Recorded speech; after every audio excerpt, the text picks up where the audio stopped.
Chapter 181. I said I'm done. Why am I still reading? Thales opened his eyes gently. Where is he? It's not important. What's important is that he felt something. His thoughts seemed to have changed. They seemed to have become unorganized, like the gurgling water behind a veil. He seems to be indifferent to everything. How could this be? Thales vaguely knew his own situation, but he did not want to change this feeling. This is good, isn't it? It's like I've entered another realm. Thales looked up. In front of him was a gray round grain. Yes, Thales saw a gray stone grain. No, it was not one. It was one of the countless stone grains embedded in it. Amazing. These stones were so far away from each other that no matter how much time passed, they would not be able to get closer to each other by even an inch. But they were so close. They were closer to each other than most of the existences in the world. They were so close that they were almost connected. For thousands of years, tens of thousands of years, or even hundreds of thousands of years later, they maintained this distance between them. Sometimes they were as far as the heavens, and sometimes they were so close that they were almost face to face. What a magical world, isn't it?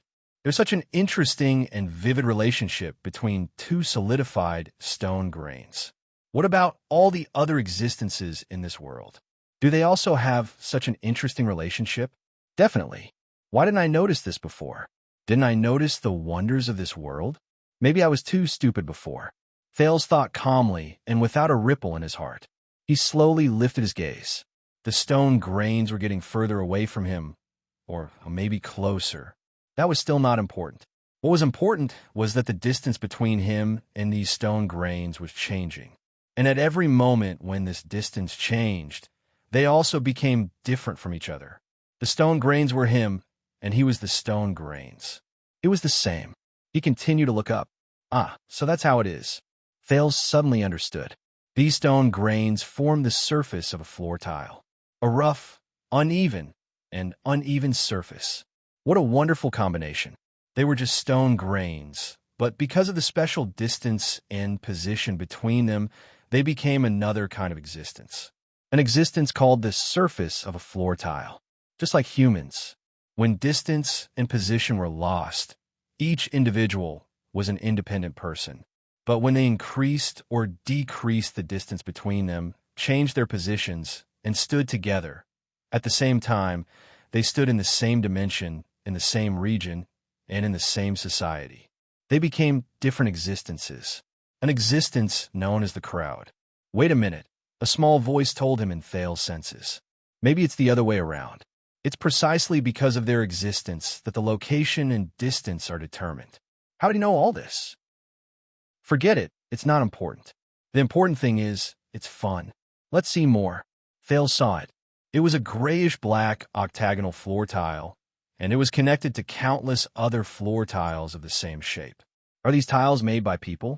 That was why the distance between the floor tiles was so uneven. Or perhaps the person who put them together thought that they were very even because they could not perceive the beauty of uniformity, the beauty of balance. Or perhaps this was what they meant by evenness. That's right, if you zoom in a little further, wouldn't these tiles be a very even floor? Thales raised his gaze to the highest point. He knew that it was daytime. This was because the existence known as day was defined by the position of the ground and the sun. The sun had already passed its zenith, forming a beautiful angle with the ground. In front of him was an exotic house. The four corners of the strange, flaky eaves curled up. The door was made of heavy, sunken wood, and the windows were made of glass and crystal drops. There were also black-haired and black-eyed humans dressed in flowing robes moving in and out of the gorgeous house from time to time. Without exception, they all looked nervous. Why are they nervous? Thales' thoughts moved a little. He knew why. In that house, there was a woman, a young woman with black hair and eyes. She was surrounded by a group of women, and she was crying out in pain in a pool of blood. The woman's lower abdomen was swollen. She was in labor. They did not have to be nervous. He saw that the life in the woman's abdomen was strong and strong. It was moving its limbs continuously. She would give birth naturally. And a man who looked like the woman's husband, who wore elegant and noble clothes and accessories, was blocked outside the house by another group of men. He had a difficult expression on his face. I see, Thales thought. The inside and outside of the house are isolated. This is why the inside of the house is tense and dignified, and the outside is tormented and difficult. What a pity if only they could see each other's situation. Even if only they could see the girl in the woman's abdomen, would they not have to be nervous, worried, afraid, and tormented? Soon, the woman's screams stopped, and her abdomen slowly flattened.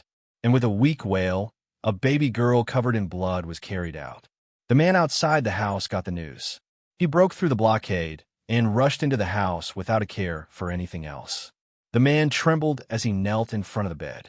He held the woman's weak hand and comforted his wife nervously and anxiously in a language he did not understand. The woman smiled. Finally, someone respectfully handed the baby girl, whose eyes were tightly shut, to the man. The man trembled as he took his daughter. "Oh my God!" Thales, who was watching all of this from the side, looked at the excited man with black hair and black eyes, then at the woman with black hair and black eyes, who had a gratified expression on her face. He could not help but want to laugh. What would happen if they knew the truth? The baby girl slowly opened her eyes and looked at the first person she had ever seen in the world. The man who was holding the baby girl trembled when he saw the baby girl clearly. The man raised his head in shock and looked at the people around him in panic. He spoke in a language Thales did not understand, as if he did not know what to do. Someone walked forward with a frown and glanced at the baby girl. Then he froze on the spot. There was an uproar in the house. Then the woman's trembling screams and wails, the servant's anxious comforts, and the man's roars came one after another. Thales laughed as he watched all of this. Yes, he looked at the baby girl and her blue eyes. Her crystalline blue eyes were completely different from the black eyes of her father and mother. That man probably did not expect that his wife's daughter was not his daughter, right? How ridiculous! Thales looked away, and the thoughts in his mind turned over like a machine.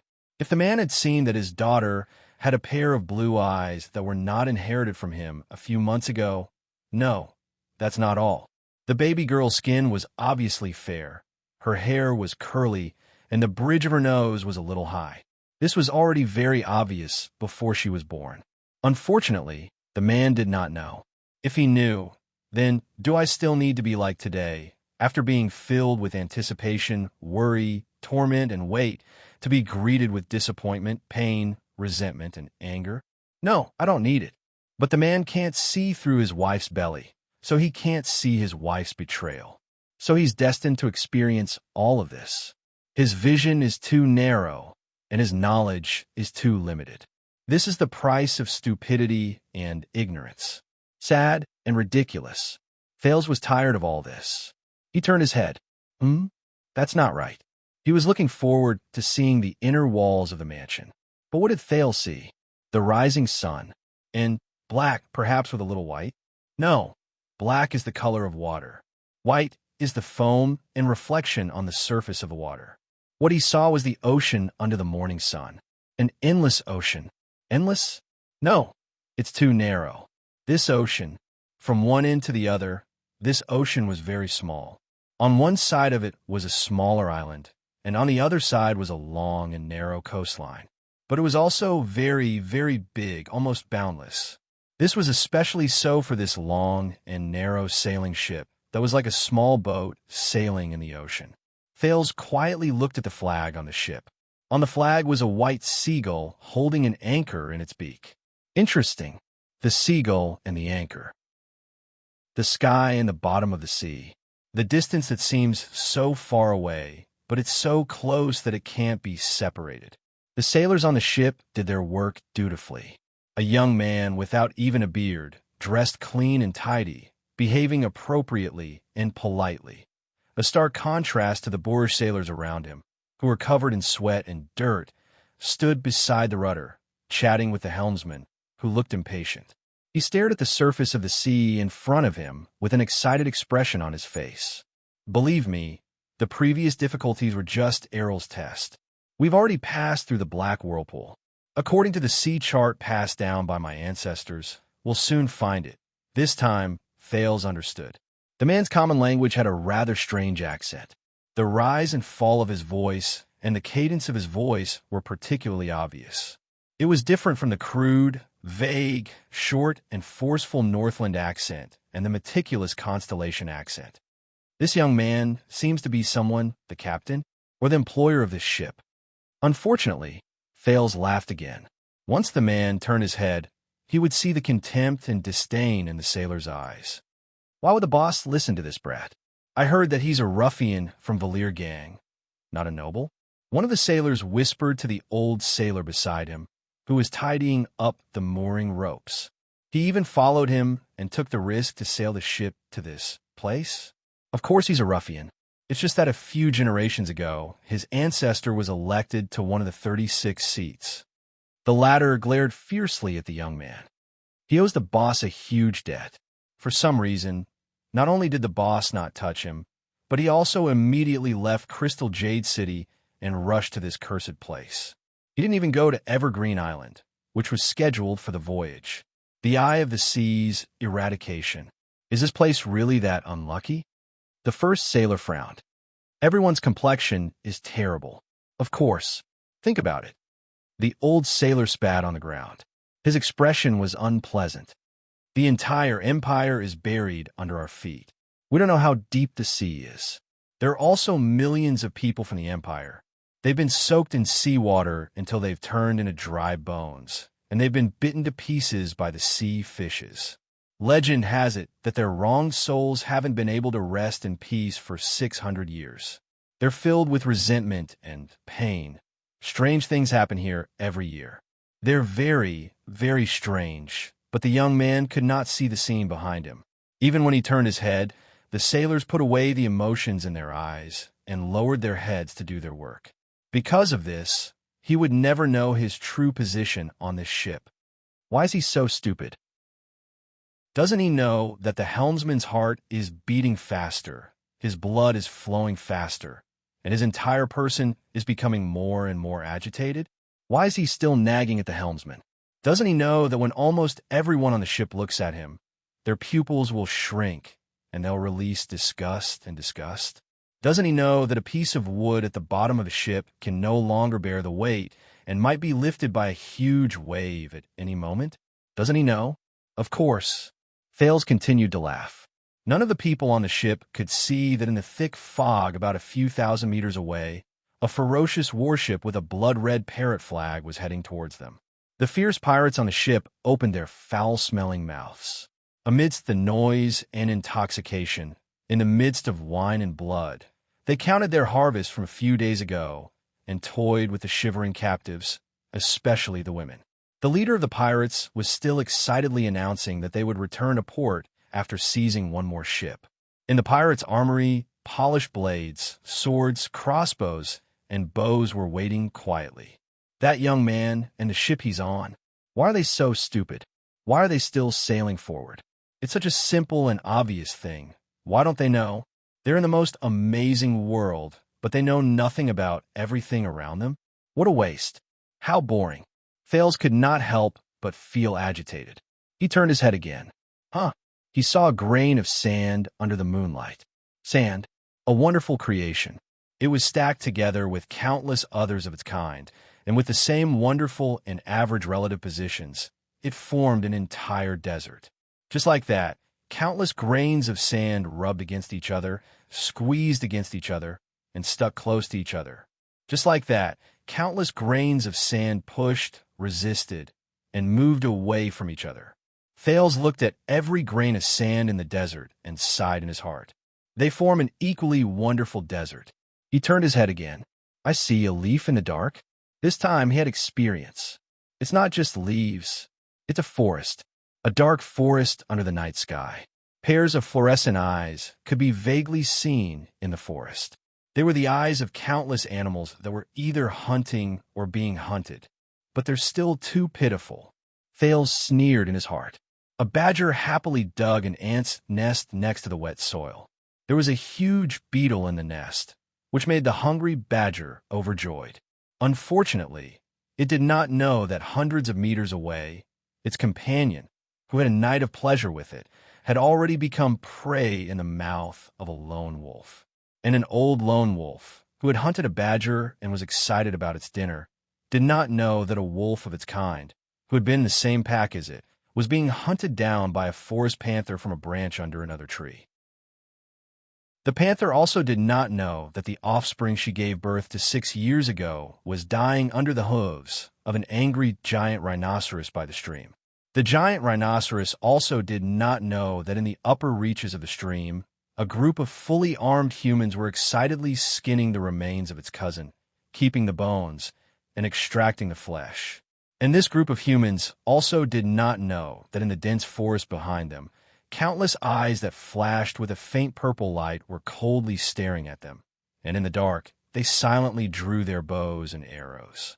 These purple-eyed, sharp-eared creatures probably also did not know that in a sentry post in the forest several miles away, one of their kind was engaged in a life-and-death battle with another white-skinned, sharp-eared creature with a machete and a sword. At the last moment, his chest was pierced by a sword. The white-skinned, sharp-eared victor spat on the ground and left in disdain, leaving the purple-eyed corpse on the ground to slowly rot. Then, it was turned into food by a group of ants beside it.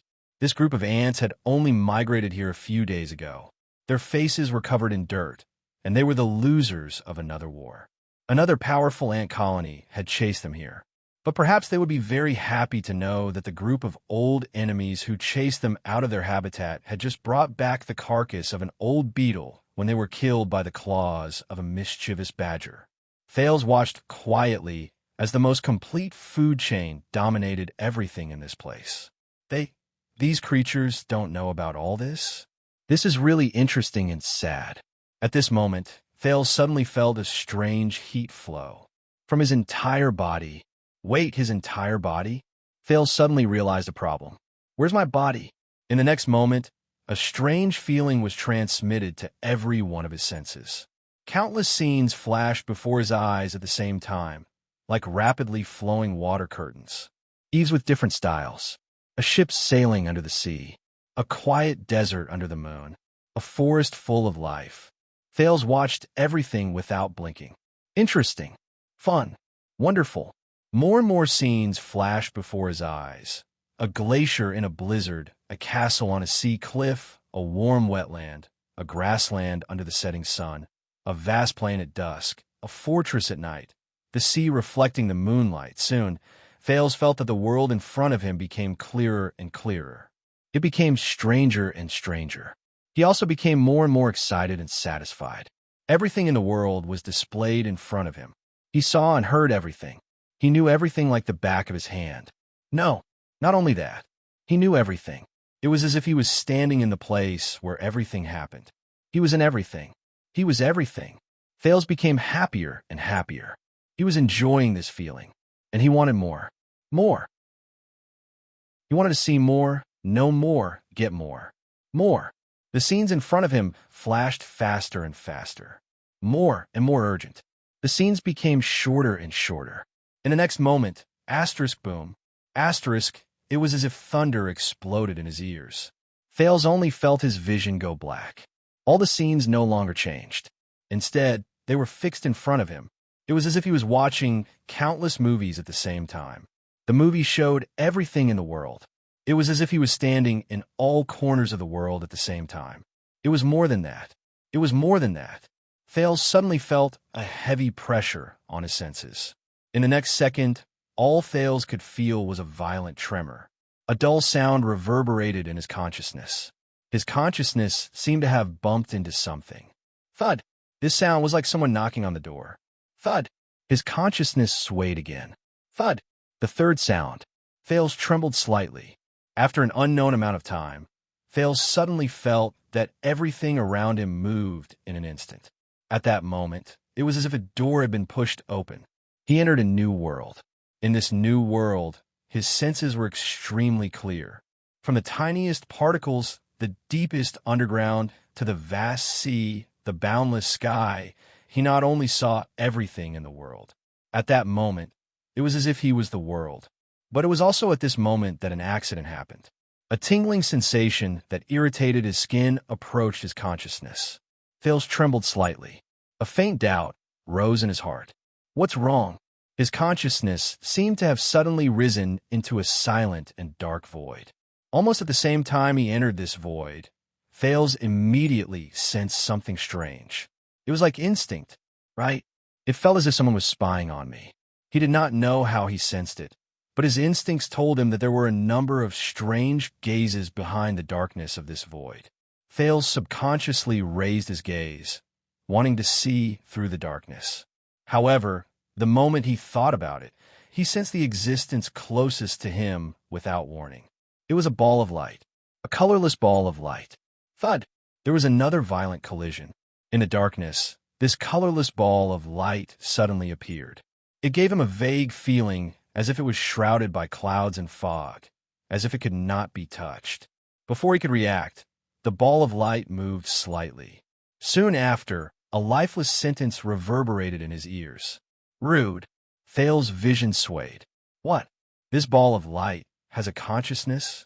At this moment, the colorless ball of light asked. Its words were still dry. I have never seen you before. Where is your name of origin? Name of origin? Mystic. Mystic. The first mystic covenant. Thales recalled a few familiar terms from his memories, which seemed to be separated by a layer.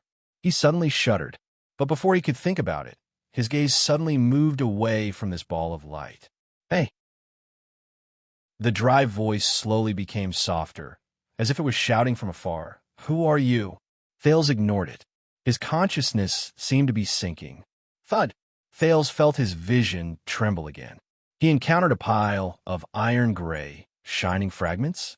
Unlike the ball of light just now, this pile of fragments seemed to be lifeless and unconscious.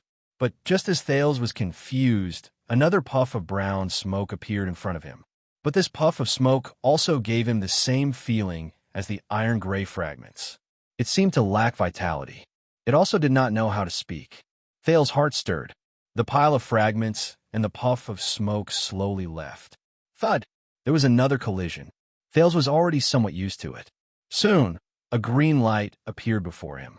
But this time, this light was conscious. The green light had an ever-changing silhouette, from a circle to a rectangle, from an oval to a long strip. Aya! A gentle but rude voice came from the green light. Just like its owner, the voice floated around. Which idiot is it? Is his brain damaged? Knocking on the door? Boss Furland? Little Asda dummy? Old Devil's Arkle? Fierce Kyrie? Cute top student L? Or the flat-chested Giza? These names sound familiar? A few questions rose in Thales' heart. Where am I? What am I doing? Why can't I remember anything? Hey. The voice from a green light continued to laugh. Don't tell me you're the legendary Taurus. After thinking of a few questions, Thales' thoughts suddenly became chaotic. In his panic, the green light suddenly disappeared before his eyes. Hey, why did you leave? You can't really be Taurus, right? The green light's voice came from afar. Don't be in such a hurry to leave. You're my idol. At least leave an autograph. Thales crashed into the door twice more. He encountered two strange, lifeless, and soundless existences. One was a silver wall of light, and the other was a golden cube. While Thales was at a loss, a faint purple light appeared before his eyes. The purple light flickered slightly, but gave him a sharp and fierce feeling. He could not look at it directly, and its reaction was very simple. Get lost. It seemed to be a bad-tempered fellow. Get lost. The fierce voice continued to travel into his ears. Immediately after, the faint purple light disappeared. Thales was slightly taken aback. A question emerged in his mind as he drifted about. What's going on? The next second, asterisk thud. Asterisk after another crash, Thales arrived in front of a glowing human silhouette. A human silhouette? It flashed with a familiar blue light. Another one? This feeling. It's like it's flowing endlessly, and it's everywhere. However, a familiar voice slowly traveled into his ears from the silhouette. Stop knocking on the door. Thales. A thought appeared in Thales' mind. It knows me? This familiar voice. All of us can feel your presence. All of us. My presence? Me? At that moment, Many memories seemed to suddenly return to Thales' mind. Thales thought of something. Wait a minute, you are... Thales stared at the ball of light, puzzled. A vague name emerged in his fuzzy mind. You are Asda? The blue silhouette flashed slightly. Thales confirmed his guess. I was trapped underground. I don't know what happened to you, and I don't know why you can knock on the door directly. The air mystic, Asda Sakurn's pleasant voice traveled slowly from the ball of light. It sounded calm and steady, without a hint of extra emotion. But this is too dangerous. You must immediately leave your original form. Thales revealed a puzzled expression. What? But Asda did not respond to him. He only heard the mystic say anxiously, Listen, they sense it too. They will definitely come for you, before you are completely locked onto. Chapter 182. What's wrong with me? Thales felt as if he was floating in the sky. His mind was extremely relaxed. He asked faintly, Where am I? Listen to me. As this faint voice seeped out from the glowing silhouette. I don't know how to explain your current state. You're just a contactor. Whether it's your understanding of mystic energy or your own name of origin, you're far from becoming a mystic. No, you're still not a mystic. I can feel that you're not one of us, but you're definitely knocking on the door, just like a newborn baby who can't even control his limbs being suddenly sent 10,000 meters into the sky. The air mystic's voice was a little unsteady.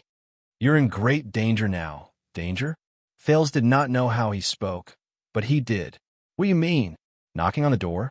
Asda sounded a little anxious.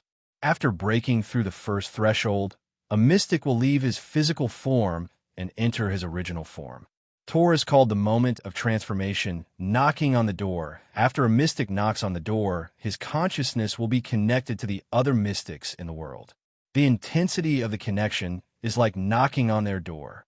In other words, the door knocker is like lighting a torch in the dark. At that moment, he will be detected by all the mystics. Those who intend to do so will be able to directly lock onto your current location. At this moment, thud, a muffled sound similar to the one just now seemed to ring in Thales' heart. This muffled sound was ear-piercing and sharp. The lingering sound made people restless and uneasy. This is... An ominous feeling rose in his heart. Thud, another muffled sound. This muffled sound was like the low throbbing of a heart. There was a soul-stirring shock and heaviness. In an instant, Thales suddenly felt that there was something extra in this part of the void. He felt a sense of panic for no reason. He was not the only one who felt this way. They're here. Asda's voice became extremely urgent. Go. There's no time to explain. Hurry up and return to your physical form. Thales grabbed a few strands of his vast thoughts and used them to think about the current situation. Right? Whatever they are, they're definitely not friendly to me. Thales lifted his gaze and looked at Asda, or rather, his silhouette, which was getting further and further away. At this moment, two sharp and threatening gazes were directed in his direction from the dark void. The owner of the gaze was getting closer and closer. While he was terrified, Thales' thoughts raced like flowing water. I should get going. It was time to go. Go where? Think about who you are. Think about what you should do. Think about what happened before you knocked on the door. The glowing outline said anxiously, Don't immerse yourself in your original state and lose yourself. Who am I? Was that important? Just as Thales was thinking about this, Thales. A clear yet fearful, childish, and sobbing voice came from an unknown direction. His consciousness suddenly shook. In the next moment, the dark void in front of Thales was instantly cleared. Asda's silhouette disappeared right before his eyes. The countless scenes that had stayed in his mind, whether it was the sea or the desert, humans or animals, all receded like the tide. It was as if the curtain in a theater had suddenly collapsed, revealing the original wall.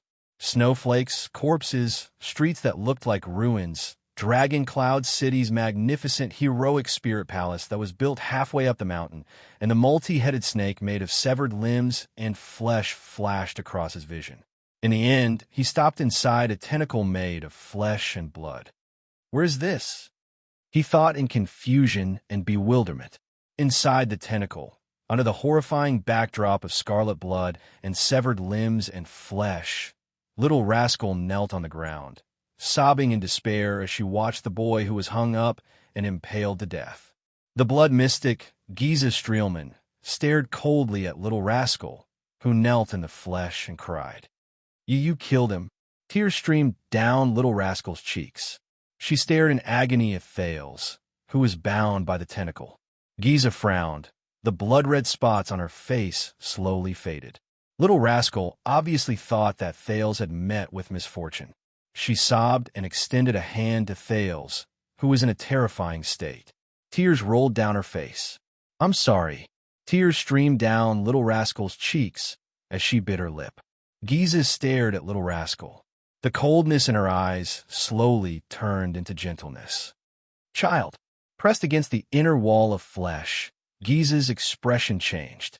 As if comforting a child whose candy had been snatched away, she said gently, "Don't be sad. It's not his fault. It's not your fault either." Giza closed her eyes in desolation. Two more tentacles extended from the inner wall behind her. "It's our fault." The tentacles curled towards little rascal. Asterisk swoosh. Asterisk immediately. Little rascal's face was filled with terror and sadness. She was pulled deeper into the flesh by the countless tentacles. She disappeared, but in the next moment, the blood mystic opened her eyes abruptly and screamed. She turned her head in disbelief and stared at Thales' corpse, which was tied in the air by the tentacles. "Why?" Giza shook her head slowly, her eyes filled with disbelief and shock. "This is impossible." In her eyes, Thales, who had been pierced by countless tentacles, slowly opened his eyes. So, I'm back again." As if he had just woken up, Thales slowly raised his gaze. In his daze and dizziness, he looked at the person in front of him. His thoughts were a little chaotic, and he could not quite recall what was in front of him. "This is it, huh? That's a severed arm? Organs? Eyeball? Flesh?" Thales saw the environment he was in clearly. "Wait a minute." He tried his best to divert his attention and consciousness from his hazy and chaotic thoughts. He fixed his gaze on what was in front of him. It was a young girl covered in blood, and her naked body was stuck to countless pieces of flesh. With a subtle and complicated expression, she was staring straight at him. Thales shuddered all over. At that moment, as if a curtain had been suddenly lifted, all of Thales' memories from that night surged back into his mind like a tidal wave. Northland, King Nuvan, the Archduke, the Duel, Asda, the Mystic Black Sword, Ramon, Little Rascal, Giza, the Hydra, the Destroyed Shield District, the Blade of Purification. And, at the last moment, he was pierced by Giza's countless spikes. The last scene reappeared in his mind. A spike mercilessly pierced through his left eye. "No," Thales shuddered. "No." Fear, panic, nervousness, worry, surprise, doubt. It was as if all the emotions he had once lost returned to Thales in an instant. Seeing the mystic in front of him clearly, Thales' breathing instantly quickened. The illusory illusion just now, the isolation of all thoughts and the indifferent attitude, seemed to be just an illusion. It was just a dream.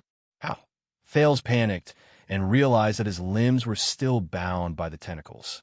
What terrified him even more was countless sharp thorns were still stabbing into his body, piercing through his body.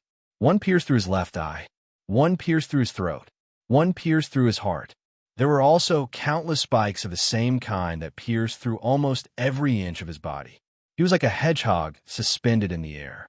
Thales panted rapidly, and his heart was filled with extreme fear. Especially the spike on his head. It was still in his left eye socket, and it had pierced through the back of his head. But, Thales noticed something strange. There was no blood flowing out of his body where he had been pierced. "It doesn't hurt? It doesn't itch? What's going on?" Thales panicked as he felt the tentacles and spikes all over his body. "What happened to me? Did I become a ghost after I died?" But Giza's words had answered his doubts. "How did you?" Giza looked at the second prince in surprise. Her tone was filled with confusion and astonishment. "Why aren't you dead yet?" Thales was stunned when he heard that. "Why not dead yet?" He stared at Giza nervously, and then at the spikes all over his body in shock and bewilderment. I'm not dead. Giza's expression became more and more unpleasant, and the blood-red spots on her face trembled rapidly. Then let's do it again. Wait. Thales was shocked, and his heart beat violently. But the mystic ignored him. In the next moment, the tentacle that pierced Thales' left eye, along with the spikes at its tip, suddenly retracted, and with a vicious turn, it pierced through the top of his head. Feeling the movement of the tentacle, Thales shuddered violently. But Thales still did not move. Wait, it doesn't hurt or not? Thales was shocked, and then slowly breathed a sigh of relief. I'm fine. It was as if he was not the one who was pierced. Impossible. The blood-red spots on Giza's body began to grow violently. She narrowed her eyes and revealed a fierce expression that had never been seen before. Your entire body was pierced, but why are you completely fine? Can't you even feel pain? Thales was about to answer with, how would I know? Giza's expression suddenly changed. She felt something.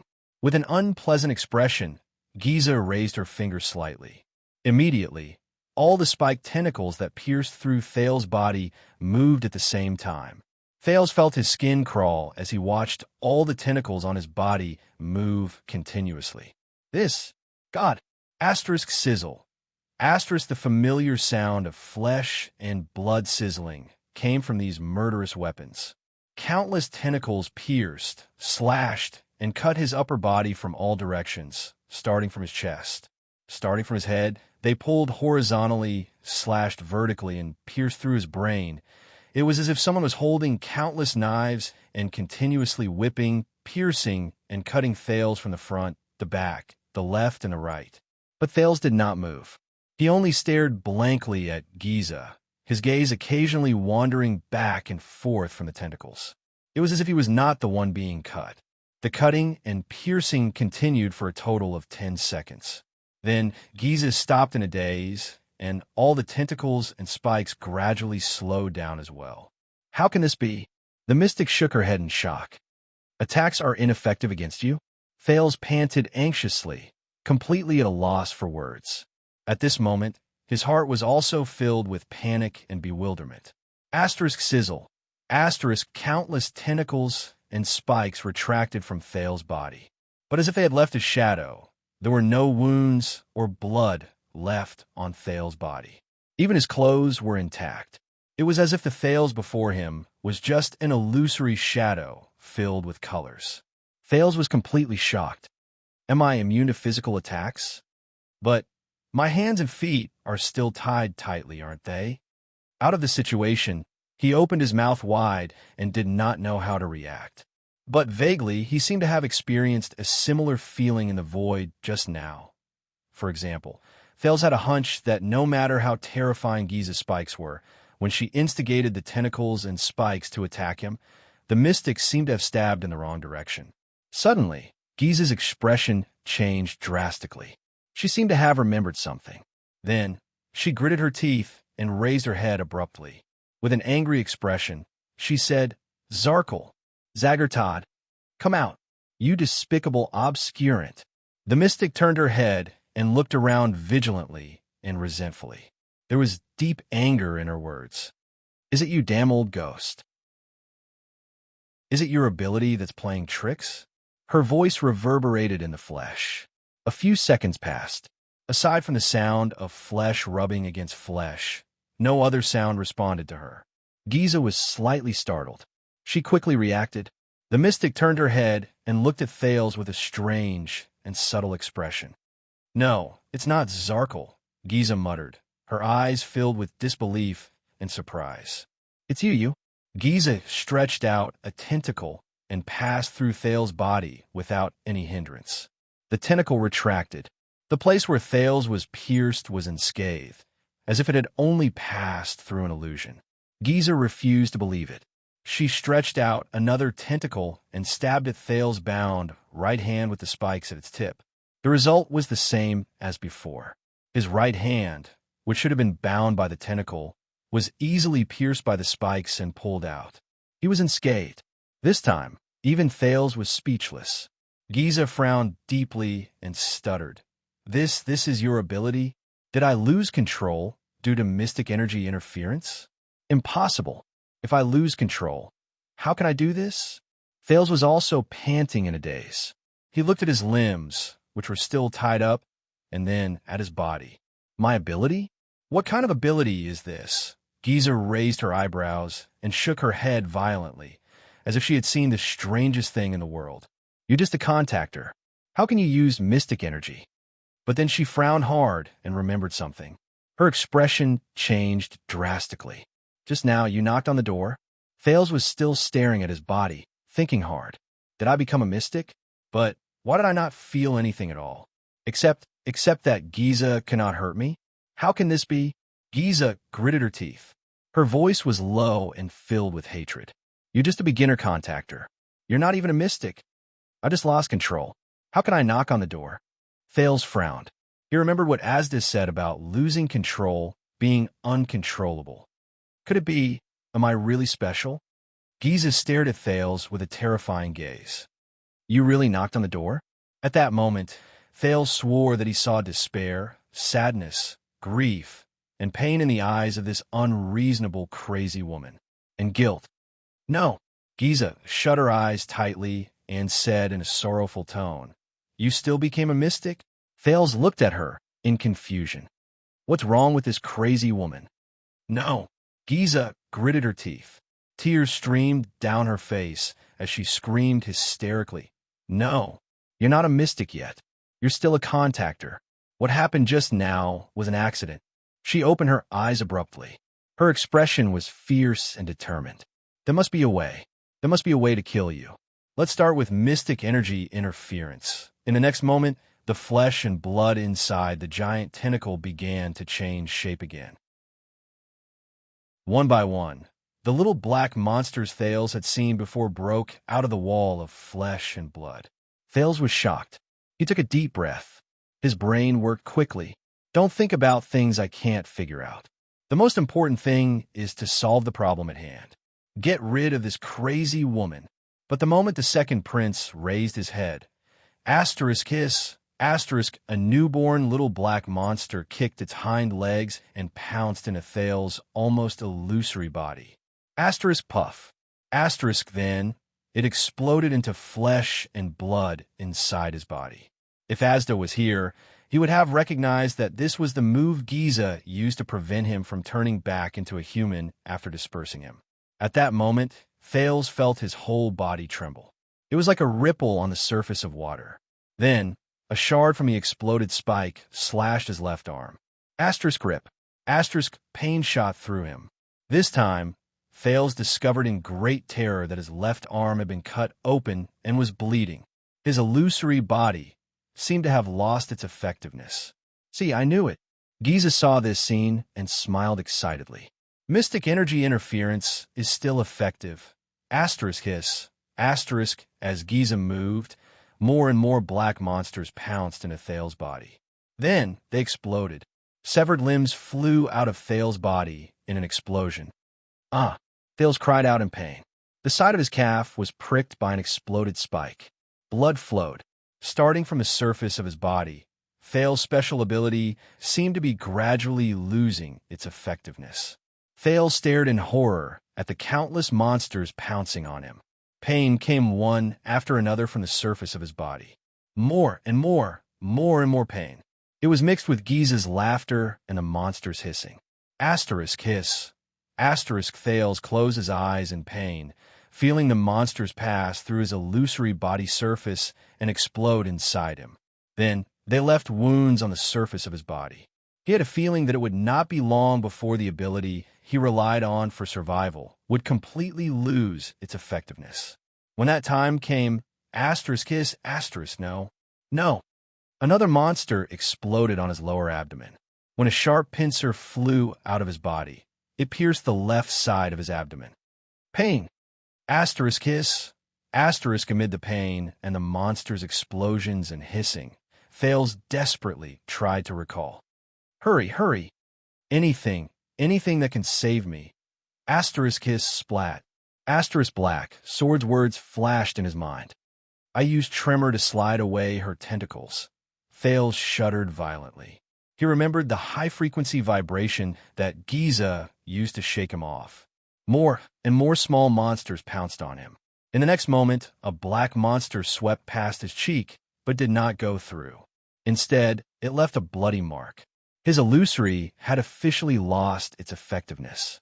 The blood mystic snorted softly. Thales did not have time to be shocked and terrified. He did not care. He just gritted his teeth. Following the instructions Black Sword taught him, he summoned another power in his body. Help me, Sin of Hell's River. It's a matter of life and death. Help me. As his resolute will rose, the Sin of Hell's River spread to his limbs as if it had a life of its own. I need to be able to get rid of these tentacles. Power. As long as I can slip away from them. In the next moment, asterisk, there was a low hum. Only Thales could hear it. Thales' limbs trembled violently at a speed that was almost invisible to the naked eye. The second prince sucked in a sharp breath. He felt as if his entire body was about to be shattered by the tremors of the Sin of Hell's River. This feeling, Xianxia's eyelids suddenly widened. In the next second, the four tentacles that bound Thales swayed, and he was immediately freed from Adair. A monster flew over his head and sliced off a strand of his hair. Asterisk thud. Asterisk Thales fell on the ground, which was also made of flesh and blood, and panted heavily. The Sin of Hell's River faded from his limbs. Thales gritted his teeth and tried to stand up, but he only felt his muscles go numb. Then, he fell backwards again. Asterisk thud. Asterisk Thales touched the flesh under his feet. There was a sticky, bloody ear inside, and he was shocked. But in the next moment, a great soreness came from his limbs. He trembled violently. He was sweating profusely, and his limbs were weak. So tired, so sore, so painful, all his muscles began to ache, and he almost lost all his strength. He finally got rid of the restraints, but he did not even have the strength to take a single step. But more little monsters were already pouncing on him. Thales widened his eyes. He only felt extremely vexed. It seemed that the extreme tremors just now had exceeded the limits of what his body could bear. So no, Thales felt his aching limbs and stared at the monsters in front of him in despair. Chapter 183. No, Thales slowly clenched his teeth. I can't give up. It's not over yet. There's still a chance. Didn't Black Sword say that a powerful person, I have to consider all factors and bet everything, just for the final victory? Bargaining chips. What other bargaining chips do I have? Thales clenched his teeth and forced himself to calm down in just a few seconds. The Northland military sword style that he had only practiced for a month and could barely use. The Sin of Hell's River that far exceeded his body's load and could barely be used again. The blade of purification that was lost in countless pieces of flesh and blood.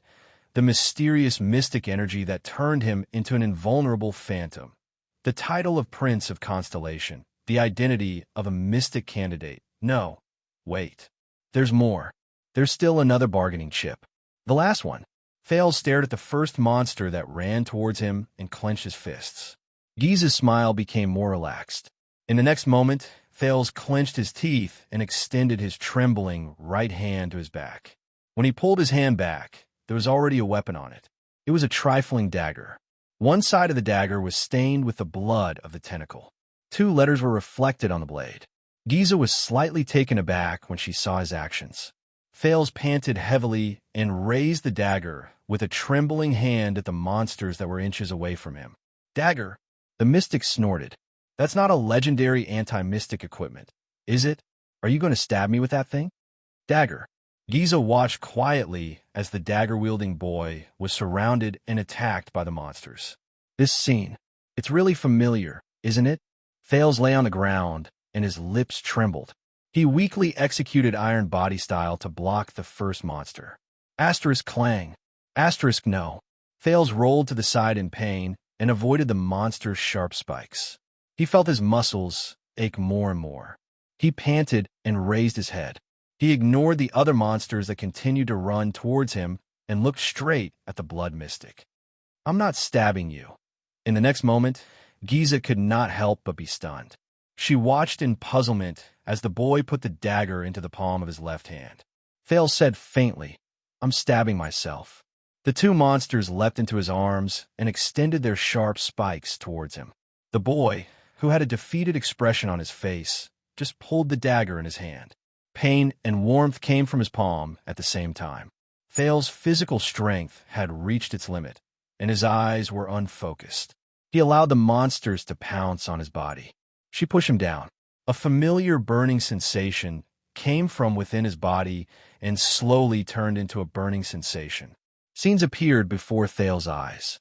He raised his dagger and rushed toward the ferocious Quide. He lay on Jayla's back, and the two of them sprinted through the streets. In the dungeon of Vine Manor, he reached for the lock on Ralph's body.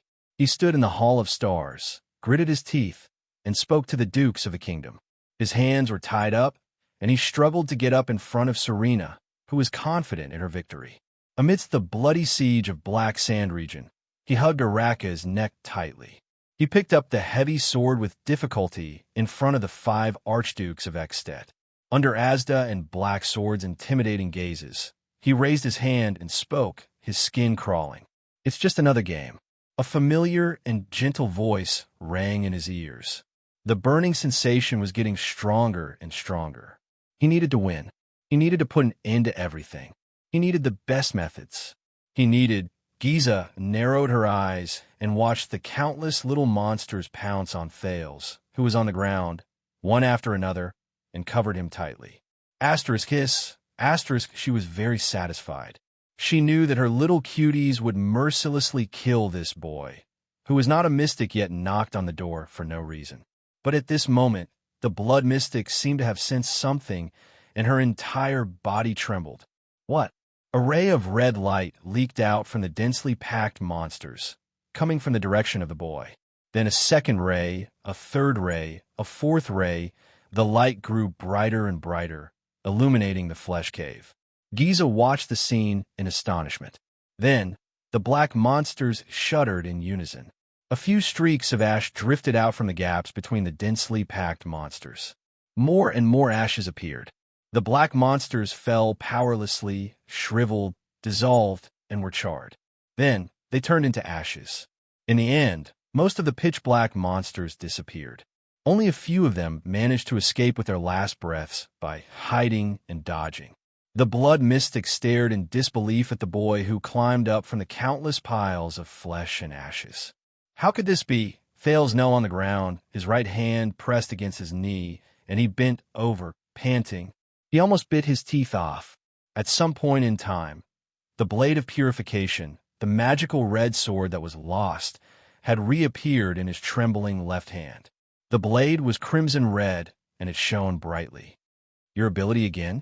Giza stared at Thales left and right with an unpleasant expression, as if she wanted to burn a hole in his palm. No, you are walking further and further down the path of misfortune. Thales furrowed his brows. Misfortune? Mystic, this is not a gift or a blessing. The mystic said slowly, her eyes filled with sternness and hatred. It is a curse and misfortune. Thales propped himself up on the ground and listened to her. He held the blade of purification that suddenly appeared in his left hand and spat on it. Enough! The second prince roared in frustration. Giza stopped talking and looked at him in surprise. You lunatic who won't listen to others. Thales struggled to get up from the ground. Listen to me. He took a step forward and cut an intercepting tentacle into ashes with his sword. Asdel wants to force me to become a mystic. Thales felt that his steps were light and his body was uncomfortable, but he still gritted his teeth and walked forward step by step. And you want to stop me from becoming a mystic? Go to hell. Thales panted fiercely. Go to hell. The blood mystic stared at him quietly. Since I came to this world, what I've done has always been the same. Thales exhaled.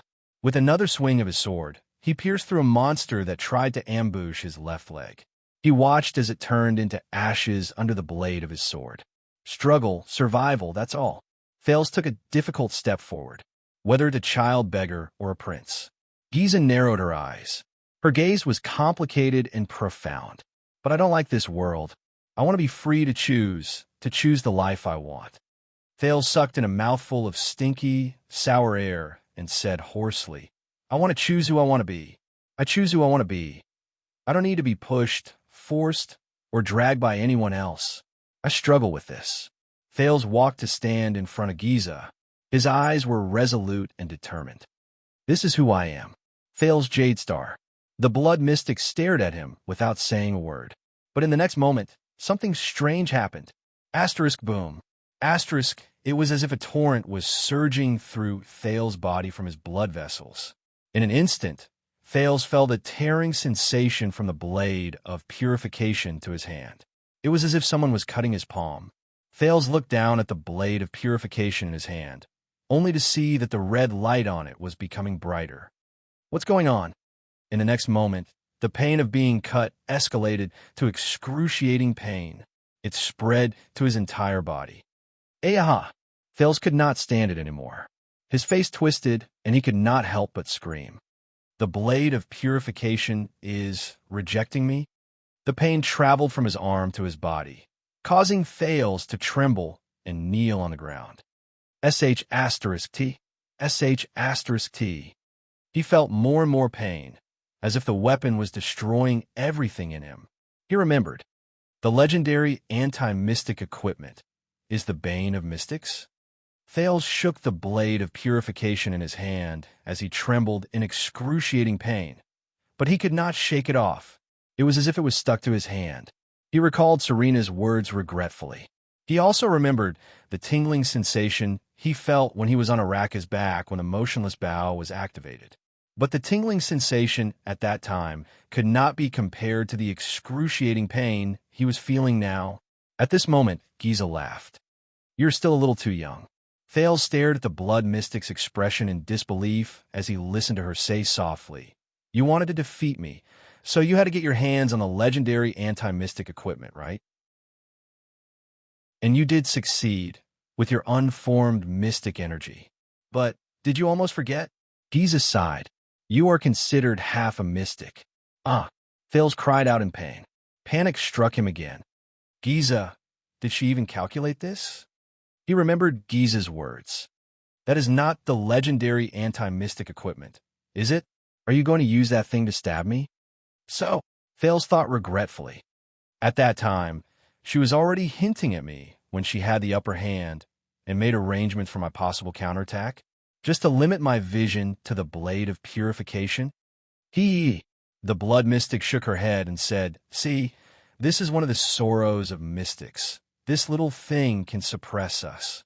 Even if you're not a true mystic, the mystic energy you used earlier is enough for it to take effect. And if you become a true mystic, Giza stared at the screaming Thales. She stopped smiling, and sorrow appeared in her eyes. The moment you touched it, you will lose your consciousness and power forever and enter the eternal seal. Thales was not in the mood to listen to her. He only felt that he was about to be devoured by the power emanating from the blade. Don't worry, I will free you. Giza sighed. If becoming a mystic is your unavoidable fate, then let me save you, the mystic said flatly. Just as I promised. Save? Say my foot.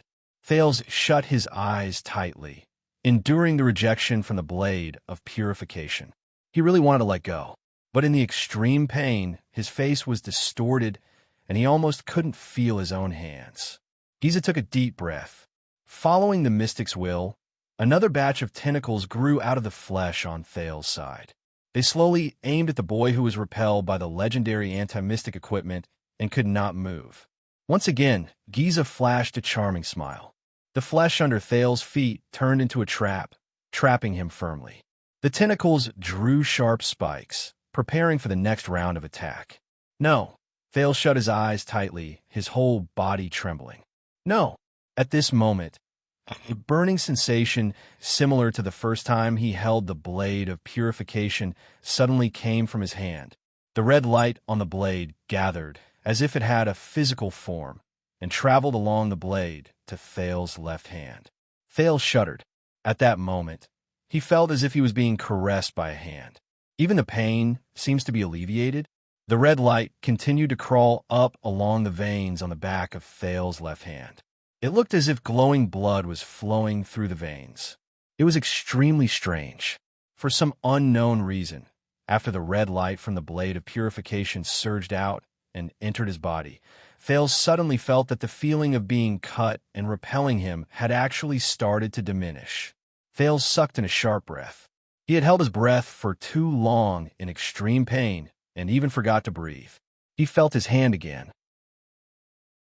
The sharp pain of being cut and destroyed slowly reduced to a slightly tolerable prickling pain. What's the principle behind this?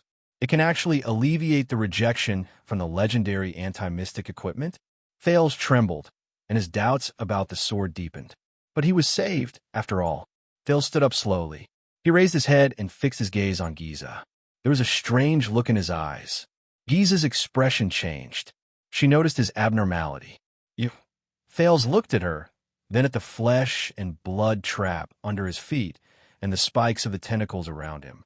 He felt the prickling pain and burning sensation from the blade in his hand. Maybe I will become a mystic one day, Thales said slowly as he endured the pain in his hand. But it is definitely not because of some unavoidable fate or because I have no other choice.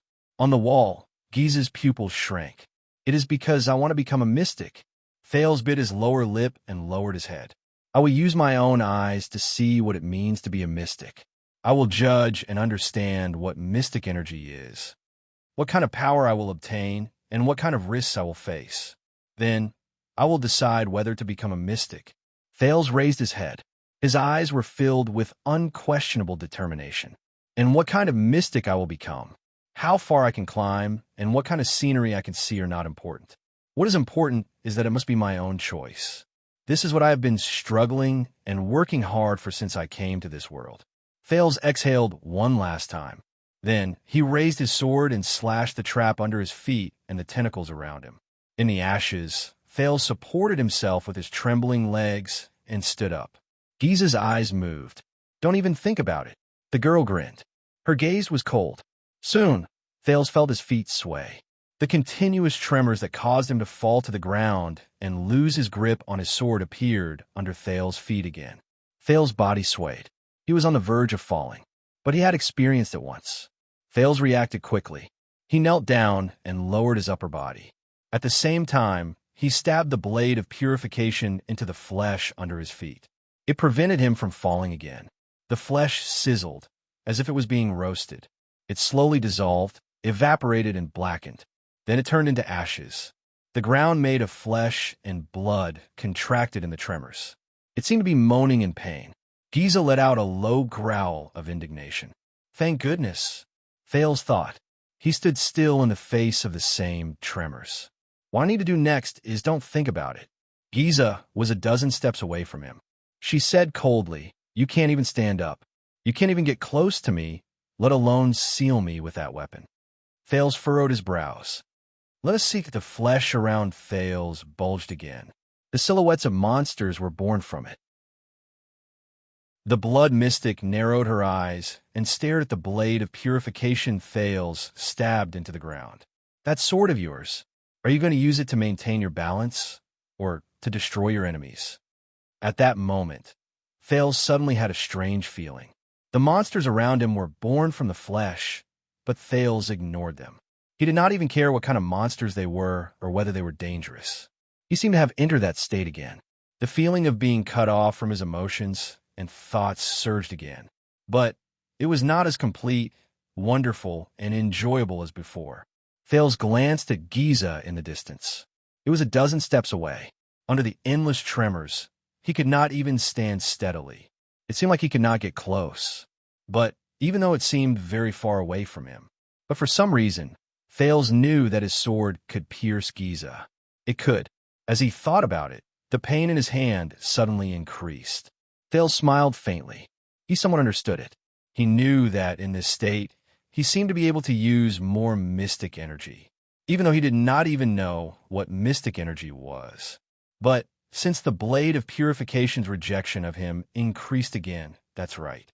The corners of Thales' lips curled up. His smile grew wider. Giza was expressionless. Her monsters advanced towards Thales again, but Thales only panted absent-mindedly and gripped the blade of purification that was stabbed into the ground. Then he pulled it out. The moment the countless flesh and blood monsters pounced on him, Thales knelt on the ground, raised the blade of purification in his hand, and gently pushed it at Giza, who was a dozen steps away. Boom! The sound of his blood vessels surging rang in his ears. At that moment, the pain and cutting sensation that the blade of purification gave Thales increased like never before. But Thales did not care. He had succeeded. Giza lowered her head in disbelief. When? The young girl asked, puzzled. At some unknown time, Thales had already taken a dozen steps away in an instant. He knelt in front of the mystic. The red blade in his hand had already sunk deep into Giza's naked abdomen. Thales' expression was indifferent. Giza trembled as she stared at her wound, then at Thales. But in the next second, relief appeared on the young girl's face, as if she had been waiting for this moment for a long time. So this is our end, Giza said casually, as if she did not care. She completely ignored the legendary anti-mystic equipment in her abdomen. Thales withdrew the blade of purification. Blood seeped out of the blade in the young girl's abdomen. Then, it slowly evaporated and dissolved. Even the tissues in her abdomen withered and scorched. At that moment, Thales withdrew from that strange state again. Thales took a deep breath, as if he had just emerged from the surface of the water. Many emotions returned to his mind again. He stared blankly at the blade of purification in his hand.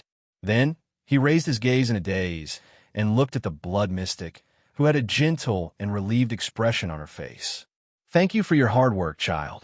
Giza slowly extended her hand and gently caressed Thales' face. Take care of yourself.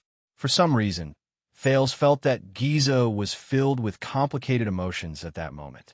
I'm sorry that I couldn't help you, Giza said softly. What happened? Thales' breathing gradually calmed down. I'm sorry. Giza's eyes were sparkling. You have to walk the rest of the path on your own. At that moment, Thales could not summon any hostility towards such a young girl. The lovely young girl slowly lowered her head. The purplish-red patterns on her body gradually faded. She gently lowered her soft lips and placed them on Thales' forehead, a gentle kiss. Thales shuddered slightly. Giza snorted softly when she saw Thales' reaction. Then, she slowly exhaled. Be careful of Asda. These were the last words of the blood mystic, Giza Streelman. In the next moment, the young girl with the gentle smile on her face started to crack. Her face, along with her smile, slowly fell apart like a cracked sculpture. Then it was her neck, chest, abdomen, her entire body. In just a few seconds, the blood mystic, along with the insides of the gigantic tentacle, turned into ashes of various sizes. The night sky of Dragon Cloud City reappeared before Thales' eyes. The ashes flew. They were like countless black butterflies. They scattered all over the sky. In the distance, all of the blood mystic's creations, flesh, monsters, tentacles, and severed limbs, withered, scorched, and dissolved at the same time. All turned into ashes. Chapter 184. Under the darkest night sky, ashes flew everywhere. The people who were previously controlled by Giza slowly woke up from the ground. Some of them regained control of their bodies. In the panic of surviving a disaster, they hugged each other and wept bitterly.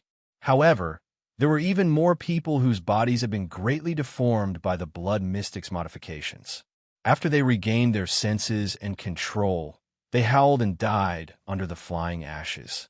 I'm Nicholas of the White Blade Guards. Do not panic. A pale-faced man covered in blood, holding a strange-looking blade, shuttled through the crowd. He mercilessly pushed away an old man who was questioning the people around him in a frenzy and strode forward. Everyone, stay where you are and don't move. The higher-ups will send someone over. In the name of the king. The Star Killer's awe-inspiring reputation intimidated the poor people in Shield District. Many of them hesitated and quieted down. There were also a few people who were more stubborn. Nicholas had to use the blade to persuade them. Nicholas panted as he walked to one of the ruins. He pulled out a thick arm from under a collapsed signboard. I thought you were dead. The Star Killer laboriously moved the injured man. Did that calamity let you go? The owner of the thick arm, the crippled former heavy swordsman Gleeward, pushed away the dirt, stones, and ashes on his body. With Nicholas' strength, he crawled out from under the collapsed signboard. No, Gleeward coughed violently. He laboriously hung his body around Nicholas' neck and raised his hand to touch his bleeding forehead. That man with the child, the veteran, frowned. His expression was solemn. He was the one who let me go when I was being controlled by that monster. Nicholas was slightly taken aback. Man? With the child? The Star Killer helped Gleeward stand up. His eyes were filled with suspicion. He can move freely in front of that calamity. Does he have a legendary anti-mystic equipment? Gleeward staggered and shook his head. I don't know. Maybe. Nicholas narrowed his eyes. His words were straightforward. Where is he? He was here a few minutes ago. Gleeward chewed on the salty taste in his mouth and spat out a bloody tooth. He said in a rough voice, Damn it, that guy withstood the attacks from me and those monsters. Nicholas pushed aside a wooden plank. Is he very powerful? Gleeward froze. Wariness and graveness flashed in his eyes. Very powerful. Nicholas put the severing soul's blade back into its sheath. So, it was that guy who dealt with the calamities? I don't know. Gleeward still shook his head with a dejected expression. Maybe. Thales panted in a daze. A few pieces of black ash gently touched his face and shattered. Was it over? He raised his head and looked at the sky full of flying ash and the surrounding ruins. Thales did not recognize this place. He had been brought too far away while Giza was fleeing, but he could still see the dead body lying on the street. At his feet lay a white-haired old man. Before he died, he tried to reach out his hand, as if to touch the hope of survival. Thales' ears twitched. He sensed something. He turned around and was immediately shocked. Unscathed, Asda stood behind him, looking as elegant as ever in the sky, full of ashes. The air mystic stared at the blade of purification in Thales' hand with a complicated expression. Thales panted and calmed himself down. Can you make a sound next time? Or send me an invitation first? Asda did not speak. He only shifted his gaze to Thales' face. Thales sighed and gestured at his surroundings with his chin. Also, aren't you late? Asda raised his head and looked at the fluttering ashes. There was a subtle emotion in his eyes. Coming out from underground, the mystic said slowly. His expression did not change. I need time. Thales sneered. After the battle with Giza, and especially after listening to Blacksword's words, he seemed to have suddenly been enlightened. The wariness and fear that he used to suppress when he faced the air mystic, but was still hidden deep in his heart, began to slowly melt. Mystic? Compared to Giza, the one in front of me is just a slightly stronger opponent. Thales called Asda's surname softly. By the way, Mr. Sakern, I've thought about the matter regarding the mystic. The mystic raised his eyebrows slightly. He lifted his gaze and looked at Asda with determination. I am not ready yet. Thales stared at the mystic's aggressive gaze and enunciated each word clearly. This is my answer. It is also my choice. Asda's handsome face did not move. They stared at each other in silence. After a while, the mystic closed his eyes and sighed. But Thales spoke again.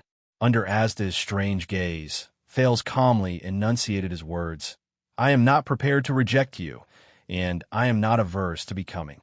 Under Asda's strange gaze, Thales said, but I need time to learn, understand, and obtain everything about mystics, and perhaps everything about magic. And I need your help, and perhaps the truth about the bloody year. A strange blue light flashed in Asda's eyes. Besides, you definitely know about your current situation. Thales turned his head and looked at the corpses and ruins strewn all over the street. It's not without reason that this world hates mystics, even if you did it to protect me.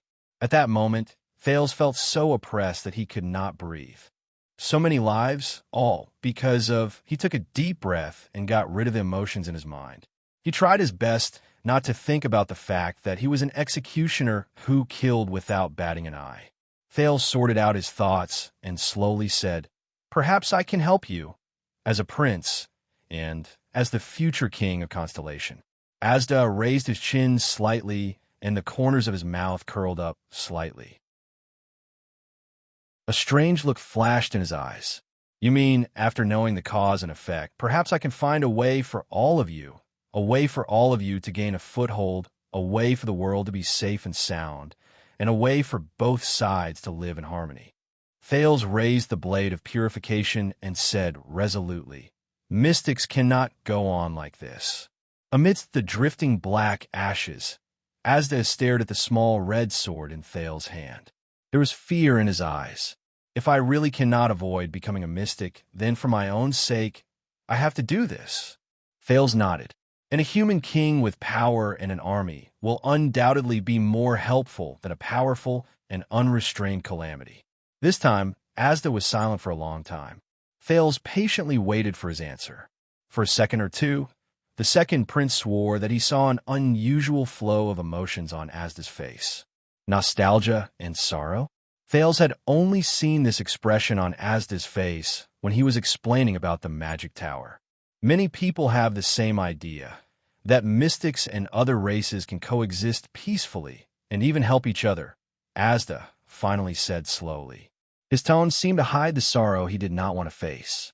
Whether as mystics, humans, or even elves, there are countless similar efforts and attempts.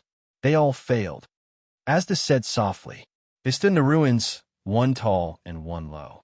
Thales returned the mystic's gaze with a firm and unquestionable gaze. He took a step forward without hesitation. First, their efforts are not enough. Thales' voice spread in the air.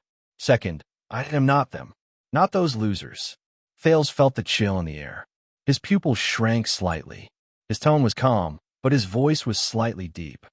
I am Thales. Under Asda's puzzled gaze, he said faintly, Thales Therangerana Kessel, Jade Star. The descendant of the imperial family, the Jade Star bloodline, the future king of Constellation. Speaking of this, Thales took a deep breath and raised the blade of purification. He was not surprised to see Asda frown and take a step back. Thales smiled faintly in his heart. His expression did not change as he said firmly, I am also the blood mystic's sealer, and a traveler from an unknown world. Countless unknown emotions flashed across Asda's eyes, but in the end, they were all suppressed by a crystalline blue light. Thales put down the blade of purification. He quietly waited for the other party's reply, but only he knew that his palm, which was holding the blade of purification, was already sweating slightly. He did not forget Giza's last words before she disappeared. Be careful of Asda. The mystic still stared at him, his gaze unwavering. 1 second, 2 seconds, 3 seconds, Thales gulped. His palm trembled slightly. Finally, Asda suddenly smiled. Thales was stunned and looked at him, puzzled. You know, it's not just you. Asda's chilling smile appeared again. After today, I realized that I wasn't prepared for you either. The mystic nodded slightly. You are too special. Thales furrowed his brows. Asda's gaze drifted to the blade of purification, and his words paused in a barely noticeable manner. Whether it's as a human prince, or as Asda raised his hands and gestured elegantly at himself. Therefore, I will respect your decision. Under Thales' slightly moved gaze, the mystic nodded slowly. And I also need time to study your abnormal condition. Whether it is the inexplicable knocking on the door or the spontaneous loss of control. Perhaps your path will be easier than ours, or even more arduous. We can't say for sure. Thales suppressed the fluctuations of emotions in his heart. He put on his friendliest and most composed attitude and pursed his lips into a smile. Negotiation succeeded. Asda, yes, I won't force you to come with me anymore, and I won't urge you to become a mystic. Asda looked at his reaction and smiled faintly. But since you said you want to understand mystic energy and magic, I can spare some time to think of a way. Thales reacted quickly. He raised his eyebrows. Even as a prince, I have to have some secret extracurricular interests or hobbies. Thales enunciated the word secret slightly. I will contact you regularly and in secret. Asda understood Thales's words. He flashed a mysterious smile and emphasized the word in secret. It's still the same old way. Pay attention to receiving invitations. Thales did not bother to hide the fact that he rolled his eyes right in front of him. Asda chuckled and said slowly, "Then, we will meet again, Thales Jade Star." He flashed a playful and profound smile. His gaze was subtle. It was just like the first time they met in the chess room. "My interesting junior." Thales took a deep breath and slowly exhaled. He nodded slightly. "Thank you, Sir Sakurn." Asda bowed slightly. His elegant figure turned into blue light. The blue light slowly faded, until only a colorless breeze was left. It blew at Thales's hair and made him narrow his eyes. "I won't disturb you anymore. She has been looking for you for a long time." Asda's melodious voice came from the wind. Thales was a little stunned. A few seconds later, the sound of the wind disappeared. Thales stood on the spot for a few seconds, holding the blade of purification tightly in his hand. After making sure that the other party had left, he exhaled. The anxiety and tension in his heart instantly relaxed. "Oh my God!" He looked at the dark night sky and heaved a long sigh, as if he was relieved. Giza's expression before she disappeared and Asda's gaze before he left still lingered in his mind. "Mystics, what kind of existences are you? What does the world look like in your eyes?" Thales immediately lowered his head and looked at his hands. JC's dagger was in his right hand and the small red sword in his left. He was absent-minded. He sighed dejectedly. He put JC back into the sheath at his waist, but touched a foreign object. Thales froze.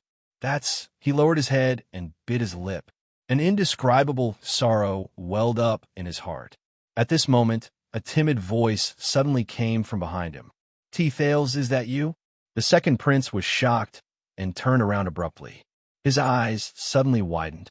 Little Rascal, who was in a sorry state and had filthy hair, stood behind him with her arms crossed.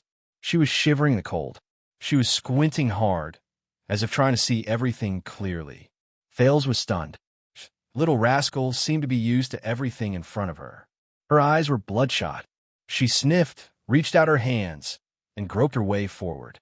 Amidst the ruins and corpses on the ground, she was like a child who had just learned how to walk, moving forward with trembling steps. She was also like a helpless blind person, moving forward alone in a lightless world. This reminded Thales of the time in the library, when she leaned over a thick book and read it with narrowed eyes.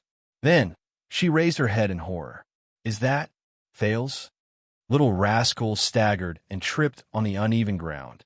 Thales stared at her blankly. He only reacted after a few seconds. It's me, Little Rascal." Hearing the affirmative answer, Little Rascal first took a deep breath, then pursed her lips. Tears welled up in her eyes. Thales exhaled. He bit his lip, stepped over the mess on the ground, and rushed to the girl in a few steps. He stood a step away from her, gasping for breath as he carefully extended his bloody left hand. Then, he held Little Rascal's palm. Feeling his hand tighten, Little Rascal shuddered, as if she was afraid. But after a moment, she resolutely and confidently held Thales' left hand with both hands. They stood in the ruins on the ground, holding each other tightly. Thales looked at Little Rascal with a complicated expression.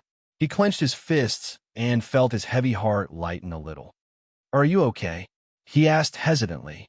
Little Rascal seemed to have calmed down a lot. She squinted her highly myopic green eyes and nodded shakily. Those tentacles let me go." The girl stood in front of him, her lips slightly pursed. Looking at the disheveled girl, Thales closed his eyes and took a deep breath as well. Little Rascal sniffled. Her hands, which were holding his arm, trembled slightly. But before she could finish, Thales suddenly smiled. A second later, he took a step forward without hesitation and hugged the dazed Little Rascal tightly. Little Rascal shuddered, but she obediently leaned against Thales' shoulder. Tears streamed down her cheeks uncontrollably. "That's good." Thales gritted his teeth and mumbled. He stared at the streets of Shield District, which were only left with the howling wind and snow. He looked at the countless corpses lying by the roadside and the scattered ashes. He hugged the only warm and trembling life in front of him tightly. At that moment, Thales felt his eyes blur. "It's okay," he said softly. "We're safe." Little Rascal hugged him tightly, sniffling, her tears drenching his shoulder. "At least, King Nuven." Thales grabbed the blade of purification and wiped his tears with the back of his hand. Hearing King Nuven's name, Little Rascal froze slightly. Thales smoothed out his breath, forced a smile, and continued. "At least he won't hang me on the city gate for kidnapping a girl." Little Rascal froze for a moment, then burst into laughter. Thales chuckled as well. "Oh, right." A moment later, Thales let go of Little Rascal. He reached towards his waist, towards a foreign object. "This is for you." Thales took it out and stuffed it into Little Rascal's hand. Little Rascal was slightly stunned. She fumbled with the object in her hand. It was the thing she was most familiar with. Little Rascal sniffled hard. Then, she gently raised the object in her hand, put on her head, and pressed it behind her ear. Behind the comical, thick, dusty, and cracked black-rimmed glasses, the little girl opened her crystal-clear green eyes again. Little Rascal stared at Thales in a daze. She stared at the boy, who was covered in blood and dirt, with messy hair and a big red bump on his forehead. A few seconds later, both of them looked at each other's disheveled appearance and laughed together. At that moment, Little Rascal's expression changed. "What's wrong with you?" she asked, a little shocked. Thales raised an eyebrow. In the next second, Little Rascal widened her eyes in horror. Thales frowned. He quickly sensed that something was wrong. He lowered his head, his face pale. A drop of blood appeared on the ground. Then a second drop, a third drop. Thales shuddered violently. He reached out and touched his nose. It was wet and slippery. Thales' expression froze. "This is what's wrong?" Asterisk clang. Asterisk, the blade of purification fell from his hand and fell to the ground, swaying slightly. Under Little Rascal's shocked gaze, Thales staggered a step back and subconsciously covered his chest. The prince's hands trembled uncontrollably. He stared at Little Rascal with widened eyes, as if he had seen the most terrifying thing. At that moment, Little Rascal remembered Alex's expression before she died a few hours ago. She covered her mouth and screamed. "No, it can't be." Following Little Rascal's scream, Thales swayed and fell. Little Rascal turned pale with fright. She quickly extended her hand and helped him lie down. "Arg!" Thales let out a pained and suppressed moan. A heart-wrenching pain suddenly spread from Thales' body. It was as if his soul was being torn apart.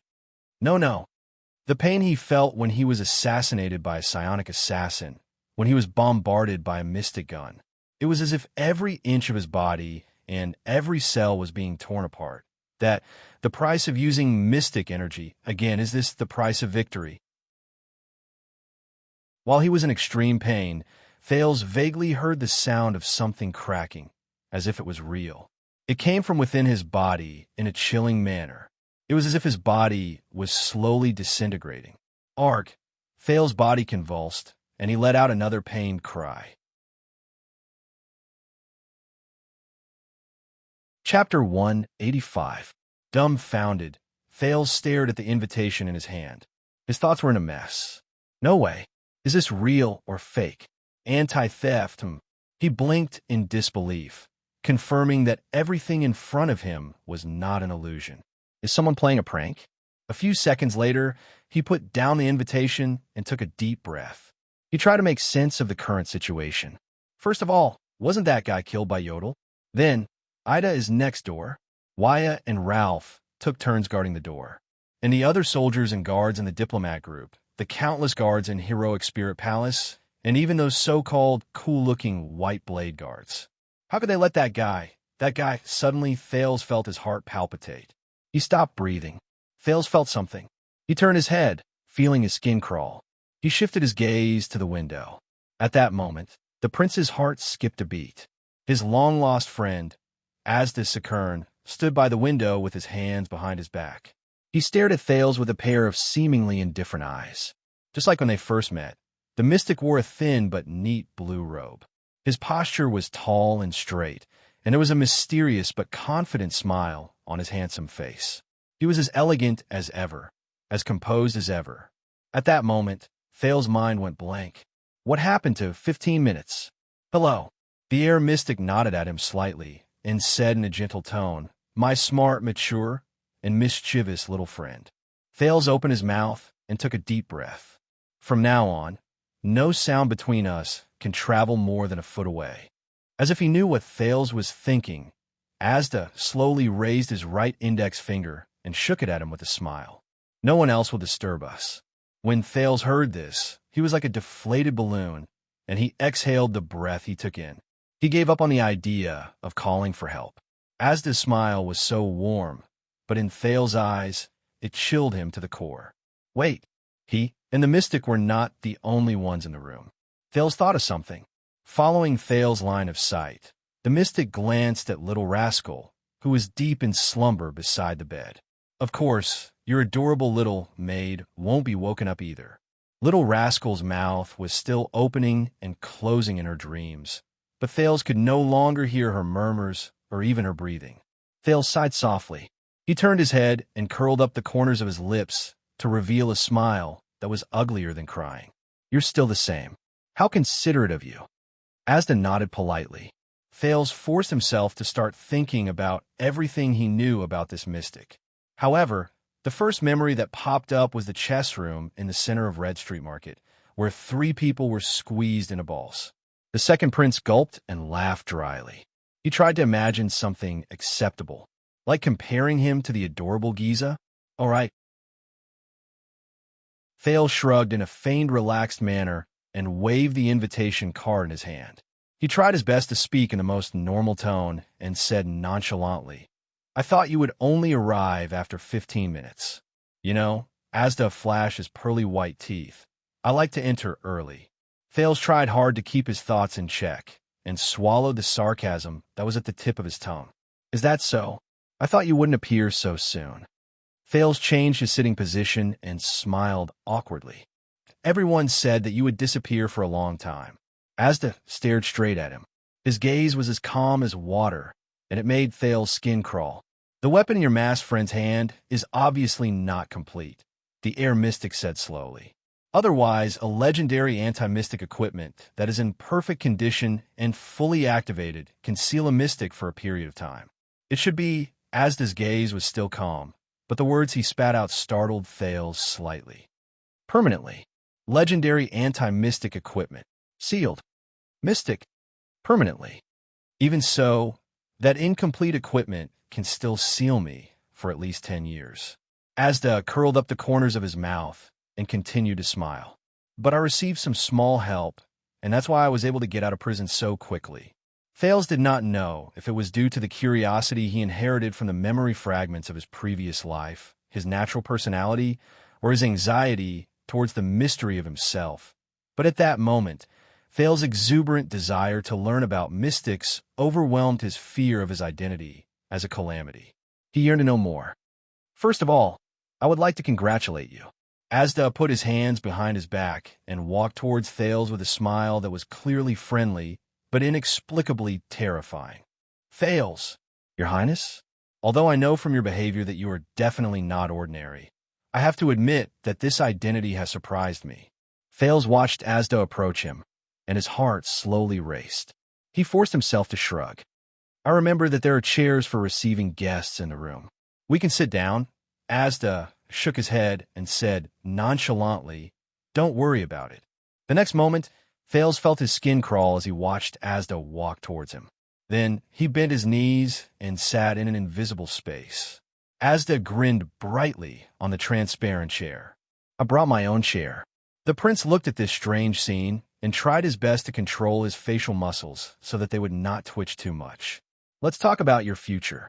Asda watched Thales' performance with interest. Your Highness. Thales knew that although he addressed himself as Your Highness, the man before him did not care about this special identity at all.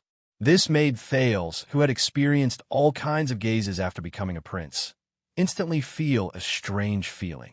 Thales took a deep breath and forced himself to calm down. Only then could he understand the situation and protect himself, even if the existence before him was a calamity that could not be understood with common sense. Of course, he recalled his conversation with Ramon and muttered, "During this period of time, I have thought of ways to investigate some things about air, mystics, and magic." First of all, in this asymmetrical conversation, he had to seize the initiative. Very good. This will save us a lot of time. As expected, Asda's eyes brightened. "What do you know?" "Not much, but not little either." Thales carefully chose his words. "For example, what exactly is magic and the three great magic towers?" "I met a person who is quite knowledgeable about magic." Asda's interest was piqued. While Thales was on tenterhooks, he briefly repeated what Ramon told him. Even Asda could not help but sigh softly.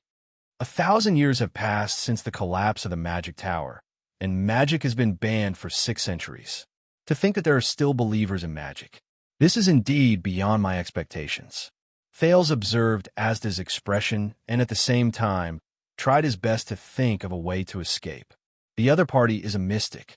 I don't even need to think about non-peaceful means. Stall for time. I can consider this.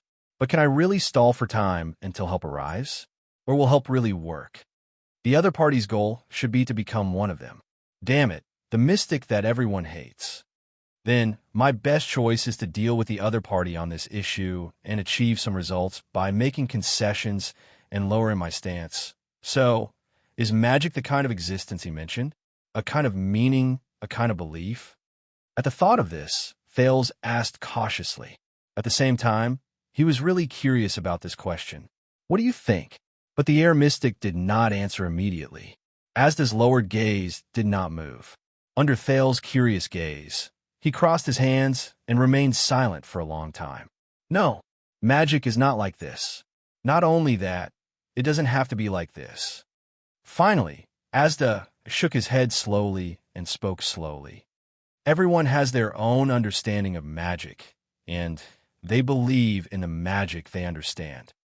Thales was stunned when he heard this. Asda raised his left hand and looked at his palm. His gaze was complicated. At that moment, Thales felt that the Asda in front of him was more like a normal person than ever before, and not a terrifying calamity. Magic is a kind of choice. Asda stared at his palm and slowly clenched his fist. And these choices are neither exclusive nor mutually exclusive. There is no superiority or inferiority.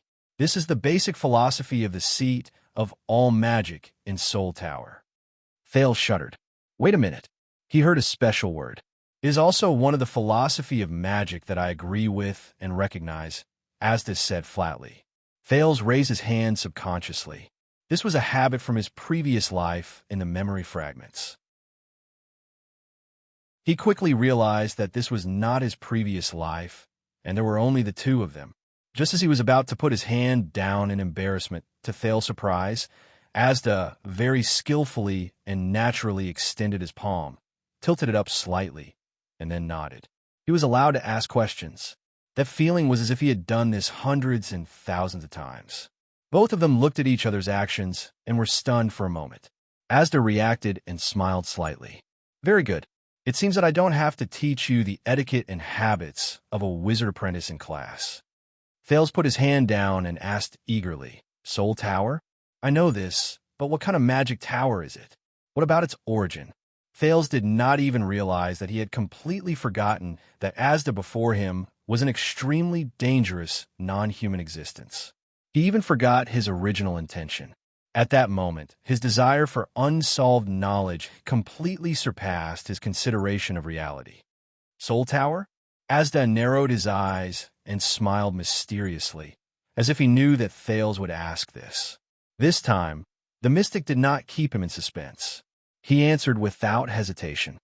In the year 618 of the era of kings, not long after the battle for survival between the humans and the three races ended, the imparter, Wizard Yuri New Moon, who returned from the battle, left the ascetic tower with his 5 students due to differences in philosophy.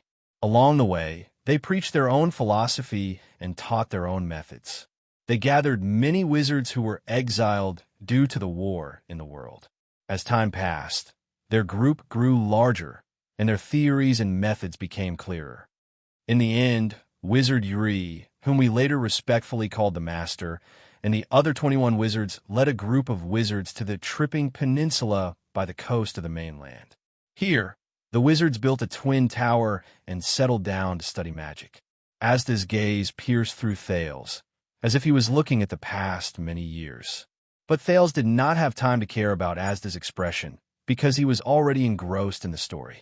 With a perplexed gaze, Asda continued. Soon, this new magic tower attracted many wizards to visit. The novel, free, casual, and equal atmosphere of magic research gathered a large number of people, turning this piece of land into a small gathering place for wizards with the Twin Towers as the center. Unlike the painstaking contemplation and protection of the ascetics, and the fanaticism and destruction of the alchemists, this gathering place quickly became the forefront of theoretical research in the magic world. After various magic theories and hypotheses were proposed, they were gradually perfected through endless debates and demonstrations. Branches of magic that were originally not recognized by the two great magic towers were established one after another, forming the Soul Tower magic system that we are in contact with today. Just like that, the sages jointly built the third branch apart from the ascetic tower and the alchemy tower. It is also the youngest, the most special, the most active, the most prosperous, and the most influential wizard inheritance in the world. Speaking up to this point, Asda lowered his head and let out a sigh that only he knew. After Yuri Xianxia passed away, his ashes were placed in the middle of the twin towers, suspended in the air. A sentence was engraved on the surface of the box with iron elements. May every wizard have an independent and free soul. That was how the Soul Tower got its name. Asda closed his mouth gently. Thales came back to his senses and exhaled a long breath. The era of the kings. The battle for survival. Wizard Mindy's. The youngest wizard's inheritance. The origin of the Soul Tower. These were taboo knowledge that he could not easily obtain from books. Thales' heartbeat quickened as he listened. It was as if an unprecedented world had opened up. If Ramon was here, Thales thought, would he kneel down and cry in excitement? He continued to raise his hand eagerly. Also, you mentioned the seat of all magic just now. What is that? The seat of all magic is an important research branch in Soul Tower. Asda did not seem to notice Thales' expression. He continued to speak slowly and at a moderate pace. His clear and pleasant male voice echoed in the small space as he narrated the world's most taboo, lost knowledge. It originated during the first civil strife in the Empire and was officially established in 373 of the Empire calendar. It flourished between the 5th and 7th centuries of the Empire calendar. At its peak, half of the wizards in the entire Soul Tower came from the seat of all magic. Every time it opened, apprentices and wizards from the Alchemy Tower and the Ascetic Tower would come to listen, comment, and oppose each other. I can't use simple words to summarize the characteristics of this branch of theory. That would be irresponsible to the students. But I can give you a list of the most influential books of this branch. No, to be exact, it should be 23 important works. If you want to have a deeper understanding of the seat of all laws, Roland said with a smile on his face. Thales' heart raced as he listened to the mystic's words. An inexplicable sense of excitement filled his brain, but he quickly calmed down and realized the problem. Mr. Asda, you are a wizard, right? Thales looked at Asda in surprise. Before you became a calamity? He did not even think about whether his choice of words had offended the other party's taboo. Wizard, that is a title that only those who have achieved widely recognized achievements in a certain field of magic can obtain, at least in the Soul Tower. Asda crossed his arms, grinned slightly, and shook his head slightly. I was just a small apprentice back then. Thales' heart skipped a beat.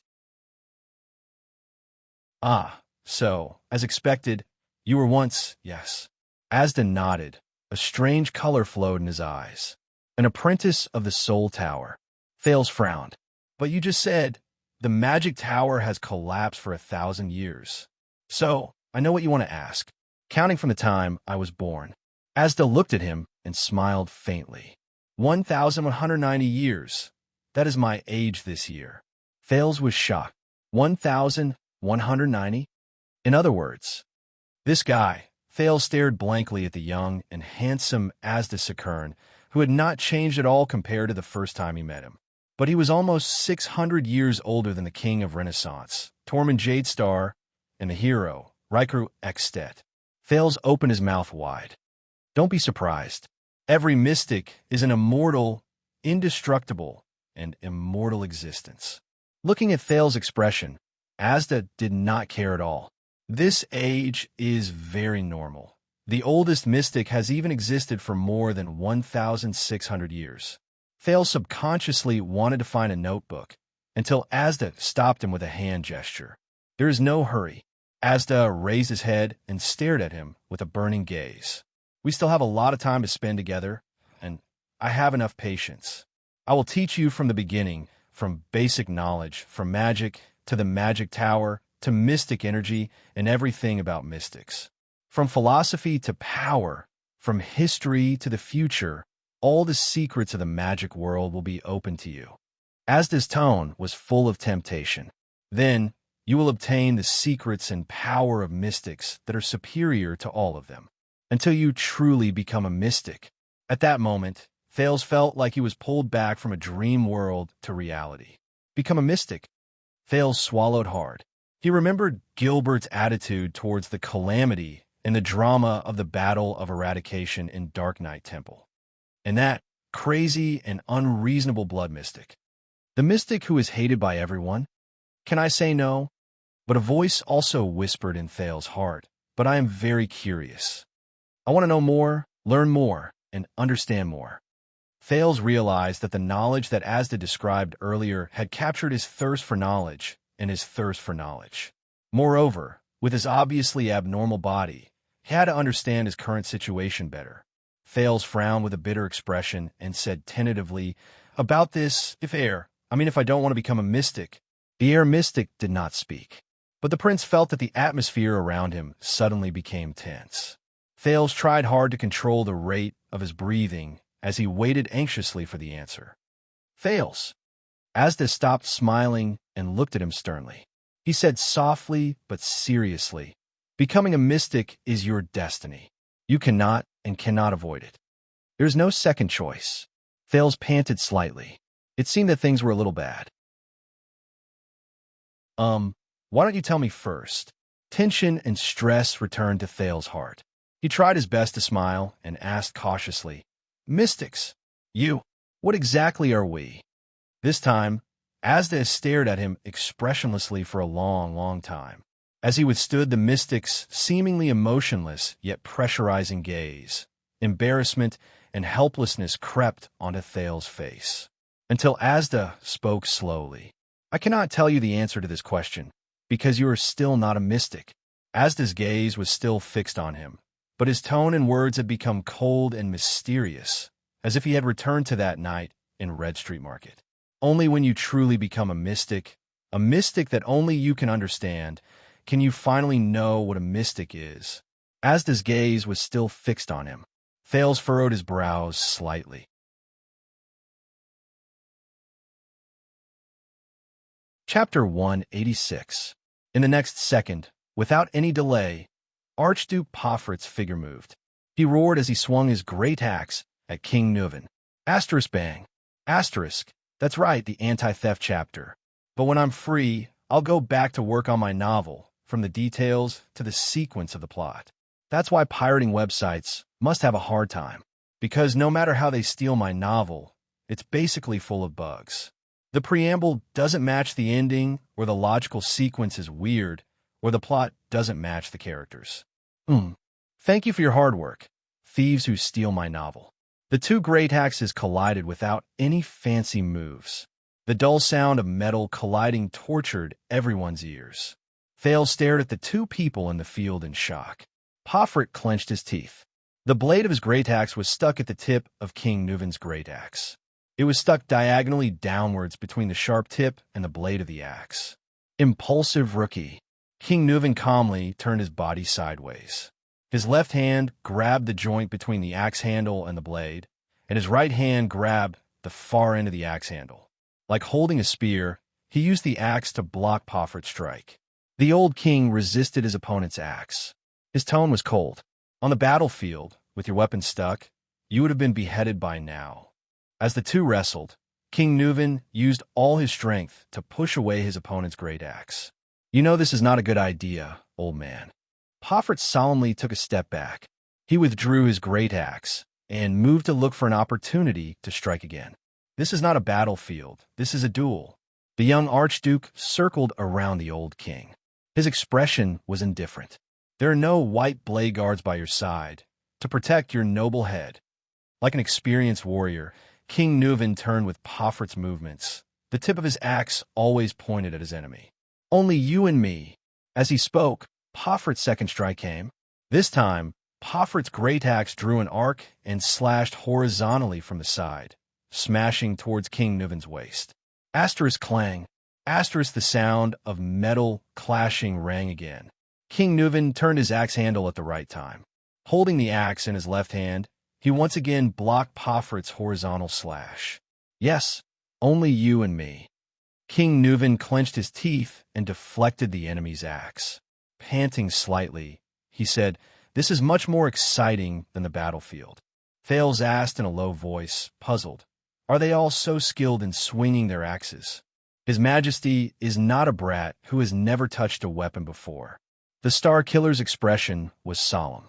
While he explained, he did not forget to jab Thales.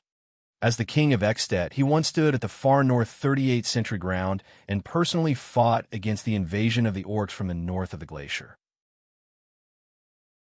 The skull of Syra Dark Thunder, the human slaughterer, is still hanging high up at the first lookout point, intimidating the glacier beastmen. He also led his troops out of the Golden Passage and broke through the elves' defensive line in the White Mountain. Wherever his troops went, Camus Union, the White Elves, and the Alliance of Freedom were subdued. A brilliant light shone in the Star Killer's eyes. He was also the first northern sovereign in 300 years to conquer Broken Dragon Fortress and cross the border between Extet and Constellation. When it comes to battle experience, he won't lose to any of the battle-hardened warriors in the White Blade Guards. Poitre raised his eyebrows, and Thales stuck out his tongue. In the arena, Poffert swung his great axe again and collided with King Nuven's weapon in the air. Asterisk bang. Asterisk sparks flew in all directions as the blades collided. King Nuven seemed to be a little powerless. He gritted his teeth and withstood the great axe, his arms trembling slightly. "Are you tired?" Poffert seized the opportunity when King Nuven took a breather. He roared and shook his arms with force. "Old man." King Nuven was forced to take a step back. While he was still adjusting his body, Poffert swung his axe again and chased after him. Asterisk clang. Asterisk King Nuven once again blocked the enemy's fierce attack. From the beginning until now, he had been passively defending. But this time, the enemy's attack did not end so easily. A surge of power surged into Poffert's arms. His eyes were burning like a warrior with bloodshot eyes. With a roar, he swung his axe again and struck the king's left leg. In Thales' wave vision, Poffert was filled with bright light. It was concentrated in his arms and flashed continuously. Power of eradication. Seeing that his king was in danger, Nicholas remained calm. He explained briefly, Beacon Illumination City's unique combo axe technique has given birth to at least 3 types of power of eradication. The old king roared and used all his strength to pull back his great axe. He struck Poffert's great axe away, and the 2 axe blades clashed in the air, creating sparks. Asterisk clang. Asterisk the king barely blocked the other party's axe. But unlike before, the old king did not manage to lock the other party's axe in this strike. Poffert had no intention of stopping either. His axe spun in the air and, under its owner's crazed expression, brought with it a strong gust of wind. Once again, it chased after the king's head. King Nuven panted and struggled to adjust his posture. He raised the heavy axe handle to his side and forcibly blocked Poffert's attack. Asterisk bang. Asterisk, a loud noise was heard. Thales subconsciously covered his ears with his hands. But Poffert, who was supported by the power of eradication, did not get his axe stuck like the previous few times. He reacted quickly and reversed the axe. It slipped away from Nuvin's block in an instant. The next moment, the young archduke pursed his lips and pushed with both hands, thrusting the sharp tip of the axe forward. A sudden stab at the opponent. In the face of the enemy's sudden attack, King Nuvin, who was powerless, could not pull back his clumsy axe in time. He could only watch as the tip of the axe pierced towards his face, until the tip of the axe pierced straight into his left cheek. Ah! King Nuvin roared indignantly. At that moment, Thales felt his heart skip a beat. In the nick of time, King Nuvin suddenly turned his head sideways. Asterisk grip. Asterisk the tip of the axe grazed the king's face, drawing blood. It also caused a wave of exclamations in the hall. With a terrifying scar that stretched from his cheekbone to the side of his left ear, King Nuvin narrowly avoided the fatal tip of the axe. Blood dripped on the ground. The king then clenched his teeth and mustered all his strength. He swung his axe horizontally and forced Pofrit to retreat. This was also Nuvin's first counterattack. Pofrit nimbly took 3 steps back to avoid the wind generated by the king's axe.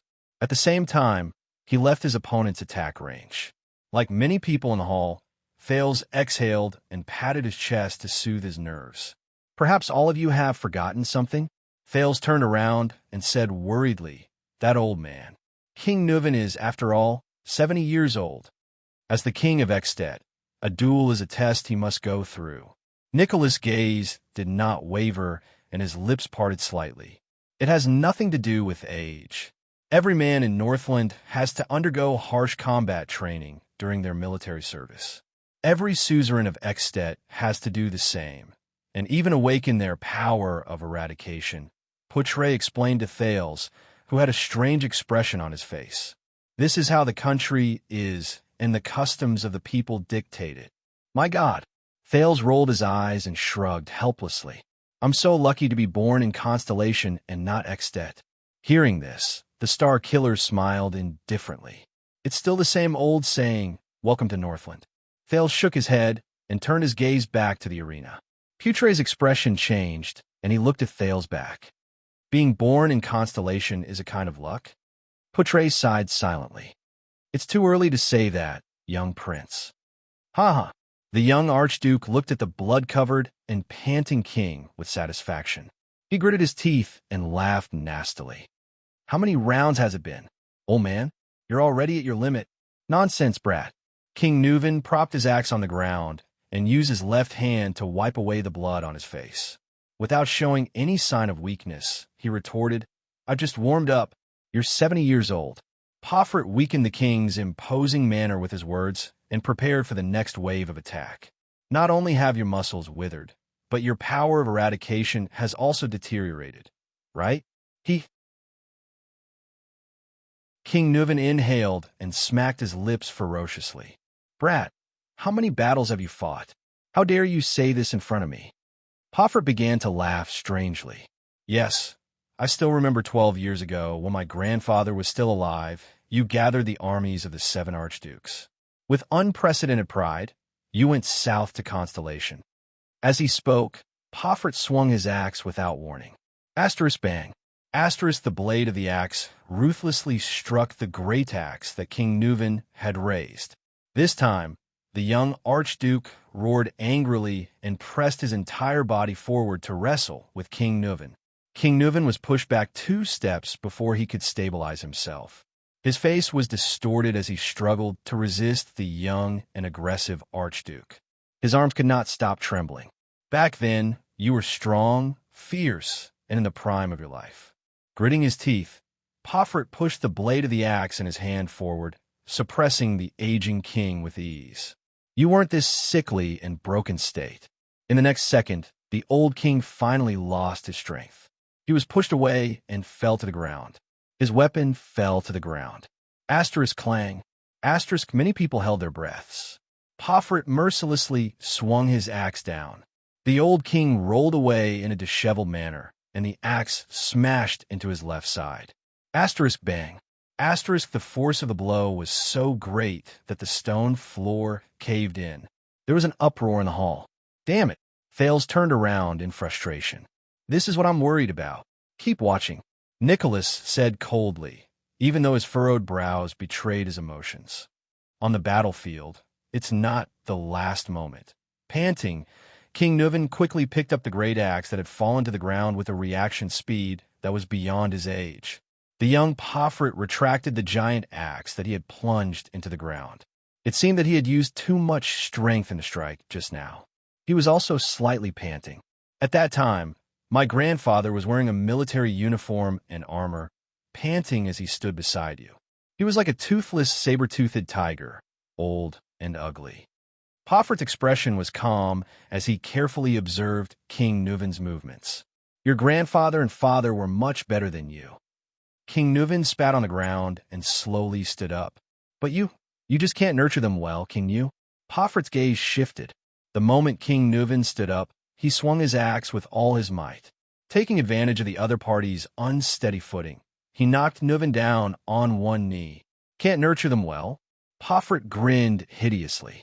He swung his great axe and once again pushed Nuven back. The latter half knelt on the ground, panting continuously. To you, Beacon Illumination City is a tamed, well-fed hound, isn't it? A hound that is at your beck and call? Pofrit laughed and once again knocked down the old king, who was trying to get up. Every time King Nuven tried to stand up again, he was interrupted by Pofrit's attacks. The common-elected king of Extet could not even get up to face the enemy. In front of Constellation's broken dragon fortress, my grandfather's army could not stop that damned sword of reversing light. Beacon Illumination City's defense line collapsed. I still remember you softly saying to my grandfather, "You're old." Is Beacon Illumination City also old? Pofrit's tone was cold as he recovered from the huge exhaustion caused by swinging the great axe. The next day, my grandfather obediently returned to Beacon Illumination City to retire. My father became the next Archduke of Beacon Illumination City. What? Kneeling on the ground, King Nuven, who was at an absolute disadvantage, laughed nonchalantly. Don't tell me that you're going to betray Dragon Cloud City because of this? As he spoke, the old king swung his great axe at Pofrit's leg. The three archdukes in the south are arrogant and unruly. Pofrit took a step back in a relaxed manner to avoid the strike. He looked at King Nuven, who was kneeling on the ground. Their supplies are lagging, and their progress is slow. Hence, the war with Constellation is all on Beacon Illumination City's shoulders. The supplies, military expenses, reinforcements, suicide squad, and even the nearby prostitutes in the camp. Don't you think something is wrong? Pofrit said through gritted teeth. That is the responsibility you were assigned. King Nuven's gaze was frightening. His voice was laced with anger. It is also the king's order. Pofrit swung his great axe mercilessly again, causing King Nuven to roll away. This time, Nuven, who had expended a lot of energy, could not completely block his opponent. The great axe grazed the old king's left arm, causing a spray of blood. This is bad. Thales thought to himself. This is bad. To hell with your order. To take down that damned broken dragon fortress, how many soldiers and horses have we sacrificed? More than half of them are from Beacon Illumination City. The young Archduke yelled angrily. I watched the dead and injured soldiers return to their tents with numb expressions, lamenting about when they would be able to go home. The next day, they were sent out as the first wave. Like targets, they were used up in the siege of the fortress crossbows, arrows, kerosene bombs, huge logs, rolling stones, mystic guns, and soldiers. Pofrit pounded his chest, his gaze fierce. They were sent to die.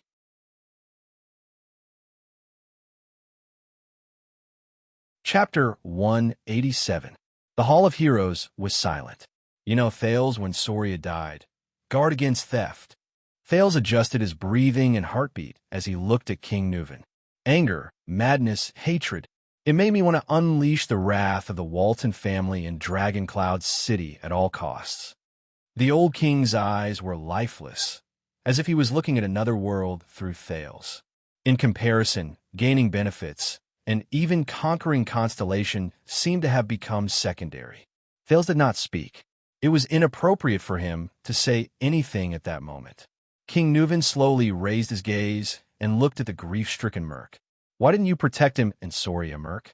The king's expression was very unpleasant. You're a white bladeguard. You should have been by his side to protect him. Merc bowed his head deeply. His expression became even more pained.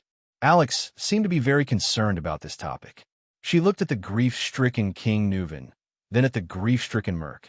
Her breathing quickened, which made little Rascal, who was behind her, less nervous. Merc, the king's granddaughter whispered pitifully, not now, my lady. Merc shut his eyes tightly. His breathing was rapid as he interrupted Alex. Alex's face turned pale. She curled her lips and trembled slightly. She grabbed little Rascal's hand behind her. The latter had a frightened expression on her face. I cannot absolve myself from the blame for Prince Soria's death. Lord Merc clenched his teeth and looked sad. Your Majesty, you were merciful and did not punish me. Nicholas only grounded me for a few days as a token gesture.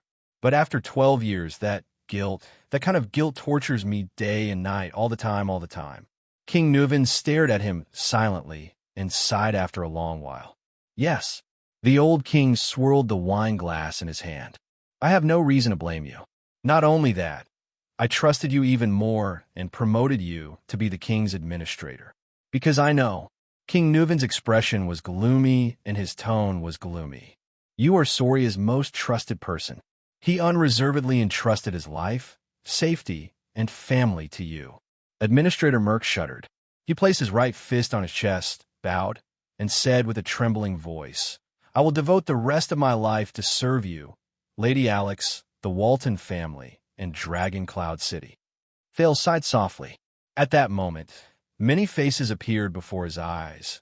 King Kessel, Queen Kia, Duke Arund, King Nuvan, Archduke Pofrit, Gilbert and Merc, Lady Gines, the Kingdom's Wrath, the Fortress Flower, the veteran Genid, the new recruit Willow, and so on. It seemed that what happened 12 years ago had changed the fates of many people. Regardless of whether they were stars or colossal dragons, regardless of whether they were nobles or commoners. King Nuvan sighed softly. Soria, you have been by his side for many years, starting from the White Blade Guards. Merc. Just then, Alex's lips trembled. She tugged at the corner of Merc's shirt. I think Merc tried his best to calm himself down. He turned around and comforted Alex. Don't worry, Miss Alex. Soon. Alex shuddered again. Thales furrowed his brows. In the next second, Alex's eyes rolled back, and her whole body went limp. Asterisk thud. Asterisk little Rascal, who was behind her, was startled and cried out. Merc's expression changed drastically. He knelt beside Alex and helped her up. Lady Alex, what happened to you? However, Alex only stared at the ceiling with lifeless eyes. Her limbs swayed unconsciously, and her entire body began to twitch. Thales jumped down from the stairs and stared at Alex's abnormal condition in shock. What happened? Does this young lady have some kind of disease? Epilepsy or something else? Little Rascal shuddered in fear. Merc's face was pale. He held Alex in his arms and raised his head to look at the king. He said urgently, Your Majesty, Lady Alex, we have to hurry. Yes. But King Nuvan still seemed to be immersed in the past. His gaze drifted as he pretended not to hear. He continued, I remember that you were the closest of friends and brothers, whether it was on the battlefield or at banquets. Seeing Alex's abnormal condition, Merc was extremely anxious and could not help but shout, Your Majesty.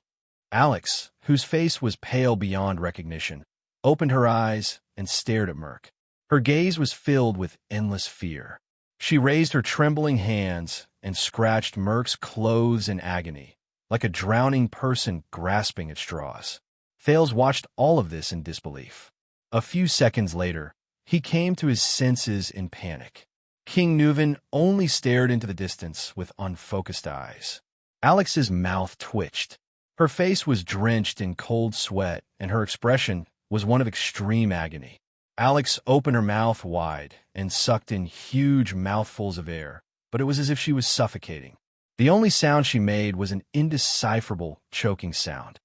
Ah, Little Rascal, who was watching from beside her, covered her mouth with both hands and stepped back in horror. No, no. Merc held Alex in his arms. His eyes were filled with fear. Miss Alex. Alex looked like she was in great pain. Merc's eyes were filled with fear. The administrator no longer cared about King Nuvin's reaction. He picked Alex up and turned around abruptly, roaring at Little Rascal. Don't just stand there. Go get the doctor. Little Rascal was startled. Still in a state of shock, she turned around instinctively. But Thales reacted faster than her. The Prince of Constellation clenched his teeth and ran out of the hall. As he ran, he shouted, "Is anyone there? Help! I need a doctor." However, a voice that was even colder and more terrifying blocked Thales' words of help from his mouth. Don't bother. It's a poison refined from blue vine grass. It takes effect violently and quickly. It takes effect within a minute. From the beautiful Archduchess of Anlinzo Dukedom 600 years ago to the eldest son of the King of Constellation 12 years ago, they all died from this poison. Thales shuddered violently. He stopped in his tracks and turned around in disbelief. Lord Merc also raised his head in horror and stared at the top of the stairs with the most incredulous gaze. There, King Nuvin opened his ice-cold eyes. He stared at Merc and his convulsing granddaughter, as if he was uttering the most vicious curse. She's already dead. As if to prove the old king's words, in the next second, Alex, who was in Merc's arms, jerked backwards, almost breaking her neck. She stared at Merc with her frightened eyes, as if she did not understand what was happening. Then, Alex Walton, the last direct descendant of the Walton family, slowly closed her eyes. Her body gradually became limp, and she stopped convulsing. Her hands hung in the air, swinging back and forth. Her head was tilted to one side, right at Little Rascal. Little Rascal looked at Alex's expression and screamed in fear, falling on her butt. Thales subconsciously took a step back, his breathing quickening. Why? Impossible. How could this be? Thales could not accept the situation at all. He widened his eyes and fixed his gaze on Alex. After a few seconds, he turned to King Nuvin, whose face was ashen and gloomy, especially the ring on his right little finger, which King Nuvin was stroking. It belonged to the Emperor of Poison, Kessel Carluz VI, Triumph, and the wine glass in King Nuvin's hand.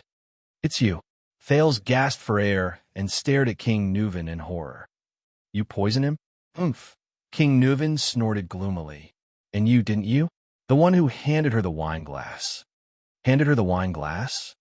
Thales clenched his fists so hard that they almost cracked. He gritted his teeth and glared at King Nuvin. He felt a strange emotion brewing in his chest. Lord Merc's body trembled uncontrollably. He looked at the little girl in his arms. A few seconds later, Merc, whose face was stiff and his mind seemed to be blank, finally reached out his trembling right hand and placed it under Alex's nose. Then, as if he had touched the hottest flame, Merc shivered and withdrew his right hand. Asterisk thud. Asterisk Merc, who was holding Alex, fell to his knees. The administrator raised his head and looked at King Nuvin, his eyes filled with despair and pleading. No, no, no. Merc shook his head violently. His face was contorted as he stared at the motionless girl in his arms in disbelief. He looked at His Majesty in panic and fear, then at Lady Alex, who seemed to be asleep in his arms. At that moment, Merc's terrified face was filled with helplessness. Thales stared at the motionless Alex in a daze. Little Rascal, who was sitting by Thales' feet, seemed to be scared out of her wits. She just stared at Alex's body blankly and shivered from time to time. Merc's face began to contort. I beg you, Your Majesty. He knelt on the ground. His voice had changed as he spoke. He sounded like an asthmatic, gasping and pausing. Tears rolled down Merc's cheeks and dripped onto Alex's face. Then came his pleading voice. Why? Thales clenched his fists, lowered his head, and exhaled. Merc cried and screamed at the king. Why? Why? King Nuvin seemed to have just recovered from his silent contemplation. He stared at Merc, who was trembling and crying, and uttered through gritted teeth, Burn Merc! Burn Merc! Thales' mouth fell open. He stared at Merc and the little girl in his arms in a daze. Bloodline? Not the Walton bloodline? Doesn't that mean the Walton family, which has been around for 600 years? And this reminds me of many things, King Nuvan said coldly. Soria loved to hunt, but he never brought a woman with him, not even his wife. Tell me, the old king said in a low voice, what happened in the assassination 12 years ago? Merc listened to the king's words as if he did not hear anything. He subconsciously hugged the little girl in his arms tightly, sobbing, tears falling continuously. King Nuvan seemed to have exhausted all his patience. His face was ferocious, and he roared like a terrifying lion. Speak! Frightened by the roar, the nervous little rascal shrank back with a yelp. Thales tried hard to sort out the situation before him. He exhaled forcefully, walked to Little Rascal, and pulled her up. Little Rascal grabbed Thales' arm tightly, as if she had found someone to rely on. She looked at the terrifying scene before her from behind her glasses with a terrified expression. Merc's eyes were filled with despair and desolation as he cried. He looked at the girl in his arms and snorted, as if he was crying but not laughing. 12 years ago, Soria brought Madame Adele out of the city, because his words were mixed with his panting like the last words of a dying man. Because what? King Nuvan stared at him. Because Merc stroked Alex's hair painfully. Because Soria found out. Found out what? The king's voice was bone-chilling. Merc's face was filled with pain, as if he was tormented by the biggest nightmare of his life. He found out about us, about me and Adele. Thales stared at the short-haired warrior in shock. Little Rascal tugged at Thales' arm and hid behind the Prince of Constellation. She gritted her teeth and looked at the scene in disbelief. Yes, Merc wailed in despair. Alex, she is my daughter, Aster's clang. Aster's King Nuvan could not take it anymore. He threw the wine goblet on the ground with a force filled with hatred. The iron goblet clanked on the ground, accompanied by the administrator's sobs. Thales took a deep breath and tried to understand the situation before him. Only Merc's sobs and the old king's heavy breathing could be heard in the hall. Ha! King Nuvan's suppressed laughter came from his throat. There was a hint of sadness in it. You.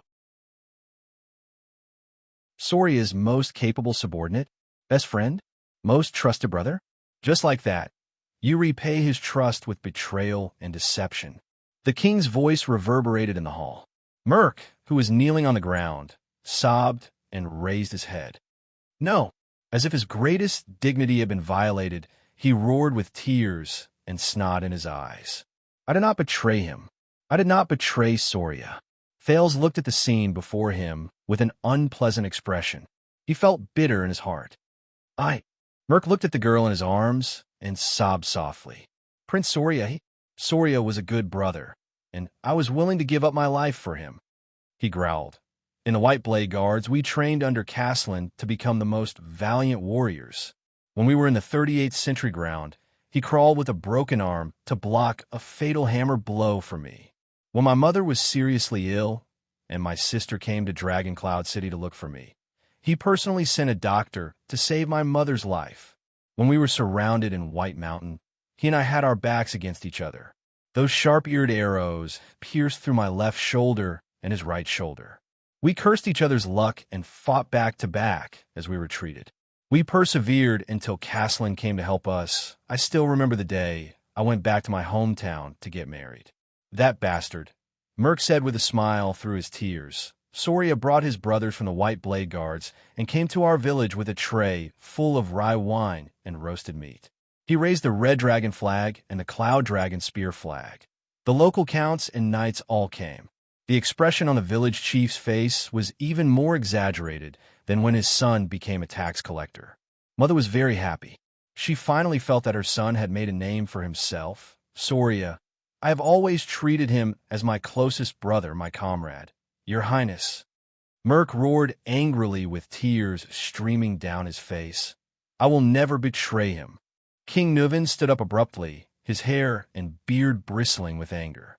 Bullsh *T. Thales felt his hand tighten. Behind him, Little Rascal began to tremble again.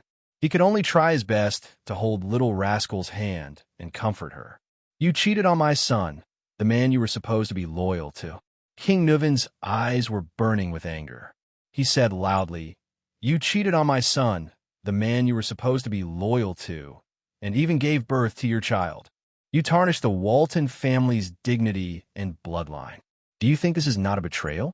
You never treated him as your brother in the White Blade Guards, the man you were supposed to be loyal to with your life and honor. Traitor. Kneeling on the ground, Merc listened to the king's words. He looked at Alex in his arms, his daughter, and roared in grief and indignation. Ah, no.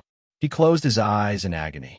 Thales gritted his teeth and frowned as he watched the confrontation between the king and his vassal. He felt a wave of sorrow in his heart. It's not like this. Adele, she was so good, so gentle, so... Merc lay on the ground. He clenched his right fist and pounded the ground miserably. She shouldn't have married into Dragon Cloud City. Shouldn't have met Soria. Should have met you? King Nuvin's words were filled with terrifying emotions. Shameless traitor? Adele, that was a mistake. Merc's teeth trembled as he caressed his daughter's face. His expression changed several times, as if he was looking at another person through her. Whether it was me and her, or Soria and her, it was all a mistake. She shouldn't have left Kemu Union, Vine City, the flowers, and the blue sky that she cherished. She only belonged there. As for Soria, he's a good brother and a good warrior, but he never cared about women. Prostitutes, women he captured after the war, maids in the castle, and ladies of the nobles. None of them made a difference to him. Merc put his face against Alex's and cried, Soria, Soria, Soria. In Soria's world, there was only wine and battles, politics and victory. The only people he cared about were warriors, friends, and enemies. On the night of their wedding, Soria was dead drunk. I stood guard outside their bedroom. That sound was like sex. I guess Soria thought that it was a celebration after another battle. The next morning, Soria went hunting. He left me to watch over Adele. Her expression was not the expression a newlywed wife should have. Thales listened to Merc's desolate and painful confession with an unpleasant expression. Finally, one day, I saw Adele trying to cut her wrist with a pair of scissors. I told Soria and tried to persuade him to treat his wife better, but Soria thought that she had insulted the Dragon Spear family. Every time, he would only pick up a whip in anger, wanting to teach her a lesson. At that time, I stood at the door, clenching my fists, listening to Soria's roar and Adele's screams. I was angrier than Soria, more in pain than Adele. Merc hugged Alex tightly. His eyes were closed, and tears poured down his cheeks like an unstoppable flood.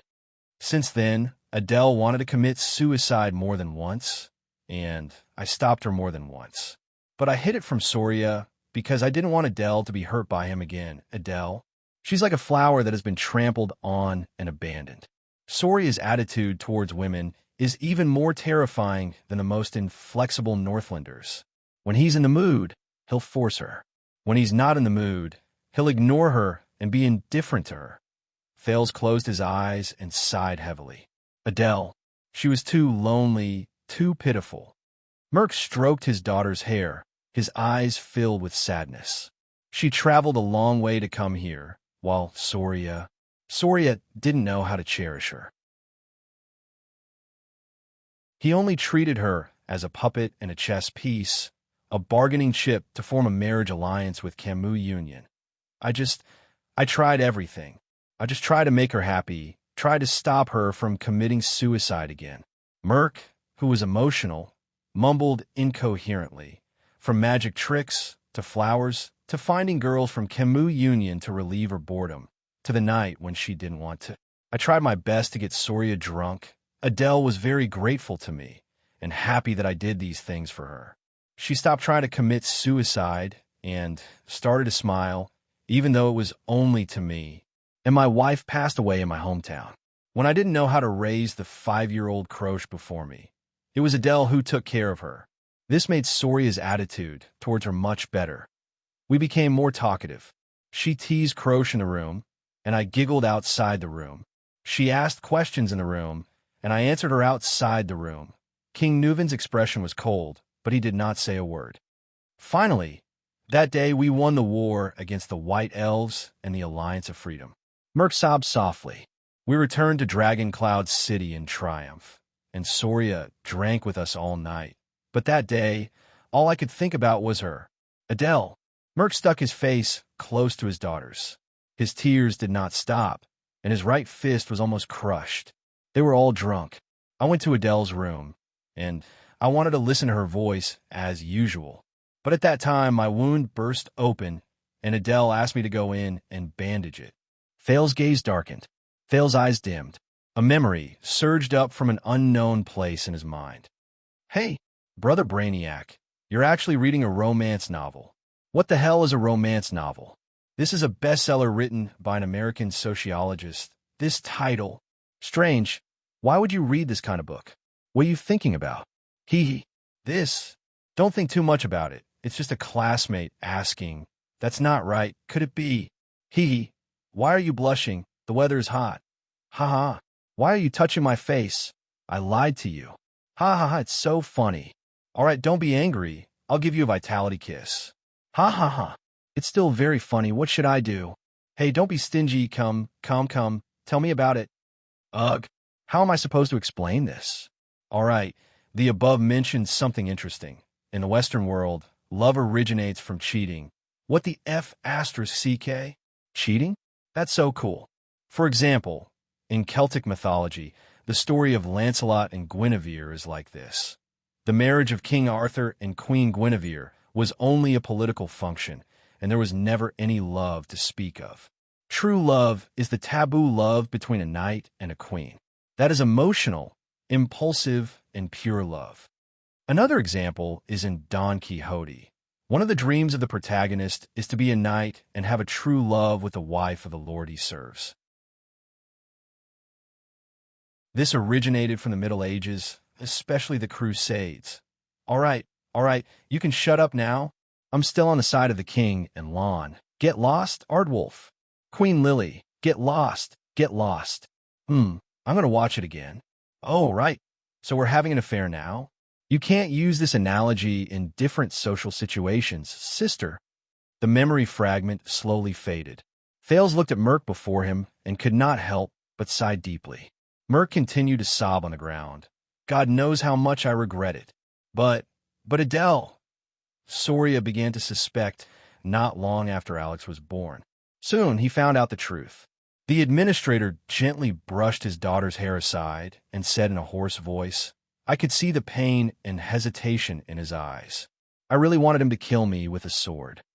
That night, Soria told me that he was willing to let me and Adele go. He would clean up and cover up. When Merc said this, he hammered the ground in grief and indignation. Nuven listened quietly.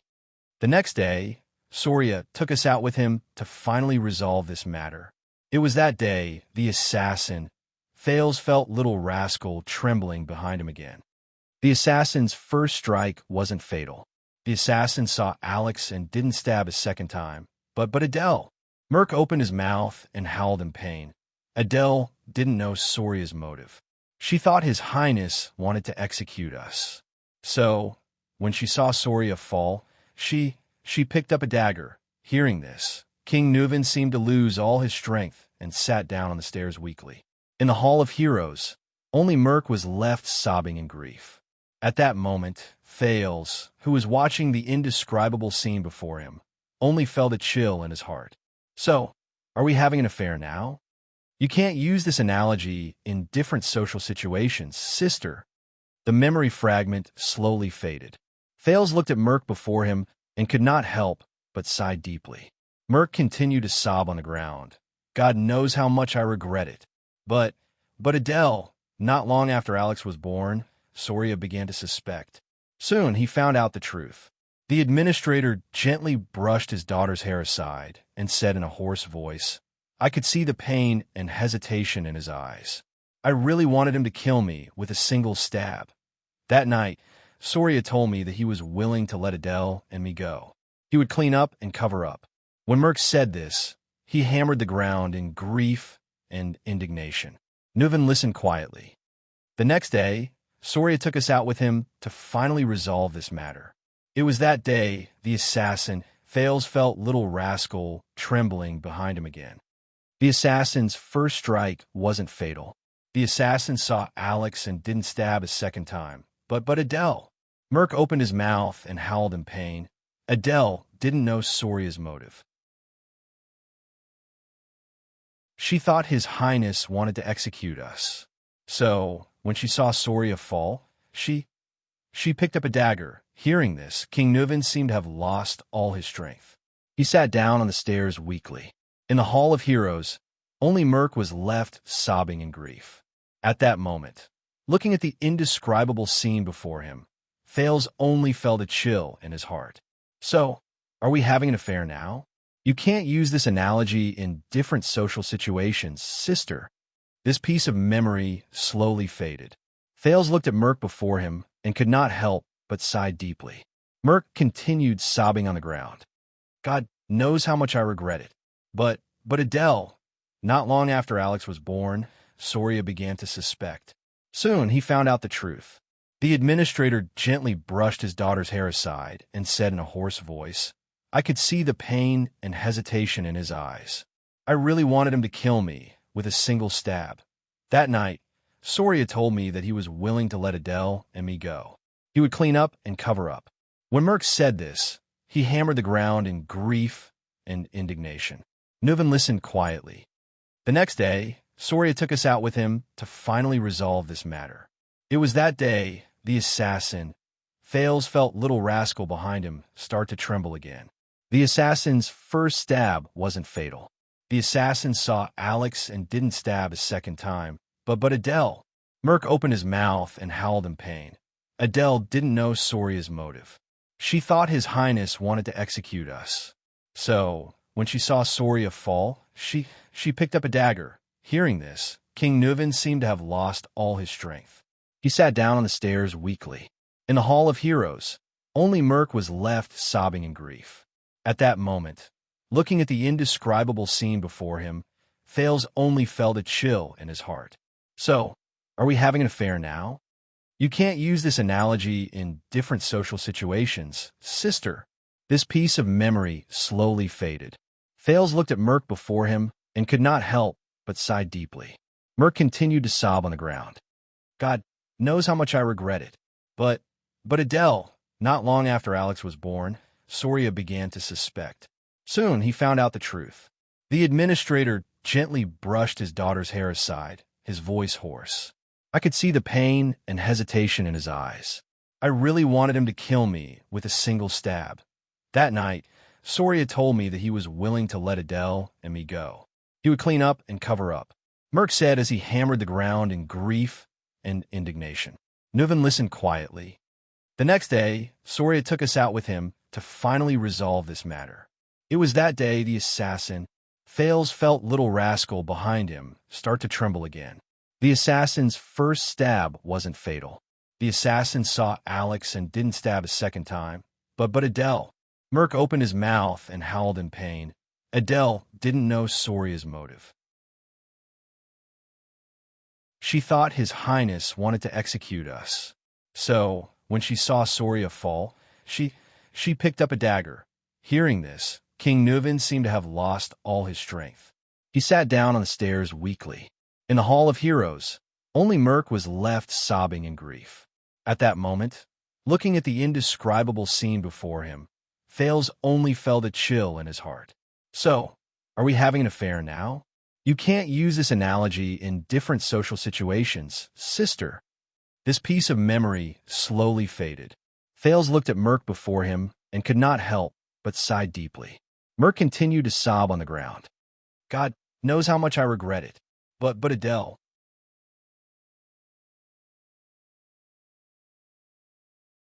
Chapter 188. The Hall of Heroes was silent. Fails, when Soria died, Fails adjusted his breathing and heartbeat as he stared at King Nuven. Burglary, anger, madness, hatred. It drove me to unleash the wrath of the Walton family in Dragoncloud City at all costs. The old king's eyes were lifeless, as if he was looking at another world through Thales. In comparison, gaining benefits and even conquering Constellation seemed to have become secondary. Thales did not speak. It was inappropriate for him to say anything at that moment. King Nuven slowly raised his gaze and looked at Merk, who had a mournful expression. "Why didn't you protect him in Soria, Merk?" The king's expression was very unpleasant. "You're a white blade guard. You should have been by his side to protect him." Merk bowed his head deeply. His expression became even more pained. Alex seemed to be very concerned about this topic. She looked at the sorrowful King Nuven, then at Merk, whose face was contorted. Her breathing quickened, which made little rascal behind her less nervous. "Merk," the king's granddaughter whispered pitifully, "Not now, my lady." Merk shut his eyes tightly, his breathing rapid as he interrupted Alex. Alex shrank back, her face pale. She curled her lips and trembled slightly. She grabbed Little Rascal's hand behind her. The latter had a frightened expression on her face. "I cannot absolve myself from the blame for Prince Soria's death." Lord Merk clenched his teeth and looked sad. "Your Majesty, you were lenient and did not punish me. Nicholas only grounded me for a few days as a token gesture. But after 12 years, that kind of guilt tortures me day and night, all the time. King Nuven stared at him silently and sighed after a long while. "Yes." The old king swirled the wine glass in his hand. "I have no reason to blame you. Not only that, I also trusted you more and promoted you to be the king's administrator. Because I know." King Nuven's expression was gloomy and his tone was gloomy. "You are Soria's most trusted person. He unreservedly entrusted his life, safety, and family to you." Administrator Merk shuddered. He placed his right fist on his chest, bowed, and said with a trembling voice, "I will devote the rest of my life to serve you, Lady Alex, the Walton family, and Dragon Cloud City." Thales sighed softly. At that moment, many faces appeared before his eyes. King Kessel, Queen Kia, Duke Arund, King Nuven, Archduke Pofrit, Gilbert and Merk, Lady Gines, the Kingdom's Wrath, the Fortress Flower, the veteran Jennid, the new recruit Willow, and so on. It seemed that what happened 12 years ago had changed the fates of many people, regardless of whether they were stars or colossal dragons, regardless of whether they were nobles or commoners. King Nuven sighed softly. "Soria, you have been by his side for many years, starting from the White Blade Guards, Merk." Just then, Alex's lips trembled. She tugged at the corner of Merk's shirt. I think Merk tried his best to calm himself down. He turned around and comforted Alex. "Don't worry, Miss Alex. Soon." Alex shuddered again. Thales furrowed his brows. In the next second, Alex's eyes rolled back, and her whole body went limp. Asterisk thud. Asterisk Little Rascal, who was behind her, was startled and cried out. Merk's expression changed drastically. He knelt beside Alex and helped her up. Lady Alex, what happened to you?" However, Alex only stared at the ceiling with lifeless eyes. Her limbs swayed unconsciously, and her body began to twitch. Thales jumped down from the stairs and stared at Alex's strange condition in shock. "What happened? Does this young lady have some kind of disease? Epilepsy or something else?" Little Rascal shuddered in fear. Merk's face was pale. He held Alex in his arms and raised his head to look at the king. He said urgently, "Your Majesty?" "Lady Alex, we have to hurry." "Yes." But King Nuven still seemed to be immersed in the past. His gaze drifted as he pretended not to hear. He continued, "I remember that you were the closest of friends and brothers, whether it was on the battlefield or at banquets." Seeing Alex's strange condition, Merk was extremely anxious and could not help but shout, "Your Majesty!"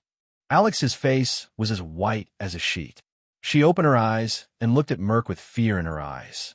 She raised her trembling hands and scratched Merk's clothes in agony, like a drowning person grasping at straws. Thales watched all of this in disbelief. A few seconds later, he came to his senses in panic.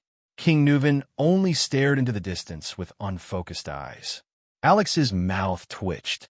Her face was drenched in cold sweat, and she looked like she was in extreme pain.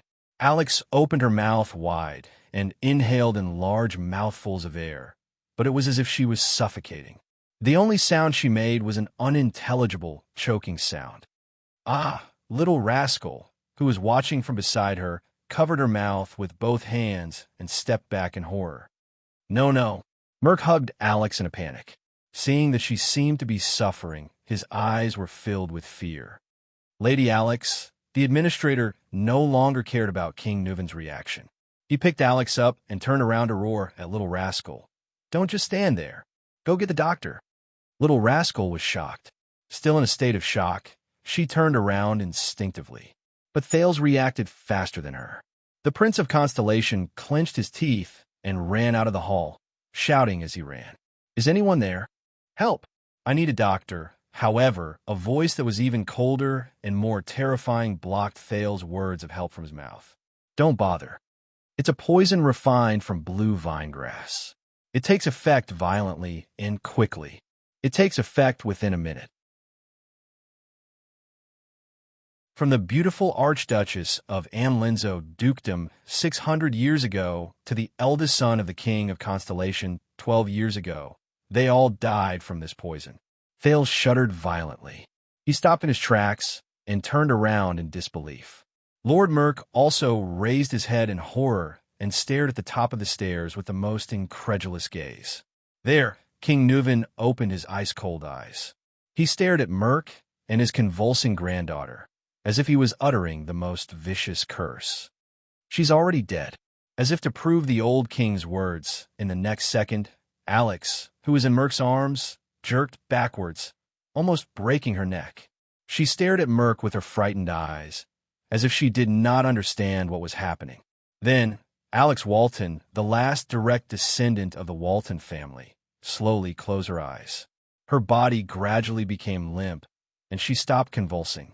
Her hands hung in the air, swinging back and forth. Her head was tilted to one side, right at Little Rascal. Little Rascal looked at Alex's expression and screamed in fear, falling on her butt. Thales subconsciously took a step back, his breathing quickening. Why? Impossible. How could this be? Thales could not accept the situation at all.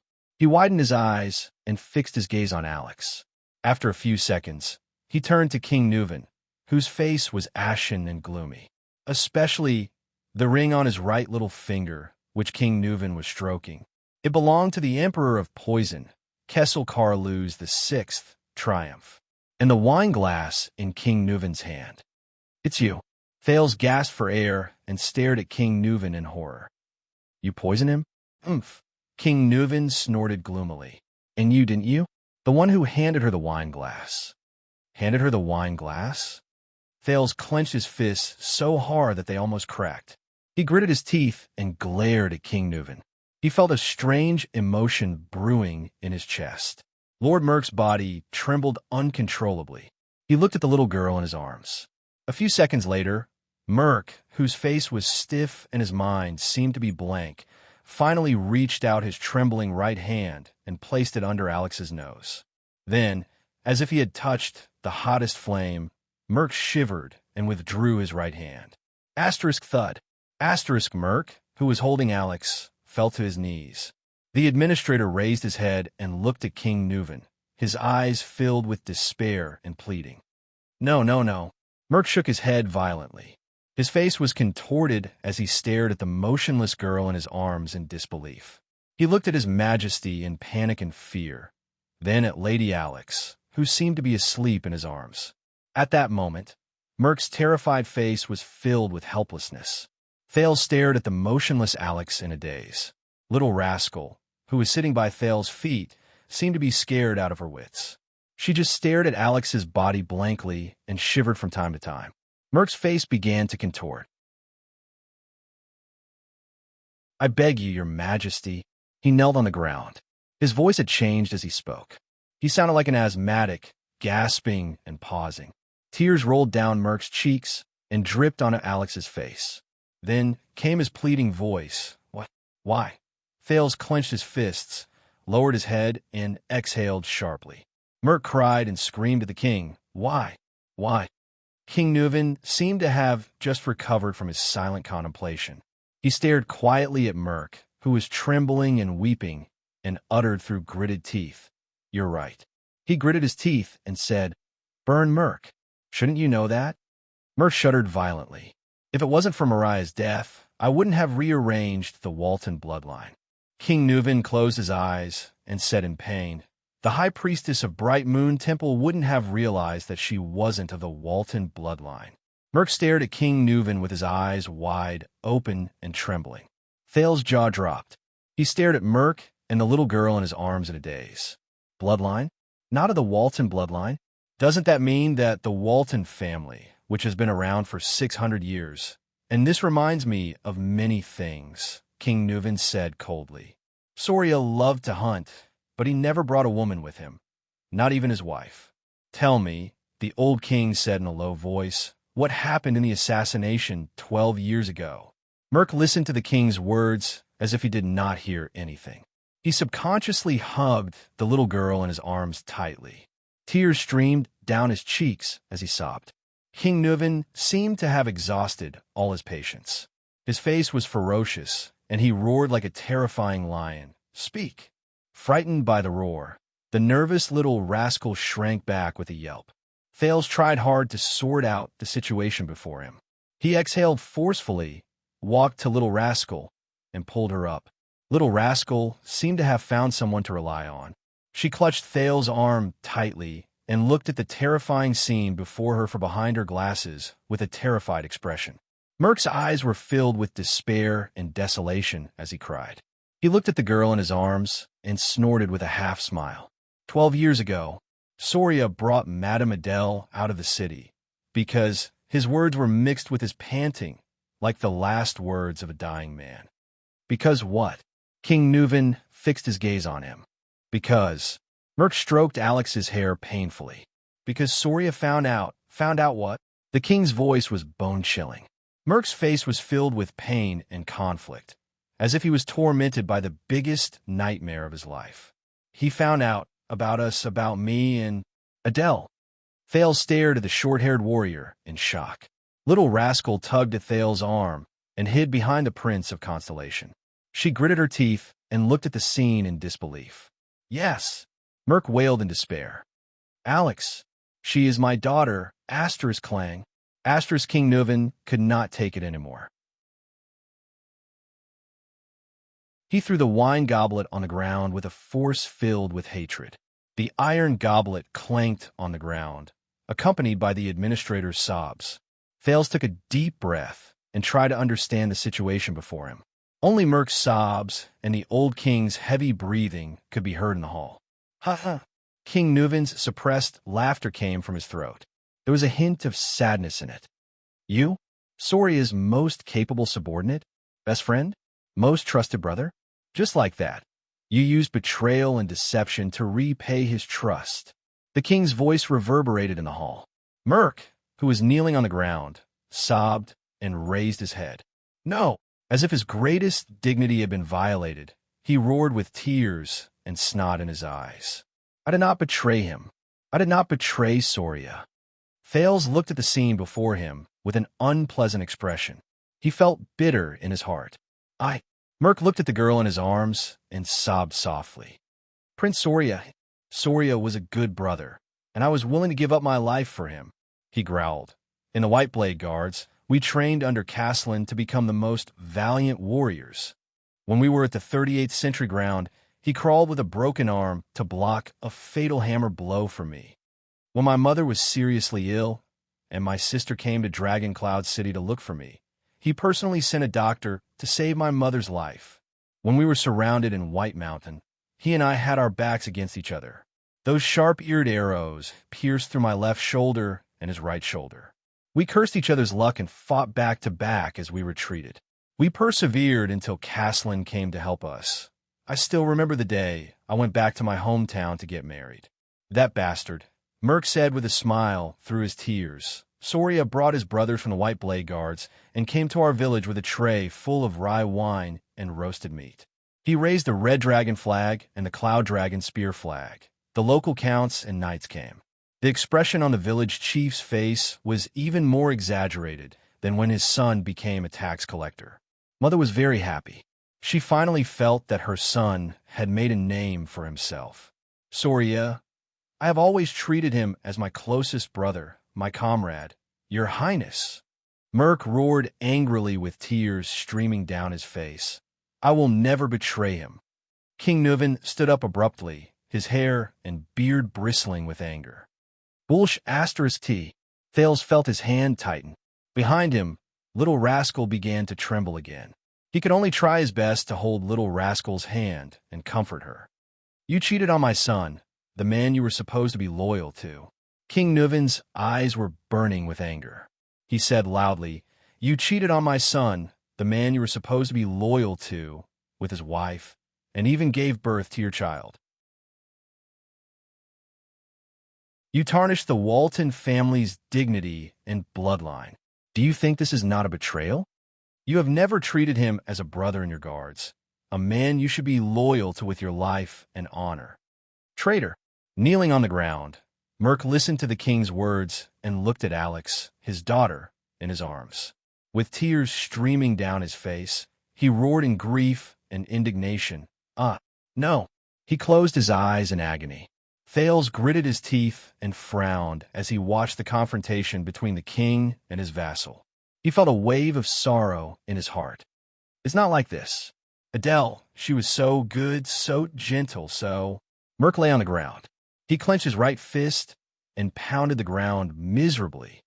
She shouldn't have married in a dragon cloud city. Shouldn't have met Soria. Should have met you. King Nuven's words were filled with terrifying emotions. Shameless traitor? Adele, that was a mistake. Merk's teeth trembled as he caressed his daughter's face. His expression changed several times, as if he was looking at another person through her. Whether it was me and her, or Soria and her, it was all a mistake. She shouldn't have left Camus Union, Vine City, the flowers, and the blue sky that she cherished. She only belonged there. As for Soria, he's a good brother and a good warrior, but he never cared about women. Prostitutes, women he captured after the war, maids in the castle, and ladies of the nobles. None of them made a difference to him. Merk put his face against Alex's and cried, Soria, Soria, Soria. Soria's world was only about wine and battles, politics and victory. The only people he cared about were warriors, friends, and enemies. On the night of their wedding, Soria was dead drunk. I stood guard outside their bedroom. That sound was like sex. I guess Soria thought that it was a celebration after another battle. The next morning, Soria went hunting. He left me to watch over Adele. Her expression, that was not the expression a newlywed wife should have. Thales listened to Merk's desolate and painful confession with an unpleasant expression. Finally, one day, I saw Adele trying to cut her wrist with a pair of scissors. I told Soria and tried to persuade him to treat his wife better. But Soria thought that she had insulted the Dragon Spear family. Every time, he would angrily pick up his whip and teach her a lesson. Soria said. At that time, I stood at the door clenching my fists, listening to Soria's roars and Adele's screams. My heart was angrier than Soria and more painful than Adele. Merk hugged Alex tightly. His eyes were closed, and tears gushed down his cheeks like an unstoppable flood. Since then, Adele wanted to commit suicide more than once.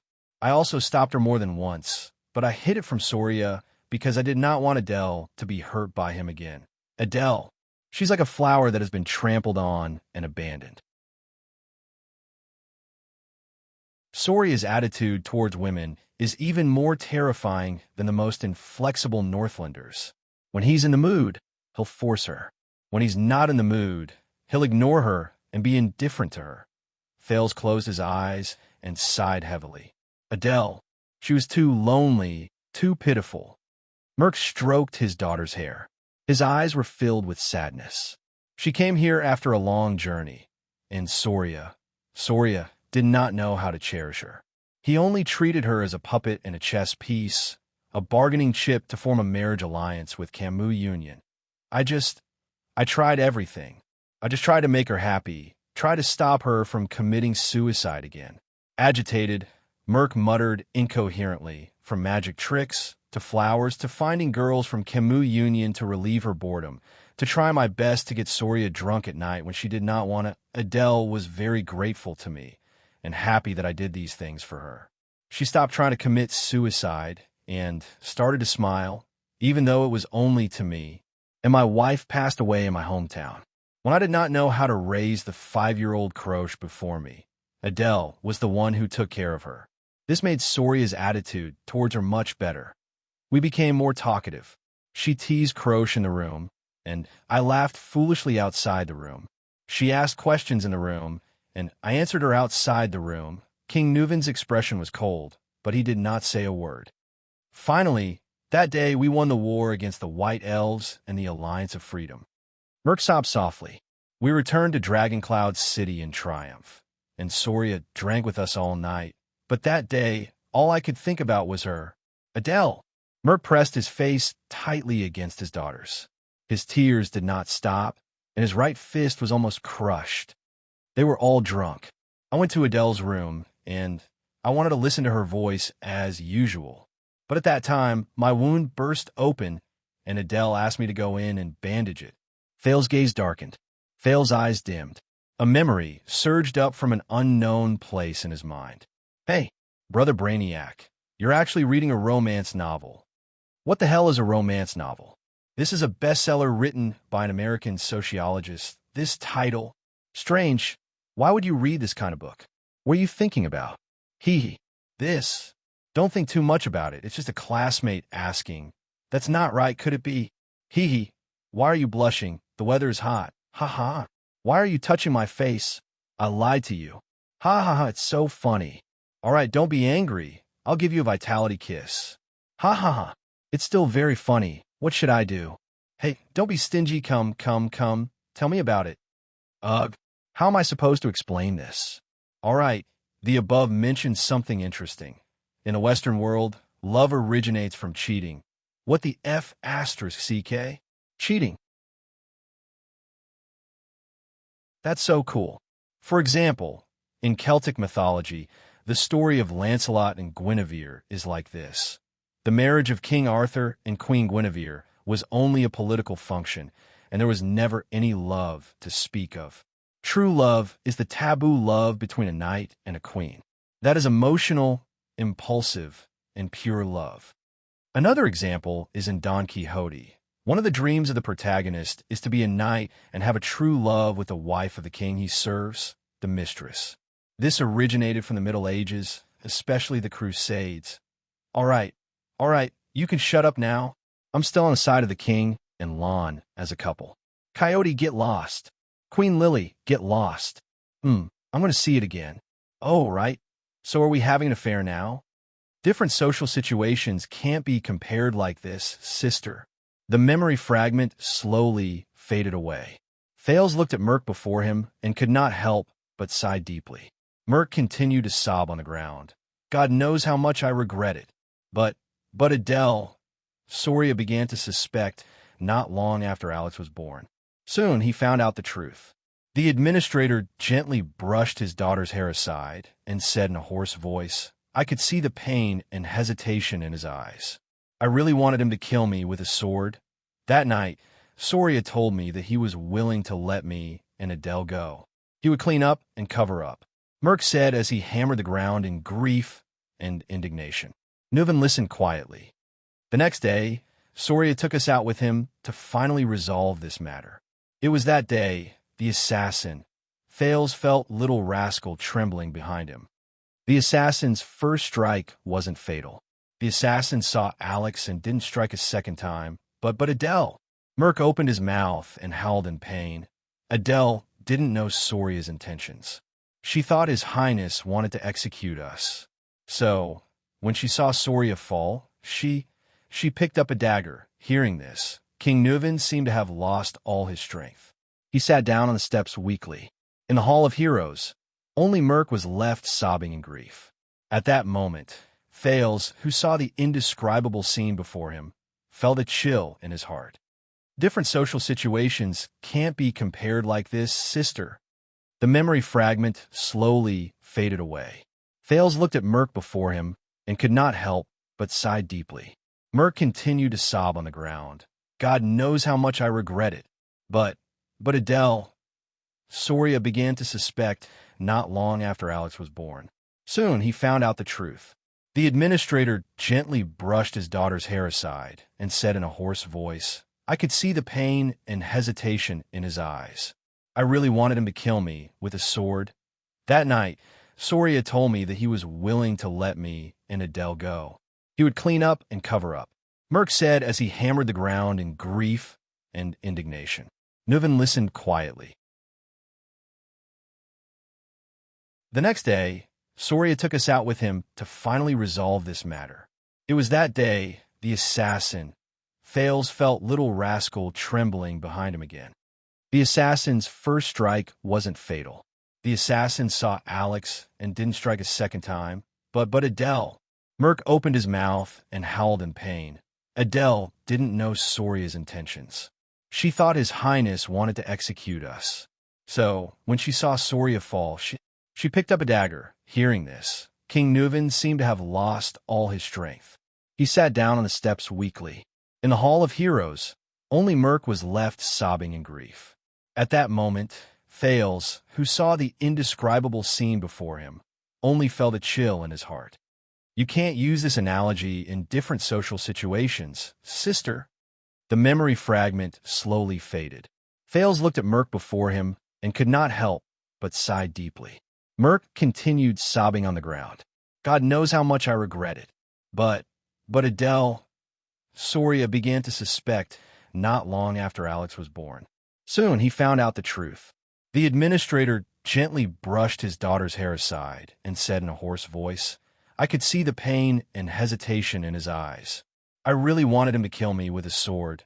That night, Soria told me that he was willing to let me and Adele go. He would clean up and cover up. Merc said as he hammered the ground in grief and indignation. Nuven listened quietly.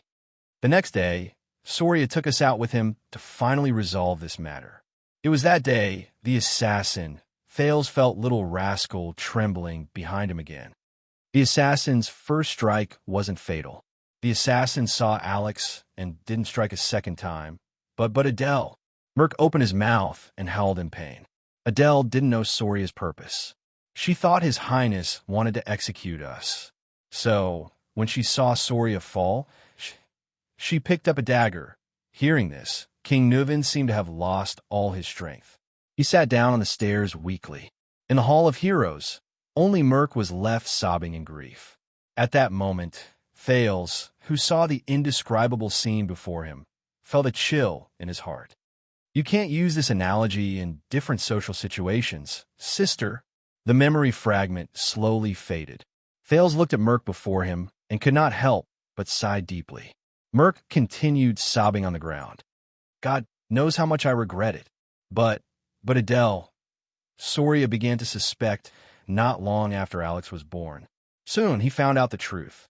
The administrator gently brushed his daughter's hair aside and said in a hoarse voice, I could see the pain and hesitation in his eyes. I really wanted him to kill me with a sword. That night, Soria told me that he was willing to let me and Adele go. He would clean up and cover up. Merc said as he hammered the ground in grief and indignation. Nuven listened quietly. The next day, Soria took us out with him to finally resolve this matter.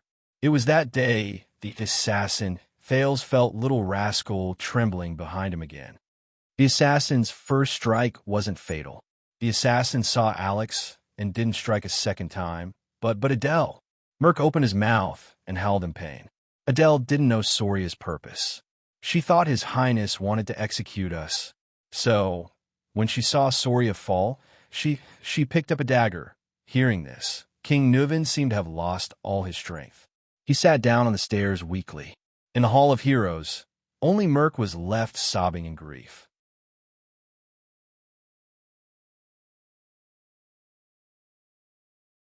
Chapter 189. Outside Dragon Cloud City, in a small house in a village. It's been 5 years, Cohen and my dear Miranda. Did the tower send you here? In the dark room, the short-haired girl on the wooden bed, Kroshmerk gave them a complicated but peaceful smile. Seeing you now is the best comfort. Thank you, Uncle Caslin. The short-haired girl expressionlessly thanked Caslin, who was beside her. Miranda furrowed her brows tightly. Whether you can guard against theft or not depends on your ability. Whether you want to guard against theft or not depends on my attitude. I have always despised thieves, whether they steal or enjoy stolen goods. Even someone as careless as Cohen could not help but notice that the Northland girl, Krosh, had changed drastically since they were in the same period. Compared to the high-spirited Kroshmerk when they parted at the Tower of Eradication 5 years ago, not only was she much thinner, she was also much duller. The determination that was once carved on her round face like a seal had turned into bitterness and disappointment at some point in time. Cohen's gaze shifted to her hand, and he immediately held his breath. This girl, who had a determined expression on her face when they were in the tower, trained hard and never gave up easily. Her sword-wielding right hand, it was tightly wrapped in bandages. Krosh! Cohen tried his best to shift his gaze away from her right hand and forced an ugly smile. He carefully and slowly asked, Are you all right? All right? The moment the words left his mouth, Cohen had the urge to slap himself. Krosh looked at him slowly, her gaze calm. I'm all right. The girl's hollow gaze made Cohen's heart ache. It's just that my right hand can no longer touch weapons. There was silence. Cohen was so embarrassed that he did not know how to continue. Damn it, if only Raphael was here at this moment. Comforting people has always been that boy in white strong suit. As expected, Miranda walked forward, leaving Cohen to roll his eyes. Then, like countless times in the past, she calmly and harshly stomped on the innocent-looking Cohen. Asterisk kiss. Asterisk just as Cohen was grimacing in pain, Miranda sat on the edge of Krosh's bed. Her expression did not change as she said decisively, Who did it? At this moment, any consolation would be futile. Miranda thought to herself, I might as well get straight to the point so that she doesn't have to think about those useless things. Beside them, Caslin coughed. The former leader of the White Blade Guards did not have much to say in front of Krosh. He had seen this kind of situation in too many retired soldiers. Caslin sighed deeply in his heart, and the soldiers, would never know how lucky they were to be able to retire after being injured. Krosh snapped out of her daze and flashed an ugly smile. I think all of you should know some of the causes and consequences. Krosh's tone had calmed down. She did not sound like a swordsman who had just lost hope in using a sword. A military officer named Hardy was lurking in Black Sand Region's army and almost assassinated your prince with a mystic gun under the fortress. Cohen nodded. I saw that scene on Broken Fortress, but I didn't see it clearly. I thought it was just a test shot to demonstrate, Miranda replied quietly. By the way, Miranda, you are now a capable subordinate of the Fortress Flower in Constellation, right? Krosh smiled at her former classmate. She then glanced at her right hand. Her expression darkened, and she spat out a few words. She said congratulations. Miranda's expression was indifferent. She did not speak. She only silently extended her hand and held Krosh's left hand tightly. Feeling the warmth of Miranda's hand, Krosh trembled slightly. Cohen, who was scratching his ears and cheeks at the side, was about to speak when Miranda elbowed him with an expressionless face, making him swallow all the words he was about to say. With a face full of grief and indignation, Cohen continued to bare his teeth soundlessly. At the same time, he continued to protest at Miranda with his gaze. Must you do this? Krosh snickered. This scene reminded her of what had happened in the Tower of Eradication in the past. Caslin, who was standing by the side with his arms crossed, looked at Miranda approvingly. What an attentive and considerate girl. She has unknowingly lifted Krosh's mood. The Arun family's daughter is just a little too cold. It would be better if she could smile more. According to the Archduke's instructions, we tracked down the arms dealer of that officer, Hardy. Krosh maintained the smile that had appeared on her face after much difficulty and continued to say, they sold the mystic gun parts that Hardy replaced from the army and were supposed to be destroyed to the south and the west.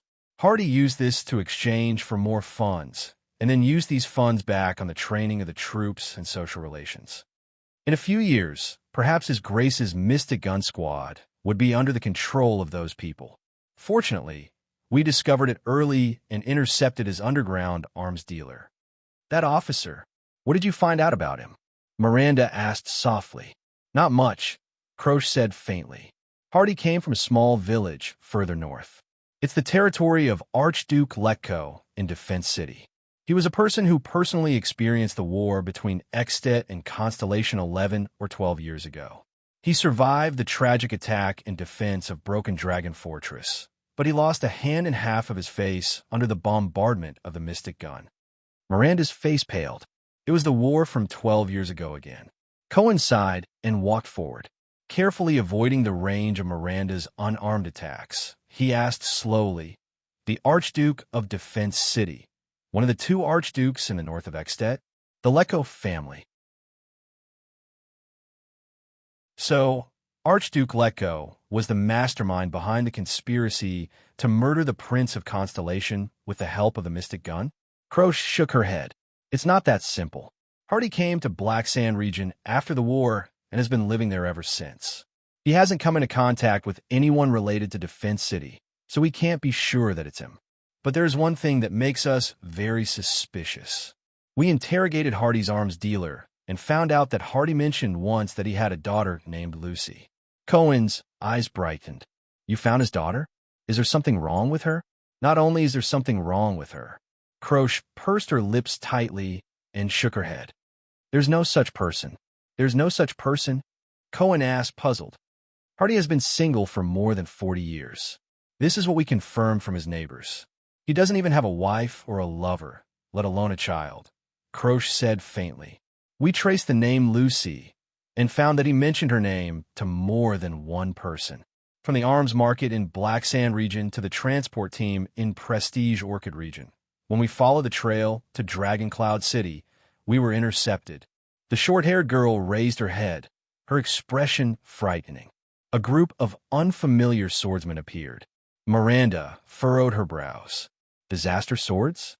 Croce lowered her eyelids and nodded. How were they? How many of them were there? Cohen's expression changed. Ignoring Miranda's displeased expression, he rushed forward and asked anxiously, what kind of power of eradication did they use? How did you recognize them as disaster swords? Castellan, who was listening quietly, frowned. There were many of them. Their faces were covered, and it was dark, so we couldn't see their figures and faces clearly. But their power of eradication is just like what teacher Chartier described, Croce said flatly.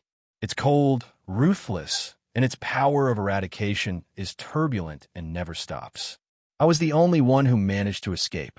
Cohen was stunned, but he immediately came to his senses. Is there more information? When and where did they appear?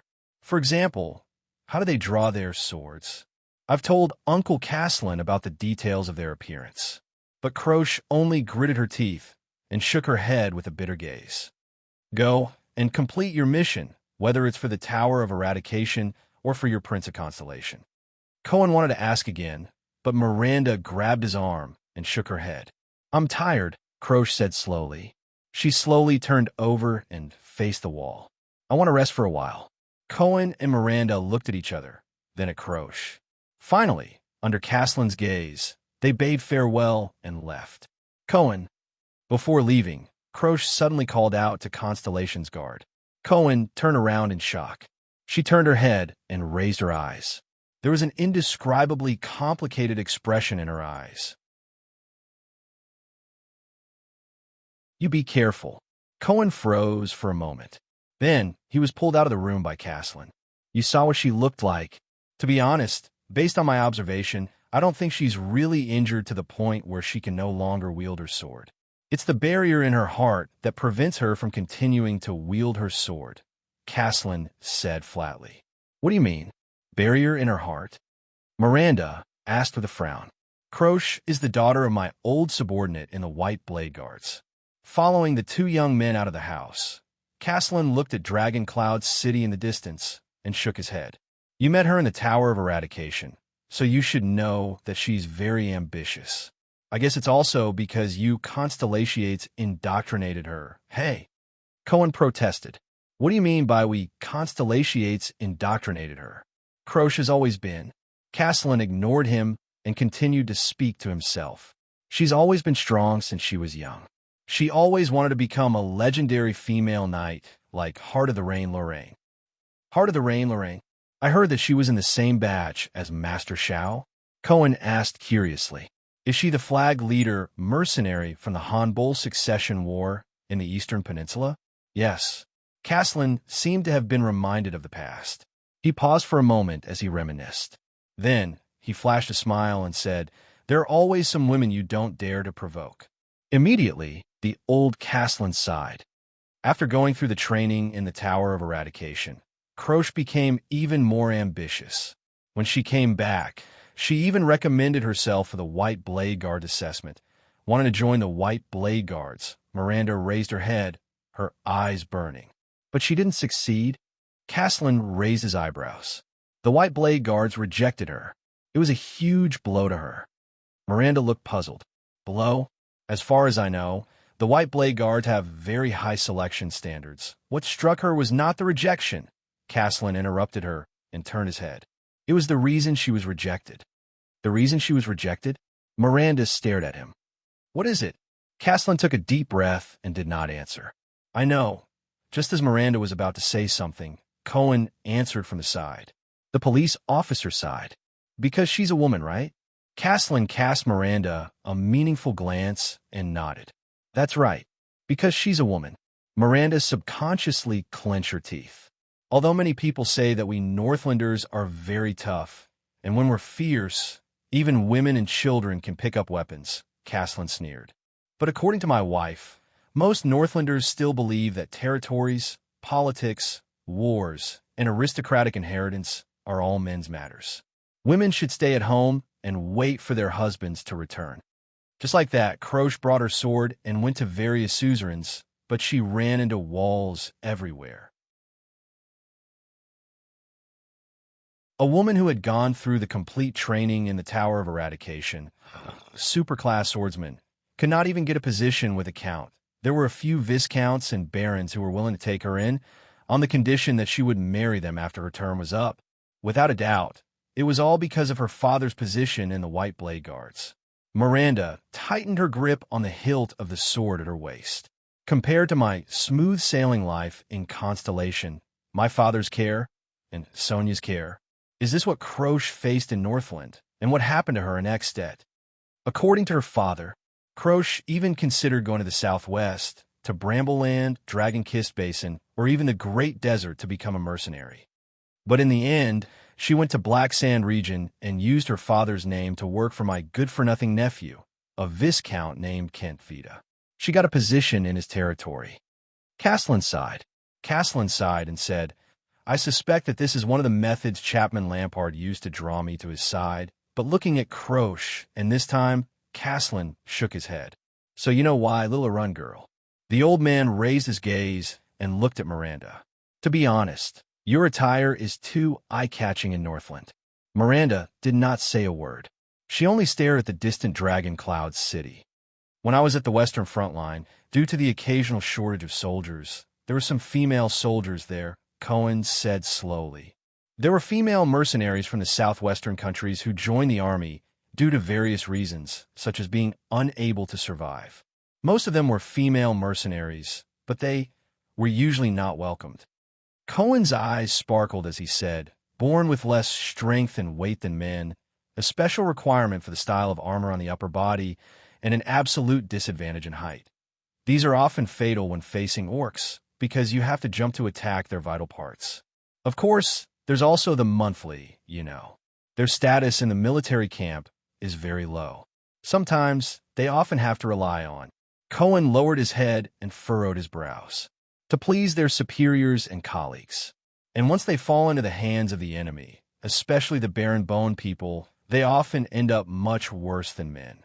So, even I usually avoid female soldiers when choosing soldiers for the commandos.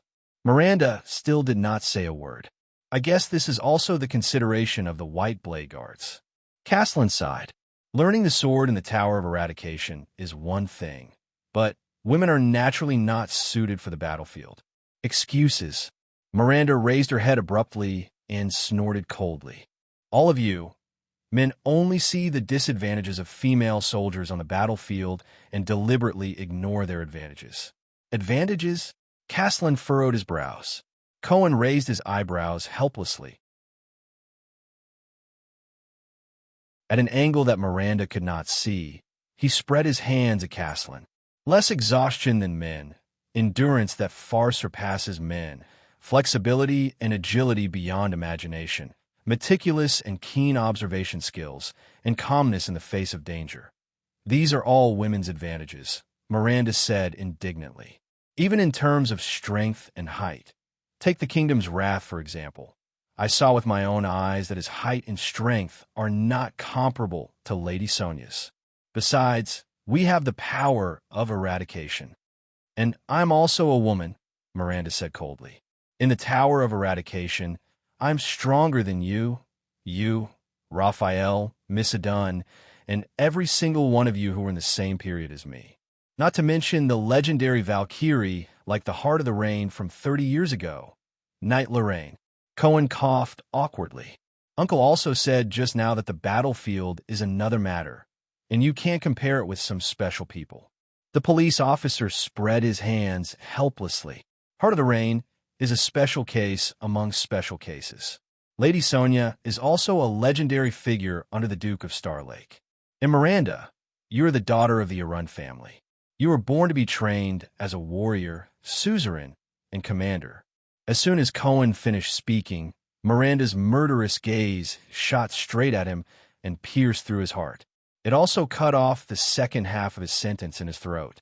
I think that Western Desert and Northland are more special. Castellan snorted. Western Desert is the front line of war and chaos all year round, and the Northlanders' views on women have existed since ancient times. I'm also a Northlander, Miranda retorted with a cold expression. The old Castellan led them to the stable. Two people who looked like soldiers bowed to him. You are a Northlander of Constellation, and Arund. You people even allow women to inherit. As far as I remember, you even had a queen a few hundred years ago. And Northland, Castellan sighed and said, is still very far away from accepting a female knight, a female suzerain, or even a queen. It's still very far away. No, even in Constellation, female suzerains are still looked down upon. Miranda silently said in her heart. A few hundred years ago, the Queen of Constellation didn't end up well either. There will be a day. Miranda raised her head, her gaze firm. On that day, female warriors, female swordsmen, female suzerains, and even queens will no longer be the minority. We will prove to the world that men can do it. Women can do it too. Castellan shrugged and walked into the stable. Cohen stuck out his tongue. He thought of his two devilish sisters at home and sighed helplessly. Miranda, why would Raphael like her? But when he thought of Raphael, his current position, and the power of eradication in his body, Cohen's heart sank again. The army of Black Sand region is stationed in a village near Dragon Cloud City to escort the prince. They will bring Croche back. Castellan led two horses over and looked at the two young, noble swordsmen. I'll leave the next task to you. You're not going? Cohen raised his eyebrows. My appearance is not a good idea. Castellan's expression darkened. It will alarm too many people. Fortunately, I still know some people in Dragon Cloud City, some old acquaintances. They can provide you with information, but when it comes to specific investigations and inquiries, identifying the disaster sword from the sword of eradication. Castellan handed the reins to the two men. No one is more experienced in this field than you and the seeds of the Tower of Eradication this time. Whether it is the innate insight of nobles, supra-class combat power that adapts to the battlefield, or the ability to sense the disaster swords. You know some people in Dragon Cloud City? Cohen revealed a doubtful expression. Uncle, haven't you been running a tavern in Black Sand region for 20 years? About that. Castellan touched his white hair awkwardly. At least I lived in Dragon Cloud City for many years. Are the people still usable after 20 years? Cohen furrowed his eyebrows. I've been keeping in touch. Castellan looked around and chuckled. And for a long time, many of the old subordinates of the White Blade Guard stayed in Dragoncloud City after they retired. When they were trying to make a living, I helped them out a little. Making a living? Help? Cohen's doubts grew stronger.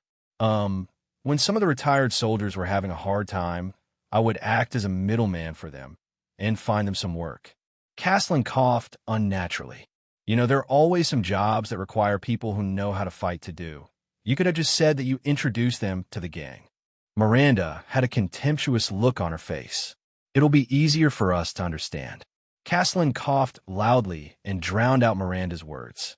For the past 10 years or so, the gang in Constellation, the Brotherhood or whatever it is, has been causing a lot of trouble. They even expanded their business here. Some of my old friends are always short of manpower and wanted me to introduce them to them. So, what? Cohen widened his eyes. After all this time, Uncle, you're actually the contact and introducer for the gang in Dragoncloud City? Castellan's coughing grew louder. Under the doubtful gazes of the two young men, he raised his head in a righteous manner and patted their shoulders.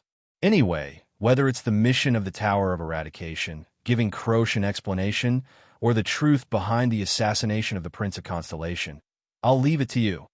Miranda and Cohen revealed a contemptuous look, while the other clicked his tongue and shook his head. Remember, your mission is only to investigate, not to throw your lives away for an unverified piece of information. Before they left, Castellan became serious. But all of you have the ability to come into contact with the disaster swords, and even survive their attacks, as long as you don't run into a supreme class swordsman. I believe in your abilities. The two of them looked at each other and nodded seriously. My people will help you, but if you make a big deal out of this, remember to hide yourself, well. Although your prince is currently on a diplomatic mission to Extet, and the tension between the two countries has largely been reduced by his arrival, it is not a good thing for Constellations, especially the family members of Constellation nobles, to recklessly expose their identities here. Also, what you need to pay attention to and worry about is not as simple as the disaster swords on the surface. Castellan narrowed his eyes. The disaster swords may be working with an extension suzerain, such as an archduke. No matter what, to deliberately ally with a suzerain and assassinate the Prince of Constellation. I'm afraid their goal is not simple. I understand. Cohen inhaled and mounted his horse. We'll find out their background and the truth, whether it's a plot to assassinate the prince or an intention to harm the Tower of Eradication. Miranda did not say anything else. She nodded slightly and immediately rode away. Cohen followed closely behind her. Castellan watched the two of them leave, then looked at Dragoncloud City in the distance. There was a hint of nostalgia in his eyes. Back then, I also stepped into Dragoncloud City from here. The two of them looked at each other and nodded seriously. My people will help you, but if you make a big deal out of this, remember to hide yourself, well. Although your prince is currently on a diplomatic mission to Extet, and the tension between the two countries has largely been reduced by his arrival, it is not a good thing for Constellations, especially the families of Constellation nobles, to recklessly expose their identity here.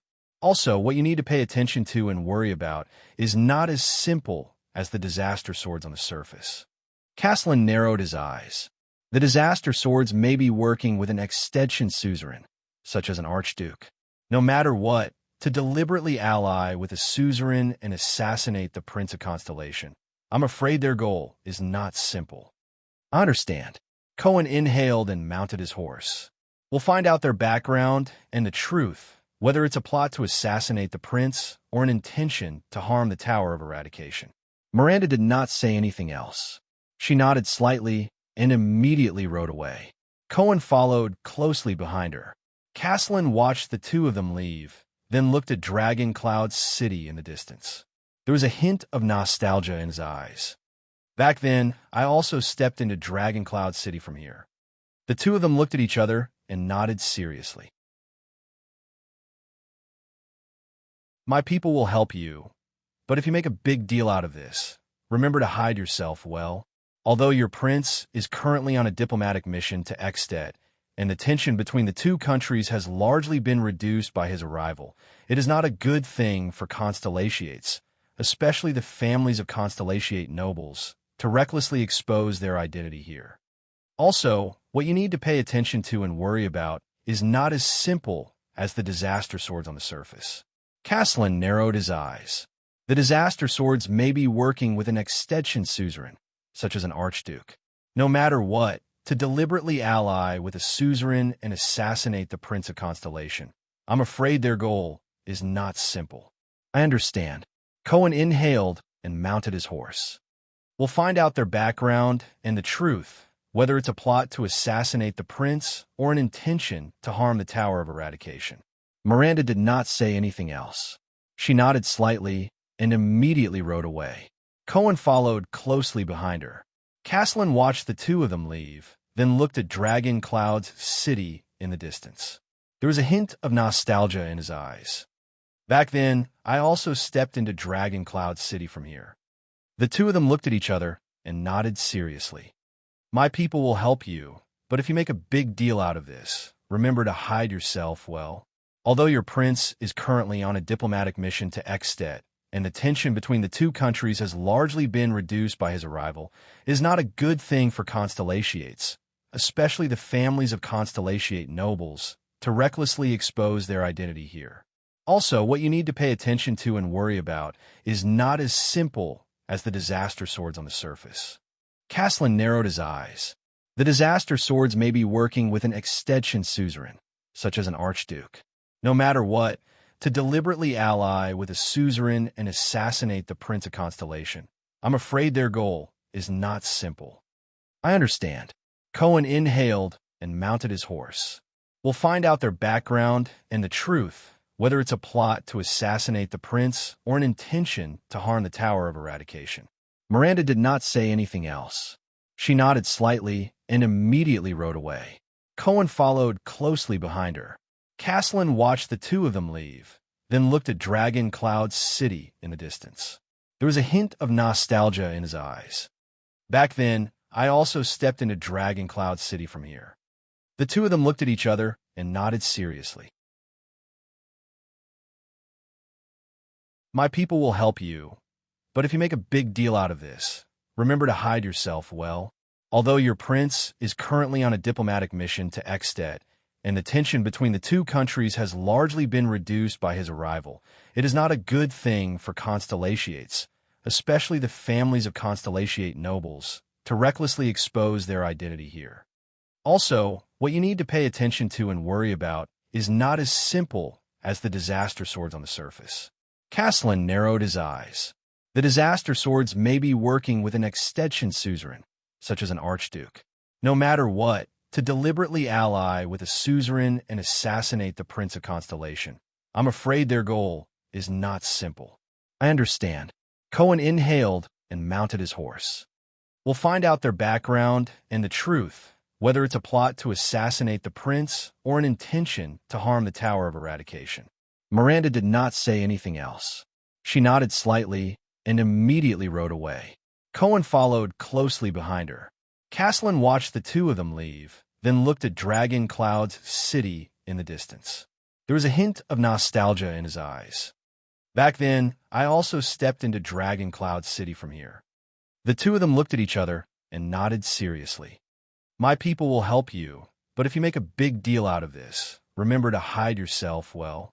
Although your prince is currently on a diplomatic mission to Ekstedt, and the tension between the two countries has largely been reduced by his arrival, it is not a good thing for constellatiates, especially the families of constellatiate nobles, to recklessly expose their identity here.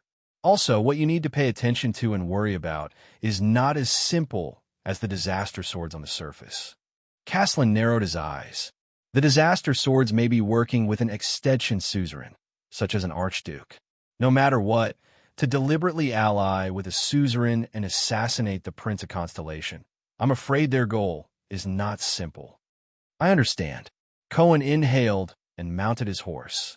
We'll find out their background and the truth, whether it's a plot to assassinate the prince or an intention to harm the Tower of Eradication.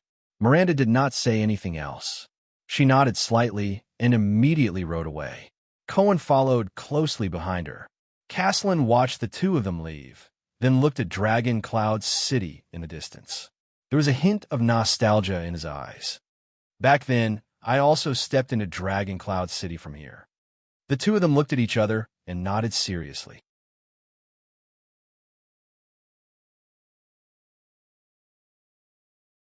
Chapter 190. This was the first time he had recommended a non-fantasy book. Fine, Swordless had to admit that the reason why he hadn't been updating well over the past few days was because he had been catching up to the latest chapters of this book. First of all, this was a supernatural novel, but compared to horror, the author was especially good at creating suspense. This was partly due to the setting of the plot, and partly due to the innovation of the narrative. As the title suggested, this novel revolved around a private law firm that specialized in solving supernatural incidents. However, the main character was not one of the firm's members. Instead, he was a latecomer who reviewed the case files of the firm and used this perspective to narrate the story. These files were all cases that the firm had accepted and handled. Some were completed perfectly, some were left with loose ends, and some were completely clueless with terrifying blanks. Some even ended up with the client's death, which in turn endangered the firm's members. Because of this, when the main character, as a latecomer, read the files, the indirect records created a particularly strong sense of suspense. When he read these files, he had the same interest as reading the stories of the SCP Foundation, and he even felt like he was watching a fake documentary film. Secondly, these past supernatural files were not isolated histories. They were closely connected to the main character's current life, especially the unsolved cases. They revealed the inevitable interactions between the main character and the firm's members step by step, pulling him into the bizarre and often creepy world. The story unfolded using two alternating plots. One was the firm's files with serial numbers and time as the axis, giving a glimpse into the suspense adventures of the people before him. The other was the current main character, first-person narration, which was common in supernatural horror novels and could increase the sense of immersion. Following the clues and instructions given by the firm, he slowly solved the various scary problems that were getting closer and closer to his life. The two lines often intertwined to depict the truth behind the suspense. The plot was very captivating. Every ghost story was an exquisite microcosm of reality. Writing about ghosts is actually writing about people. Every ghost story did not have a perfect ending, and every ghost story had its own sense of helplessness and horror. In terms of writing, the narrative was absolutely smooth. As for the characters' personalities, they were limited by the unique narrative method, so the characters of the main character's team were not very prominent. However, as the story progressed, they would become more and more prominent. As for the book's toxicity, I haven't found any toxicity that would make me give up on the book. Last night, I caught up to the latest chapter, but I had no choice but to put it down. Then, I nervously started writing. As I wrote, I looked back to see if there was anyone behind me, in the mirror, in the computer screen, outside the window, and my feet on the ceiling.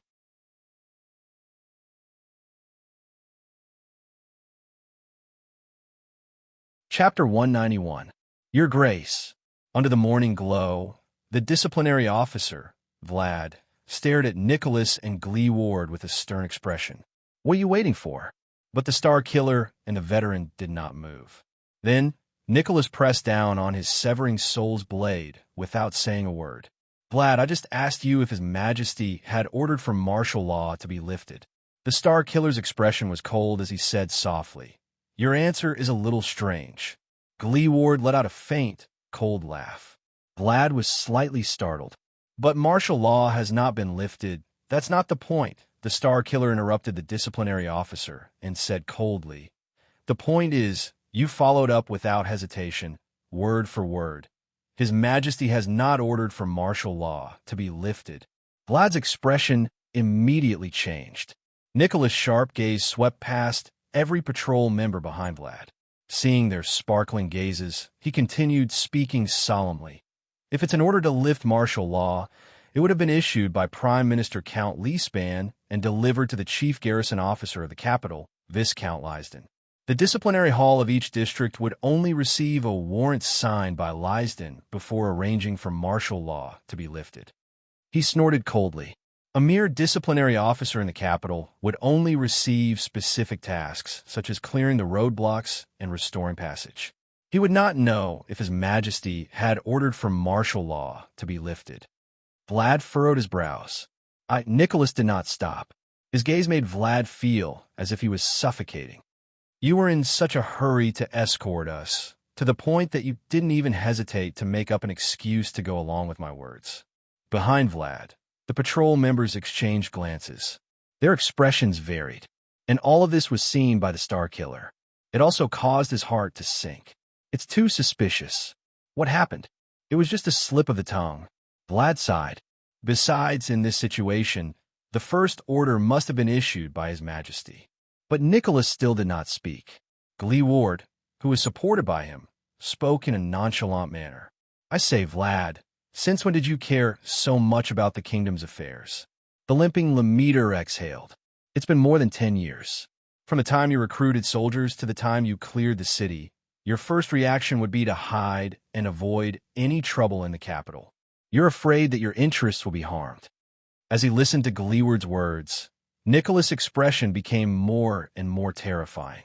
As for leading troops to rescue the Emperor in times of danger, Gleeward arched an eyebrow. The expression on his face was as if he had seen a mouse that could fly. Stop joking. Vlad's expression turned extremely unsightly. Old cripple. He gritted his teeth. I don't want to quarrel with you right now, but at this moment, a clear male voice came from the crowd. Enough. They've already seen through us. Vlad sighed deeply and moved to the side, making room for the man who walked out from the crowd. This time, it was the Star Killer and Gleeward's expressions that changed. The newcomer was tall and straight. His footsteps were heavy, and his aura was oppressive. There was a strong smell of blood and iron from the battlefield on him. A ruthless character. Gleeward exhaled. You know him? Nicholas did not respond to Gleeward. He stared straight at the newcomer. It's you. Nicholas narrowed his eyes, and his expression was grave. The Fire Knight. Tolja. The person stopped and stood in front of them. It's an honor to meet you again, Lord Nicholas. Tolja, one of Ekstet's 5 war generals, said with a cold expression. The knight from Black Sand region had long since taken off his gray helmet, but the gray armor was still on his body. Together with the horse-drawn saber at his waist, he gave off an oppressive aura. Nicholas snorted softly with an unpleasant expression. If the Archduke of Black Sand region wanted to attend the banquet, he could have told us beforehand so that we could send invitations. Tolja met Nicholas' gaze without showing any signs of weakness. Kindvita mentioned to me that you told him in the suburbs yesterday. The Fire Knight's expression did not change.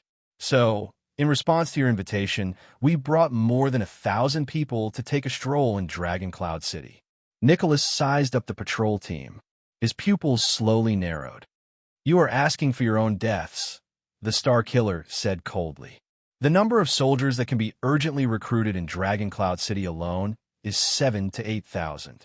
There are also the patrols and the regular guards of the palace, not to mention the vassals in the suburbs, but Tolja cut him off nonchalantly. Yes, Dragon Cloud City is very powerful. The number of soldiers recruited is innumerable, and the combat power of the regular army is astonishing, the Fire Knight said flatly.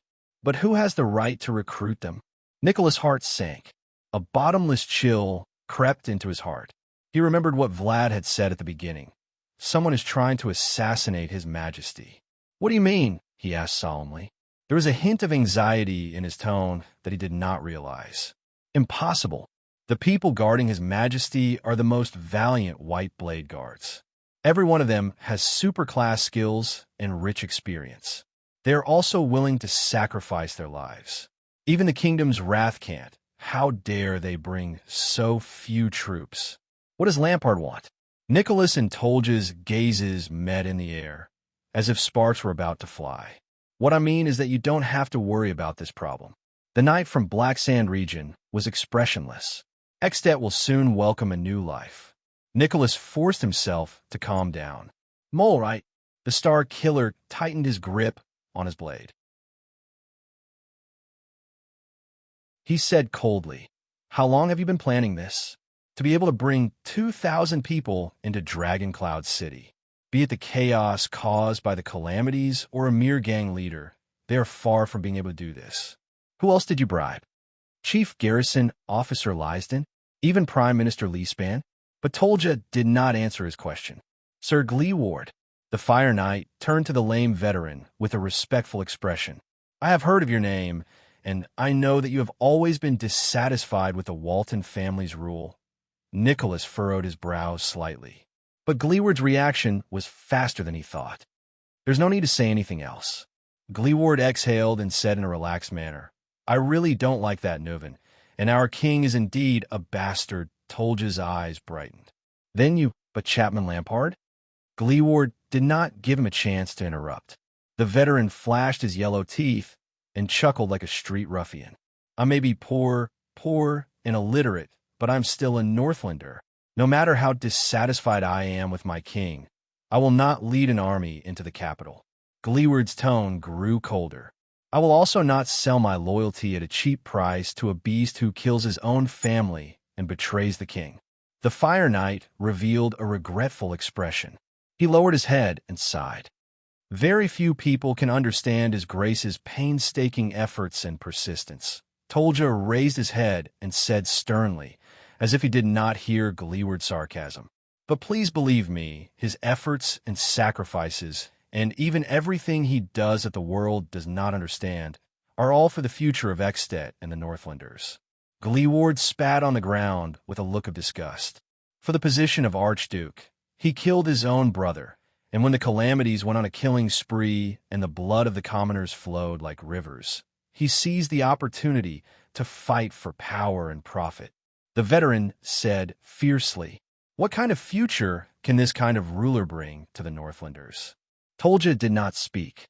Vlad swung his braids. His expression was sinister.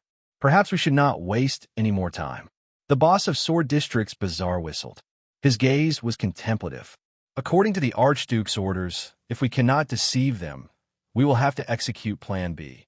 This might be a little painful," Vlad said eerily. As soon as he said that, the atmosphere suddenly became tense. It was as if the balance of the scales had been broken. Tolja nodded slowly. "You know, Your Grace, I really want to spar with you. To make up for the regret of not being able to wield the sword of reversing light with my own hands.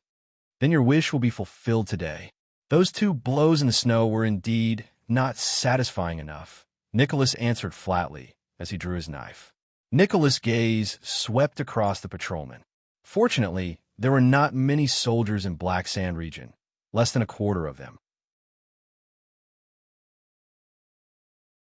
Most of them were just the motley crew under Vlad. Perhaps I can deal with them by relying on the terrain of the ruins. However, the uneven quality of this batch of patrolmen did not make Nicholas' mood better. Where are the main forces of Black Sand region now? Or do they have a more important mission? Tolja did not have any intention of attacking. He only watched Vlad and wave his hand gently. The expressions of the patrolmen became more and more solemn. "Can you still fight?" The Star Killer let go of Gleeward and let the veteran stand on his own. "Cripple, stop joking, dead face." Gleeward's expression was extremely pale. He coughed violently and wiped away the blood at the corner of his mouth.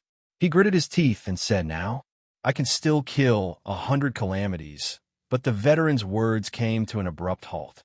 As Vlad waved his hand, nearly 50 people came to the front of the patrolmen.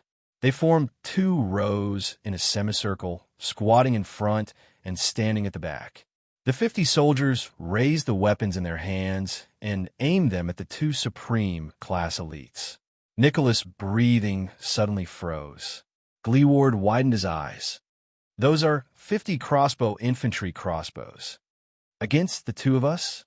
All of Gleeward's words converged into one word at that moment. A word that Nicholas agreed with all his heart. F***CK. The man with 8 braids turned his body slightly and retreated into the formation of his subordinates. "My lords, brave and famous in the kingdom, please allow me to introduce myself one last time. Vlad. I run a small business in Dragoncloud City." Vlad laughed, as if he was very happy. "From infantry crossbows to mystic guns, they're all part of my business." Nicholas and Gleeward stared at the densely packed crossbow machines and sighed. Vlad opened his eyes, which had narrowed into slits due to his smile. His gaze was cold. "We have enough in stock." Tolja turned his head around. There was a hint of displeasure on his face. In the next moment, 50 crossbow arrows flew towards the two Supreme-class elites without any blind spots. The black arrow rain whistled in the air. It brought with it countless streaks of red. Archduke Lampard lowered his sword. A dozen crossbows extended from the shoulders of the frontmost Black Sand Region soldiers. Arrows! The roars of the White Blade Guards rang in Thales' ears. Thales and Little Rascal were pinned to the ground, shielding everyone behind them. However, the Prince of Constellation was currently in a state of confusion. He knew that he could not help in a battle like this, just like the last time under the fortress. "The only thing I can do is..." Thales looked at Archduke Lampard in the crowd. His thoughts drifted away. "No, everything is wrong. This is too abnormal." As he pondered, the dozen White Blade Guards faced the crossbows and quickly formed a defensive formation that resembled a tortoise shell. They knelt on one knee and leaned sideways against each other. They raised the arm shields on their forearms and placed them diagonally in front of their bodies, blocking their heads and bodies. Asterisk whoosh whoosh. Asterisk the crossbow arrows whistled in their direction. Thales still could not understand. After King Nuvin's death, Lampard appeared. He even tacitly admitted that he was the mastermind. But asterisk clang. Asterisk multiple crossbow arrows collided with the arm shields and bounced off with a sharp, piercing sound. There were also 2 or 3 crossbow arrows that unfortunately pierced into people's bodies, producing the distinctive muffled sound of flesh being pierced. However, none of the White Blade Guards made a sound. They only exchanged glances with each other coldly. After the first round of crossbow arrows, the White Blade Guards instantly rose. Their leader let out a furious roar. "Charge!" 10 White Blade Guards charged towards the soldiers of Black Sand Region without hesitation. They were outnumbered. Thales breathed in a daze. He did not even notice that he and Little Rascal were being carried away by a few White Blade Guards from the battlefield. His mind was filled with questions. Why? Why did Lampard come to Dragoncloud City? If it was to resolve the threat from Dragoncloud City and seek revenge, then Archduke Lampard had already succeeded. The king was dead, and Extet would descend into chaos. The Waltons in Dragoncloud City would no longer have the chance to unite the Archdukes and seek revenge on Black Sand Region. Black Sand Region was safe.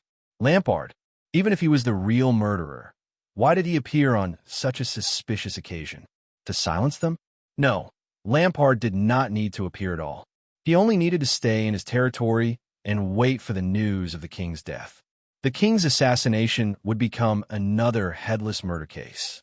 Only the Charltons would once again bear the crime of regicide and live up to their reputation as the assassin's flower in the regicide family. Everything was perfect. Lampard could effortlessly get rid of his greatest and most terrifying enemy on this night when calamities were wreaking havoc. Deafening battle cries rang out. White blade in hand, die in Northland. Charge right. The 10 charging White Blade Guards had ferocious expressions on their faces. They shouted their commands fiercely as they charged into the enemy's formation. The momentum that Black Sand Region had built up by relying on numbers and a semi-encirclement was instantly destroyed. Archduke Lampard frowned hard. The dragon's Imperial Guards. What a pity. One of the guards held his shield horizontally and parried an attack from the enemy on his left. At the same time, he stabbed forward with his long sword and cooperated with his comrade on the right to tear open an enemy's abdomen. The enemy fell to the ground in pain, moaning and screaming as he held his intestines that flowed out. However, The White Blade Guards did not have the slightest intention of ending his life. They just stepped over him and continued moving forward. They charged towards the next wave of enemies. The Black Sand region soldiers had no choice but to split up and drag their comrade back into the formation. This reminded Thales of the kingdom's wrath and the scene of his Fury Guards charging forward. Blood splattered among the crowd. The White Blade Guards formed groups of two. One blocked the attack from the left, and the other tore apart the enemy from the right. The two advanced with tacit understanding. They exchanged positions and responsibilities back and forth in a rhythm where one was fast while the other was slow. Even if they were occasionally injured, they did not care. It was as if they only had eyes for the enemy in front of them.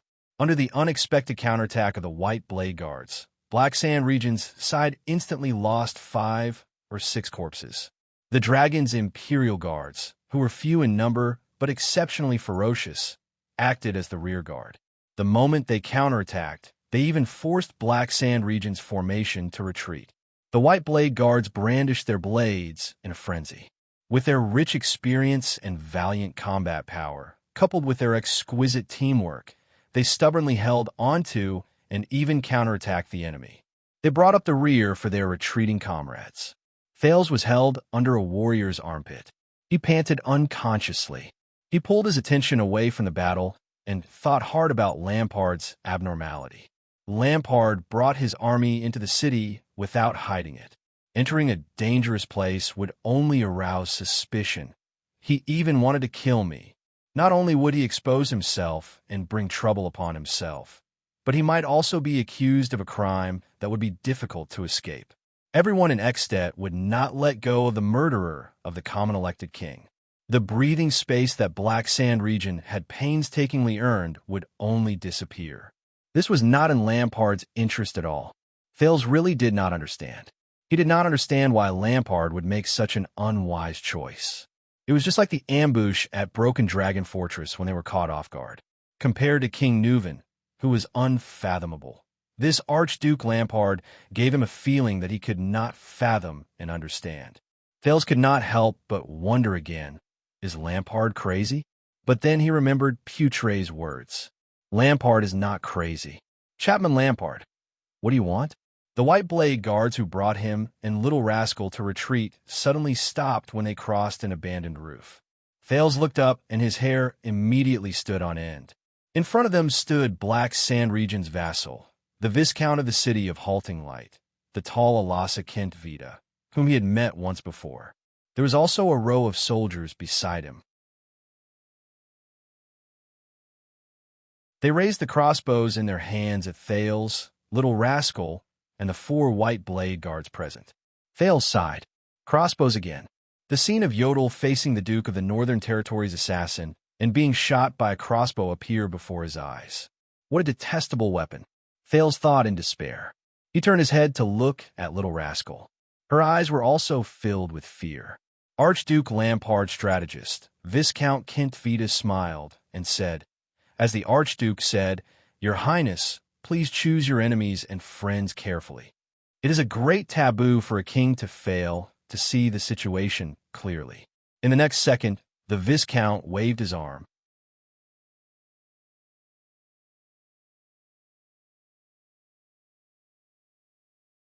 Chapter 192. Under the morning glow, the densely packed army stood in the ruins, surrounding the 3 people in the middle so tightly that not even a drop of water could trickle through. Full of shock and disbelief, Cohen stared at the most unexpected girl in front of him. Why Croche? The short-haired girl only stared at him indifferently, not saying a word. Cohen suddenly felt that a part of the girl in front of him had died a long time ago. She was no longer the cheerful, tough, carefree Croche who always liked to tease him with Miranda. At that moment, Cohen felt a little heartache. Don't ask any more, Cohen. Beside the police officer, Miranda looked at the soldiers who were slowly closing in around them and exhaled. Remember the disaster swords we met? Cohen stared at Croche, who was opposite him. When he heard that, he was slightly startled. Even if they're the Tower of Eradication's mortal enemies, they still retain their dignity and pride as swordsmen, Miranda said flatly.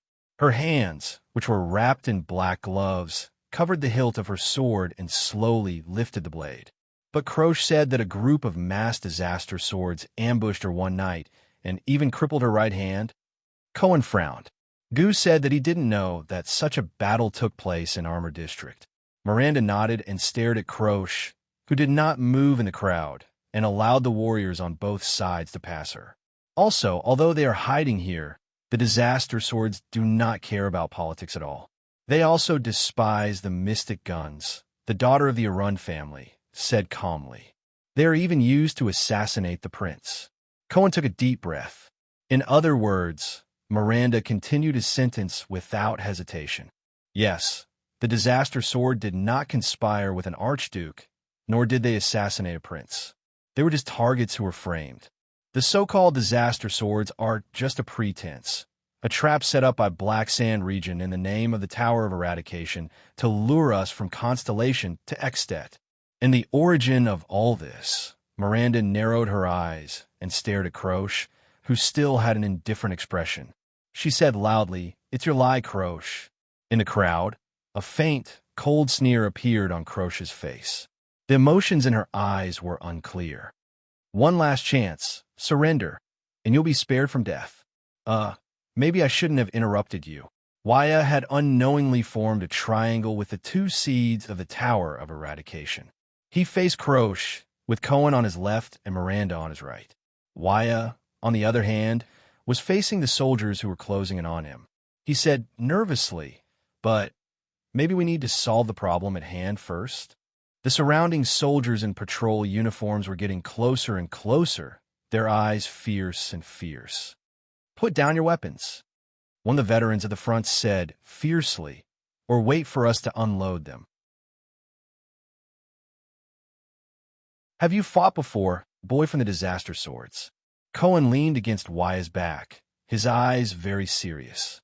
He said softly, "I'm talking about the kind of battle where you have to face hundreds and thousands of enemies, where you're surrounded by opponents from all directions.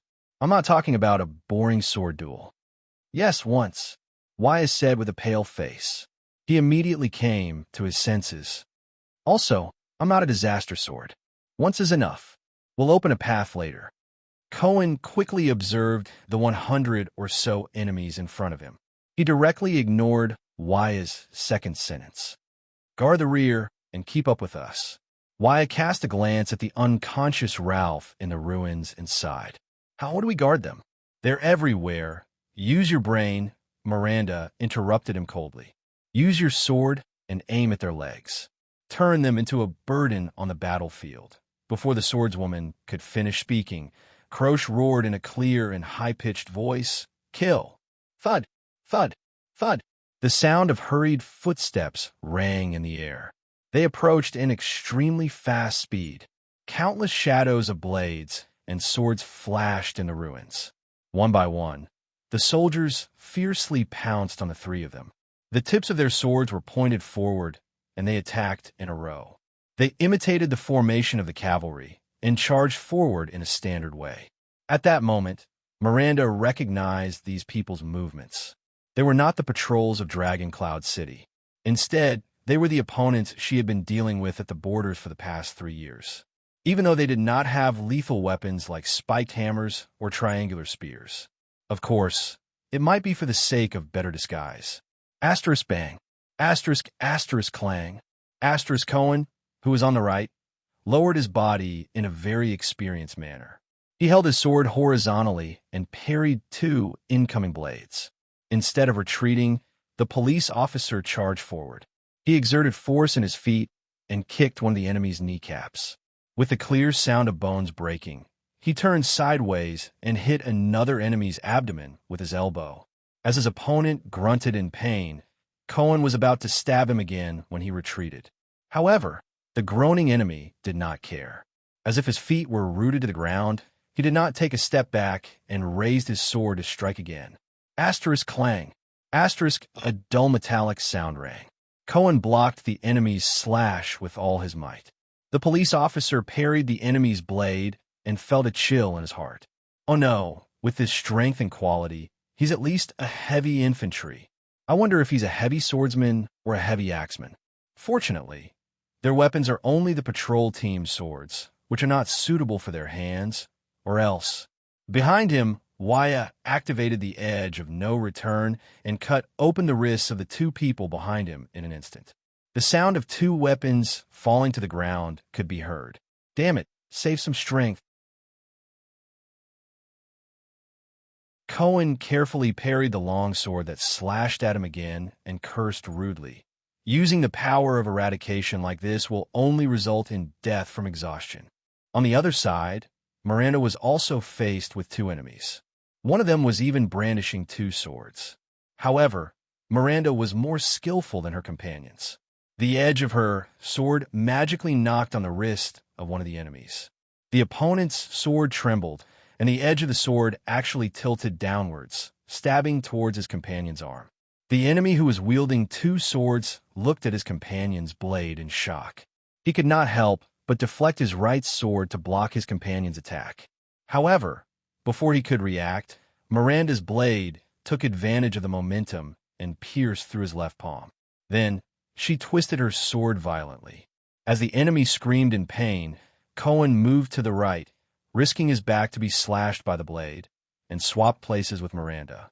With inertia, his tall figure knocked the dual-wielding enemy back a meter, causing him to fall into the arms of his companion behind him. Miranda calmly lowered her head and brushed past Cohen's chest, then turned to the left. Taking advantage of the moment when her opponent had switched enemies and the blade lost its target, she swiftly thrust her sword forward, stabbing a deep wound in the enemy's abdomen. Miranda watched as her opponent gritted his teeth and endured the pain, bleeding profusely. However, she did not take his life and allowed the enemy to drag him back into the formation. The two of them took advantage of the momentum and advanced nearly 2 meters. After Wuxia strenuously blocked a slash, he hurriedly followed. The two seeds of the Tower of Eradication had a tacit understanding of each other. The attendant was stunned as he watched. Miranda leaned against Cohen's back and said in a low voice, "Heavy swordsman. His feet are steady, but he's not agile enough." Cohen parried a long sword and reported to him, "Cavalry scouts. Very fast reflexes, but not very sturdy." Black Sand Region's regular border army, Miranda summarized briefly. "We can't break through directly." Cohen gritted his teeth and forced the two enemies back with a powerful sweep. "There are too many of them, and every one of them is a veteran. Fine Croche." Miranda once again displayed her power of eradication, which allowed her to control the rhythm of the battle. She squeezed between two enemies, and when one of them slashed her breastplate, she slashed her left palm horizontally at the enemy's throat, forcing the latter to cover his neck and retreat. The swordswoman then stabbed with her right sword, forcing the other enemy to lower his head and dodge. Alternate attacks. Use words to disrupt her. Fight for an opportunity. As soon as Miranda finished speaking, Cohen activated his power of eradication. The endless glory of the stars spread over his entire body, allowing the police officer to attack with all his might without stopping for more than 10 times. Asterisk clang. Asterisk the continuous sound of metal clashing rang. In an instant, the soldiers of Black Sand Region were forced to take a few steps back by Cohen. Croche. Cohen attacked with all his might. His attack did not decrease, but he was surprisingly full of energy. He roared at the enemy commander in the crowd. "You betrayed us for Lampard's coup? You betrayed the Tower of Eradication?" Wuxia hurriedly followed behind Cohen. He was already injured in 2 places, but he still stubbornly swung his single-edged sword, blocking 2 swords that were aimed at Cohen's back. "What are you trying to say, Cohen?" In the crowd, Croche's eyes were filled with a complicated light. She replied to him in a calm and composed manner. "Are you accusing me of using the Tower of Eradication's name to involve all of you in politics with ulterior motives?" Cohen gritted his teeth. The glory of the stars, which was flashing with a blue light, continued to increase in power. Even if he was injured, he still had to advance. Slashing, slicing, and stabbing, the police officer only attacked 3 enemies in a row without defending himself. Miranda, on the other hand, guarded his back tightly. Her longsword was always able to strike at the crucial moment to neutralize the most fatal attacks. Continue to disturb her, Miranda said in a low voice. Force her to come up and fight you. How? Cohen gritted his teeth and swept away an enemy, but a bloody gash appeared on his arm. I've never been able to win against that tomboy. But at this moment, Miranda suddenly shouted, "Give up, Cohen!" Croce, whom you once had a crush on, betrayed you without hesitation at this moment. It's impossible between you and her. Cohen, who was attacking the group of enemies, was stunned. What? That tomboy? When did I ever have a crush on her? As soon as he finished speaking, Croce, who was still 2 meters away, suddenly contorted her face. She gritted her teeth and stared at Cohen, who was in front of her. There was only one emotion in her eyes: hatred. Cohen suddenly felt a chill in his heart. The next moment, Croce suddenly charged forward. She moved past the layers of subordinates and instantly thrust her longsword forward. She struck Cohen's blade. Asterisk clang. Asterisk Cohen's entire body trembled. He felt that he could no longer launch his next attack. Immediately lay down your arms and surrender, for the sake of the past. Croce rushed in front of Cohen. Her emotions seemed to be very abnormal. She gritted her teeth and said in pain, "I won't hurt all of you." Cohen was stunned. He blocked the sword from his right. For the sake of the past? You still remember the past? A thought came to Cohen's mind. He growled in a low voice. No matter how much it's for our respective standpoints and interests, we shouldn't have dragged the Tower of Eradication into this. But Cohen's attack immediately froze. Croce's sword hit the side of his blade again. Don't be naive. Your Excellency Caribbean, Croce said hatefully. Her sword seemed to have a strange aura. She swung her sword and instantly interrupted Cohen's attack rhythm. Damn it. Based on swordsmanship alone, Croce could be ranked in the top 4 among the 8 seeds. She was second only to Miranda, Eklund, and that Nadarian from the Eastern Peninsula. Cohen gritted his teeth and sheathed his sword. He turned around to block another person's attack. At the same time, a wound appeared on his right shoulder. However, Croce's long sword followed him like a shadow. The moment Cohen's attack paused, she chased after him. Asterisk clang. Asterisk Cohen pulled his long sword back to defend himself. He strenuously blocked the attack. The Tower of Eradication is detached from politics? The short-haired swordswoman gritted her teeth. Her long sword did not stop. She swung it along Cohen's blade, and the rhythm of her attacks was like a violent storm. You should have abandoned such childish fantasies on the first day you left the tower. Cohen twisted his body with all his might and broke free from Croce's blade. He felt that his attack was completely disrupted. At least, isn't the time we fought side by side in the Tower a memory that we cherish? Shouldn't it be noble and untouchable? Cohen waved his left hand and used his thick robe to block a soldier's thrust. But you... At this moment, Croce's eyes were cold. She suddenly activated her power of eradication and attacked 3 times in an instant. Cherished memory? Ha! Croce's words seemed to be filled with endless sorrow and madness. The first attack was a surprise stab that forced Cohen to dodge to the left. I can't believe that I actually liked you. Adorable, pitiful, childish Cohen. Cohen was slightly stunned. The second attack was a slash that did not stop. Cohen had no choice but to raise his long sword to block the other party's horizontal slash. The short-haired Northland swordswoman said shrilly, "From the moment we were born, we were branded by the country and politics. We were stamped with the stamp of our birth and bloodline. It's impossible to escape for eternity. We have no choice at all." The third attack was a bold and unconstrained style. You won't become spotless and untainted by dust just because you entered a tower that prides itself on being noble and otherworldly. You'll become a free man. Croce's words were cold and threatening. She held her sword with both hands. With the spot where Cohen had blocked as the center, she moved the tip of the sword in an arc past Cohen's block and pointed it at the police officer's face. "Cohen Caribbean, you damned idiot!" She roared shrilly in anger. The friction between her weapon and Cohen's blade produced a sharp, violent sound. Asterisk hiss. Asterisk the tip of the sword went straight for the police officer's face. Cohen, who was already leaning to the left and was in an unstable position, felt that he could not exert force on the longsword in his hand. His breathing became uneven, and he could not continue breathing. The other party's 3 attacks were like an impassioned and complete movement. The beginning, the turning, and the end trapped him in a predetermined, fatal rhythm. He could not escape. This was a movement that belonged solely to Croce and was completely different from Miranda's. Pegasus music. At this moment, Miranda's longsword was like a heavy note that destroyed the movement. She forcefully thrust it into Croce's body. Asterisk clang. Asterisk she blocked Croce's fatal blow.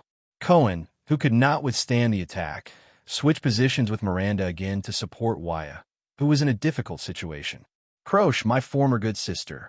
Miranda's black gloves produced a barely noticeable friction on the hilt of her sword. She coldly questioned her former companion. Teacher Chartier really taught you for nothing. The next moment, the Arund woman drew her trembling long sword and pointed it at Croce's hilt. Pegasus music, she said coldly, emphasizes on resonating with the rhythm of the outside world and even the enemy, not just you singing a one-man show. Miranda's blade slid downwards, and in the midst of the friction, she stabbed Croce's wrist. She chose the best timing and the most tricky angle. No matter how Croce reacted, blocked, or dodged, Croce would instantly fall into a disadvantageous position. But before Miranda could react, Croce flicked her long sword in the opposite direction. She neither blocked nor dodged. Instead, she faced the tip of the sword and stabbed Miranda's wrist. One-man show, Croce said fiercely. You definitely haven't seen enough dramas. Miranda Arund. The 2 swords collided in the air, twisted, and let out a piercing screech. The 2 female swordsmen, masters of the Pegasus music, who came from the same master, listened to each other's force and rhythm in the midst of the screech. They were ready to seize the opportunity to restrain their opponent's rhythm and deliver a fatal blow. Cohen's gaze flickered. It was best for bystanders not to interfere in the battle of the Pegasus music. The situation was constantly changing according to the timing and rhythm, and you would never know who you were helping. But when the enemy's commander was entangled and their attention was attracted, Cohen sensed that the attacks in front of him had unknowingly weakened, and the enemy's footsteps were closing in on Croce. He made up his mind. Chance. He gave Wuxia a hint, and his tall figure dashed forward again. Specks of blue light flickered on his sword and his skin. The glory of the stars, with extreme speed and strength, launched a continuous attack. Blood splattered, some from the enemy and some from his own. Cohen instantly broke through 3 people. He even left Miranda and Wuxia behind. He was about to break through the heavy encirclement. As long as I break through one spot, then Cohen gritted his teeth and charged forward with all his might. But at that moment, a huge fist suddenly emerged from the crowd. Cohen instinctively swung his sword and slashed.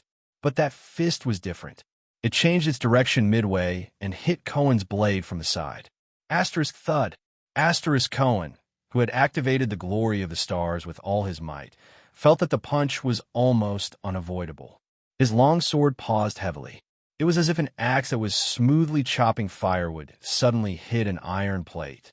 A huge force surged towards him. Cohen's blade was struck by the heavy blow.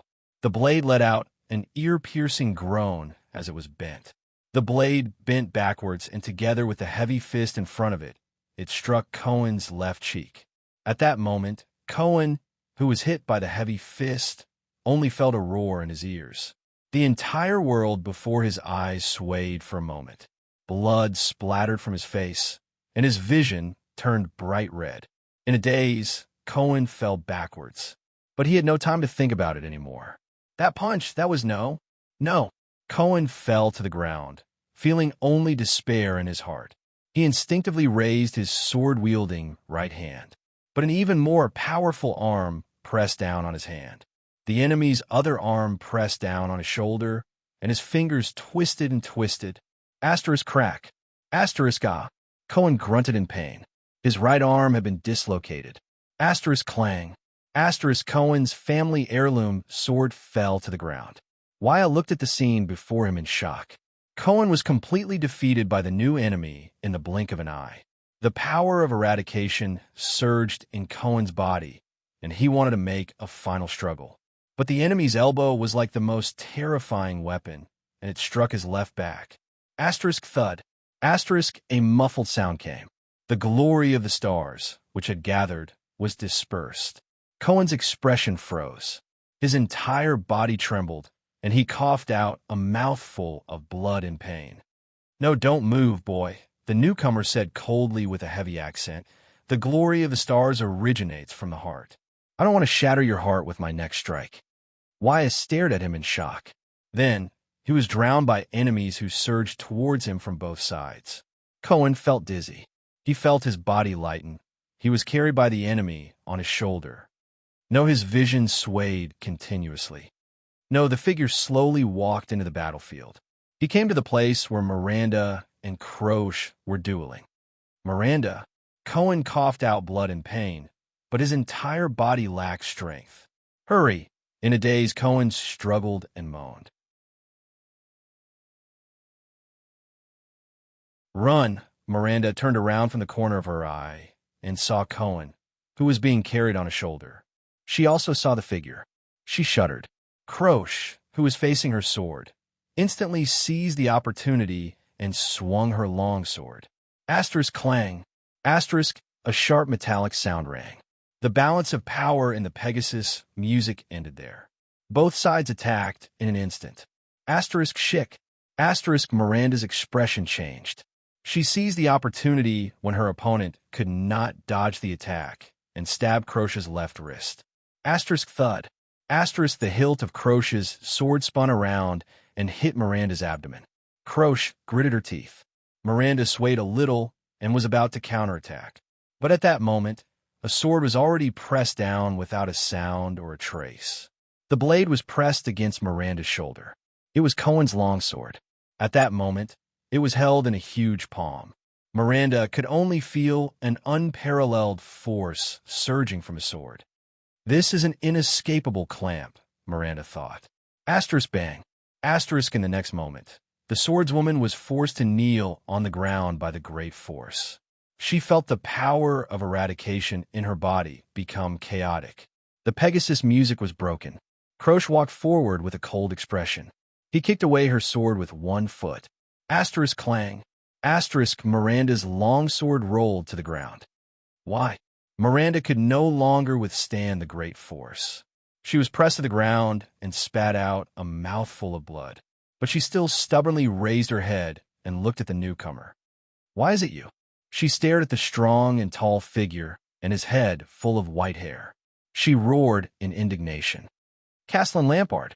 In front of Miranda was the pride of the Tower of Eradication, the legendary commander of the White Blade Guards, the owner of Hero Tavern, and the old man nicknamed Earthshaker. He was silent and did not speak. His face was expressionless. He only continued to press down on his longsword and carry Cohen on his back. Then, the soldiers of Black Sand region came forward and escorted the furious Miranda and the unconscious Cohen away. Wyatt's angry roar rang in the distance. Without batting an eyelid, Croce sheathed her longsword.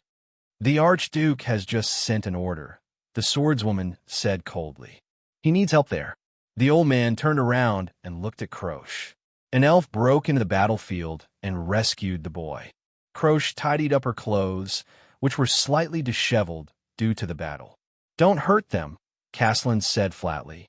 His eyes were filled with a deathly stillness. Croce raised her head and looked straight at Castellan.